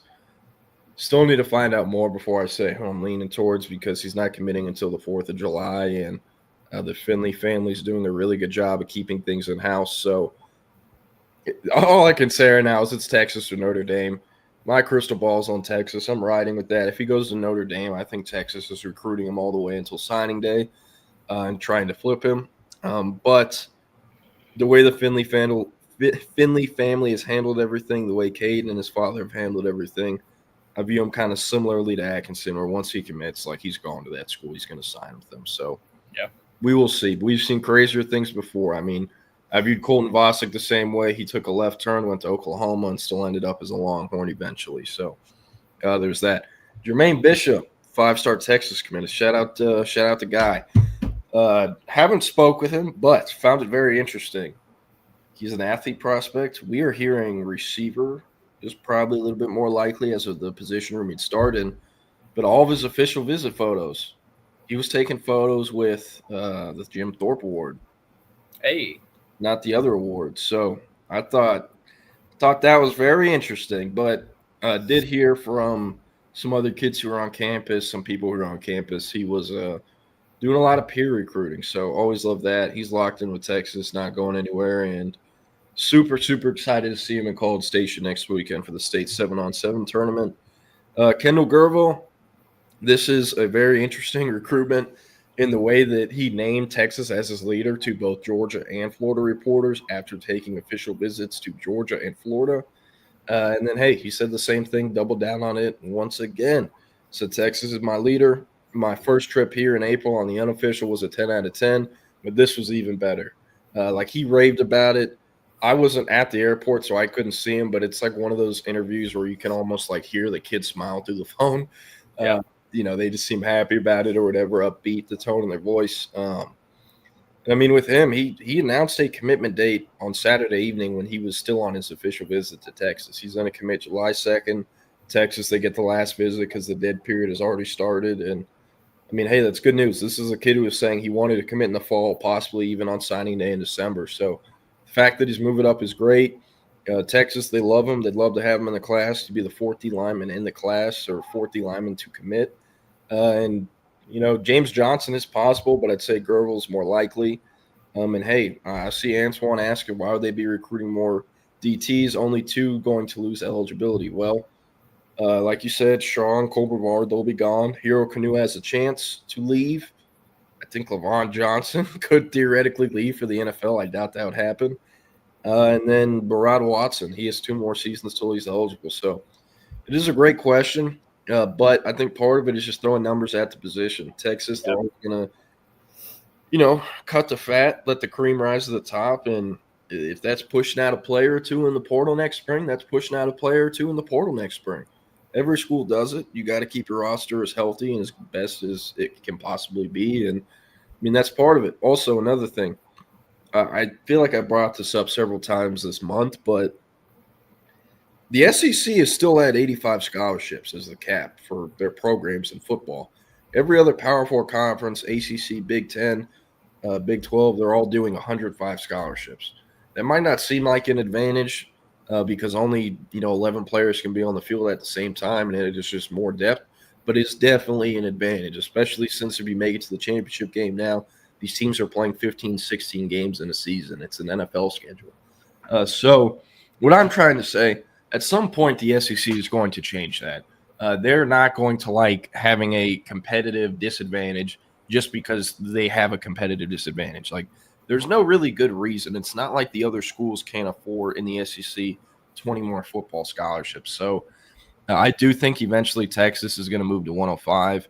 I'm not sure how the SEC would announce that. There's not really a good time at any point of the year to announce that to them, like when it comes to the portal, recruiting, and getting up to 105. So I think part of it is Texas kind of maybe recruiting a little bit like before the 26 class is playing their games, that the cap will be at 105 instead. So I think that could be part of it, but it's also just, man, throw numbers at a position like that if you're able to. And, hey, the best players are going to play. The cream's going to rise to the top. If that means a decent player or two going into the portal, that's fine, because you might have 4 or 5 really good players just as good, if not better than them. So that's, I guess, kind of my thoughts on people worrying about numbers at D-line. Chase Calicut, spoke with him yesterday. Texas visit went great. I don't want to say it was one of those where it couldn't have gone better, but it felt pretty close to that. But Georgia's the main competition there, and I guess Michigan, but it's really Texas, Georgia.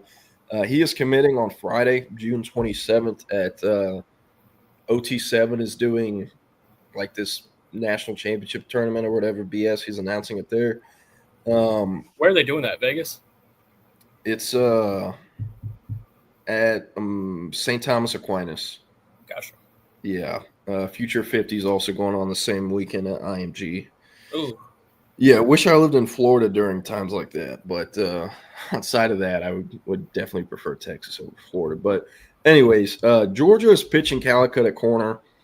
He's viewing playing DB for Kirby Smart kind of like what playing receiver for Heartline / Ryan Day is, where like as long as you show up every day and do everything the coaches tell you to, you're probably going to the NFL.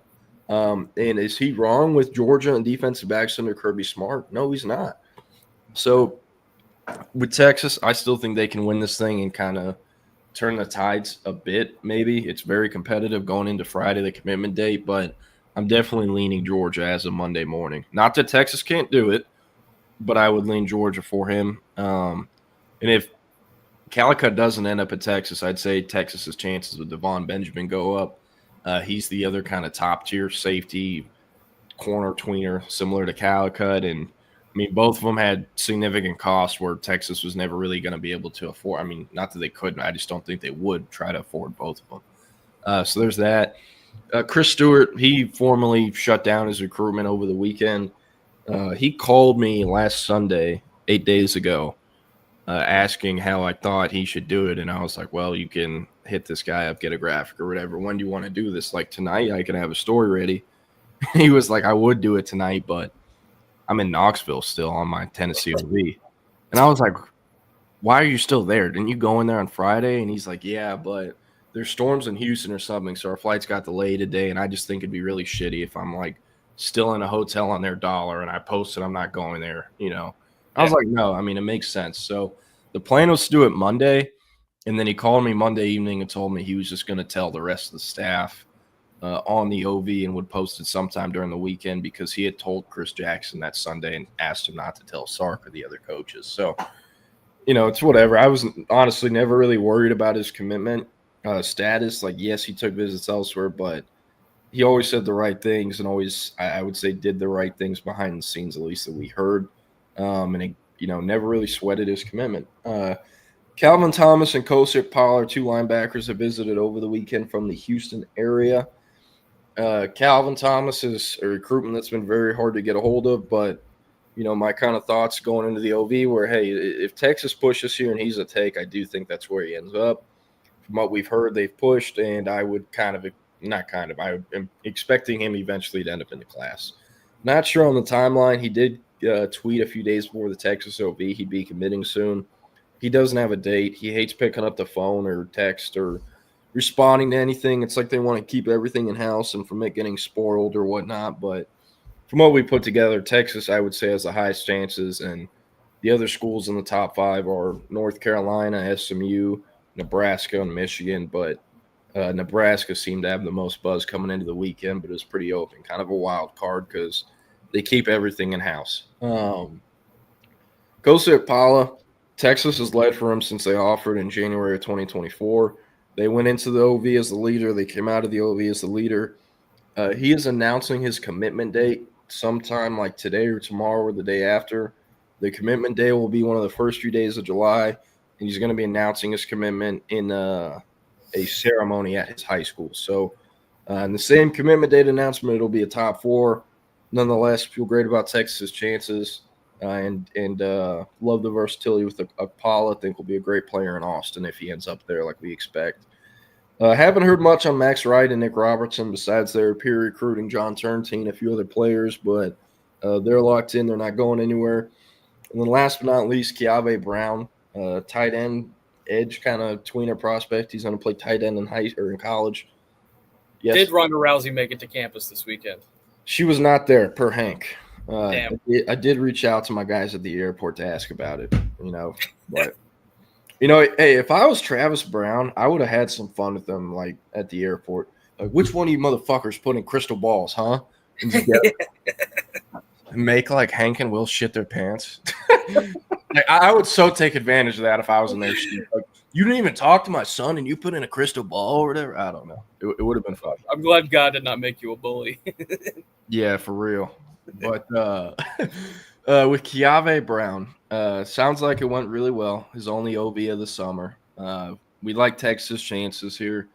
We're expecting him to announce a commitment yesterday morning. He told us, hey, pushing it back. Not sure why. Should be in either late June or early July, but still expected to be Texas. Don't really have anything much else to add there. On the official visitors from this weekend. So from here on out, it's just kind of no more visits until the season. Watch. The last week of July, they used to open up and, it'd be about, I think, like 4 or 5 days for schools to host recruits on like pool parties and kind of close the deal on summer recruiting. That whole thing is now gone. Like the entire month of July is now a dead period. So from midnight last night for Texas, it won't be till September 1st. Texas can't host visitors till September 1st. And if you play a home game week 1, which is August, like Texas, Ohio State, that game's either August 30th or 31st.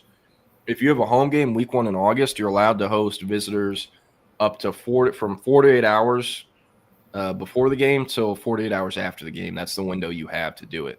Or else you can't host recruits in August. It's a violation. So since Texas, they don't play at home till week 2, they're not going to be able to host them until September 1st, which is, I think, like the Monday after the Texas game, maybe something like that. But yeah, and yes, I did say Keave.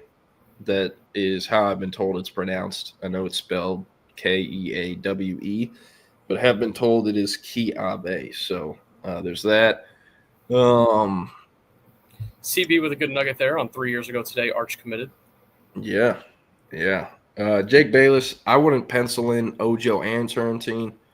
I think you can go ahead and do Ojo. At this point, from what we've heard, like, I think Texas is going to – I would say it's very close, and I think they've done enough to land him at this point. But if some funny business starts happening and it's, turns into a bidding war, I think Texas will do what it takes to get him still. They need a difference maker, a left tackle. Everyone knows what Felix Ojo and Texas have been saying about each other since January. Like, kind of also at this point, like you want the win perception wise as well. It's kind of like what Jonah Williams was. Like, not only did they need the position of need that player played, and he's the best player available at that position, but also with how things have gone sometimes and recruiting that specific position, landing that player is also a big part of a perception win too. So yeah, but hey, 3 years ago, like you just said, Arch committed. I remember driving to the state tournament. It happened. I was at a light in West Austin. This is crazy. I've told you this before, and I think I said it on the show. I was stopped at a stoplight in West Austin, and the notification pops up. I was like, holy shit. And then I remember, this is the exact spot I was at when Michael Jackson died. And they came over the radio and were like, eat, eat, eat. They stopped whatever song was playing on the radio, like, breaking, Michael Jackson has been found dead or has passed away or whatever. I don't know why I put those two and two together, but I did it immediately. And then I drove. You have a brain like an elephant. Yeah, I drove on the way to College Station, listened to the guys, Hudson and Mike, talk about the newest edition. Pull up. I'm at Veterans Memorial Complex. I walk over, say what's up to Mike, say what's up to Hudson. Hudson goes, yo, guess who just committed to Texas? I'm like, who? CJ Baxter. I was like, really? That's what's up. And he's like, yeah, he's currently on his official visit to A&M and called Texas from his hotel room to tell him he was committing. Nice. And I was like, hey, that's what's up. So every time Texas plays A&M now, I put that on the board, and they loved it. They loved it in November. Speaking of running back recruiting, here's the other official visit story. I'm glad you brought that up because also I would have forgot. The other official visit story. This is just classic Herman screwing things up. Sorry. This is crazy. I didn't know the dates were that close. Is crazy. That is crazy. Sorry. Tom Herman messing up recruitment. This is some classic Tom Herman messing up some shit, right? So this was June of 2021. They were recruiting the class of 2022, and they were trying to land 2 running backs in the class. Sark and them got to Texas January of 2021. So you're thinking of the 2021 class. Was Jaden Blue in the 21 class? He was 22, and he overlapped with both staffs.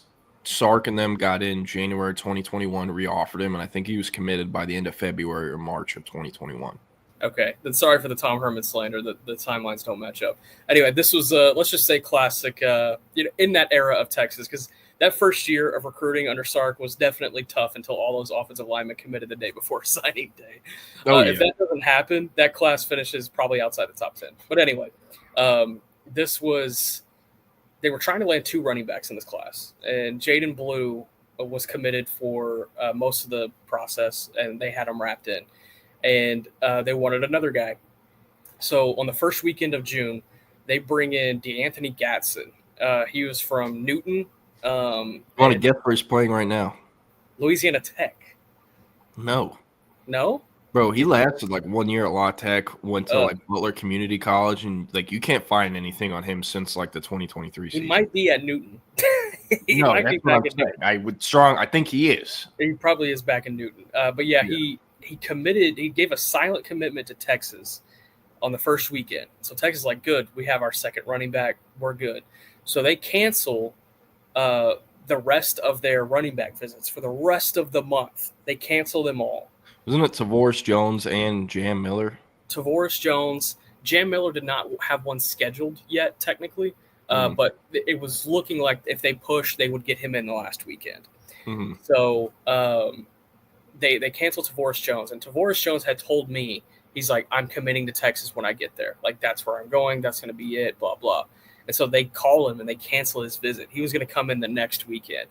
And he was like, oh, shit, like I'm screwed here.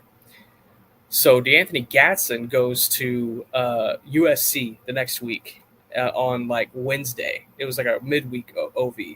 And he commits to USC publicly. Like he drops a commitment and everything to USC. And Tavoris Jones, they call him back. They're like, hey, big head, like, you trying to come back through this weekend? He's like, no, fuck you guys. He goes to Missouri and commits to Missouri on the visit while he's out there. And so Texas is up a shit creek without a paddle. And so they go into the final weekend. They call Jam Miller back, who, if you knew Jamarian, during his recruitment, this wouldn't surprise you, but he had no idea any of this was going on because he didn't pay attention to anything. He didn't pay attention to his ranking. He didn't pay attention to coaches calling him. He didn't pay attention to shit. And they call him like, hey, you want to come for an OV this weekend? And he's like, sure. He goes in for the OV, and he ends up committing. And they end up with a better two-back haul coming out of the summer than they would have initially had they just rolled with Galatzan.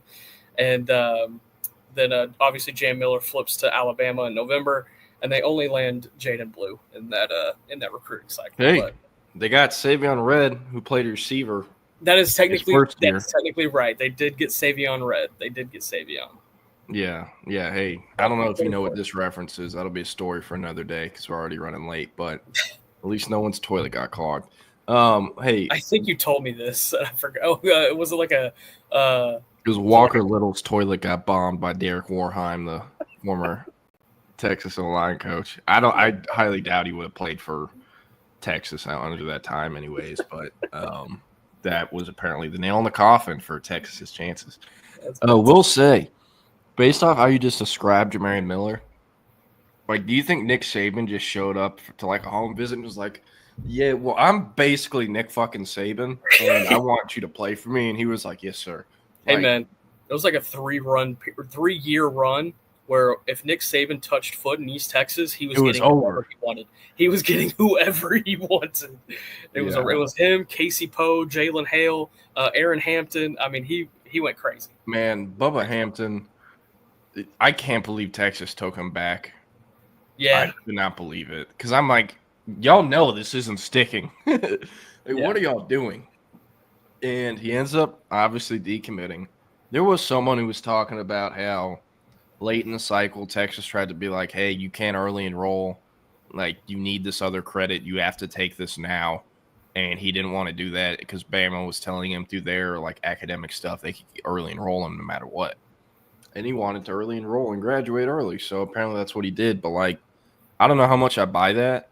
But it is interesting, you know. He shows up to Alabama. Saban retires. Holman Wiggins, his primary recruiter, goes to A&M.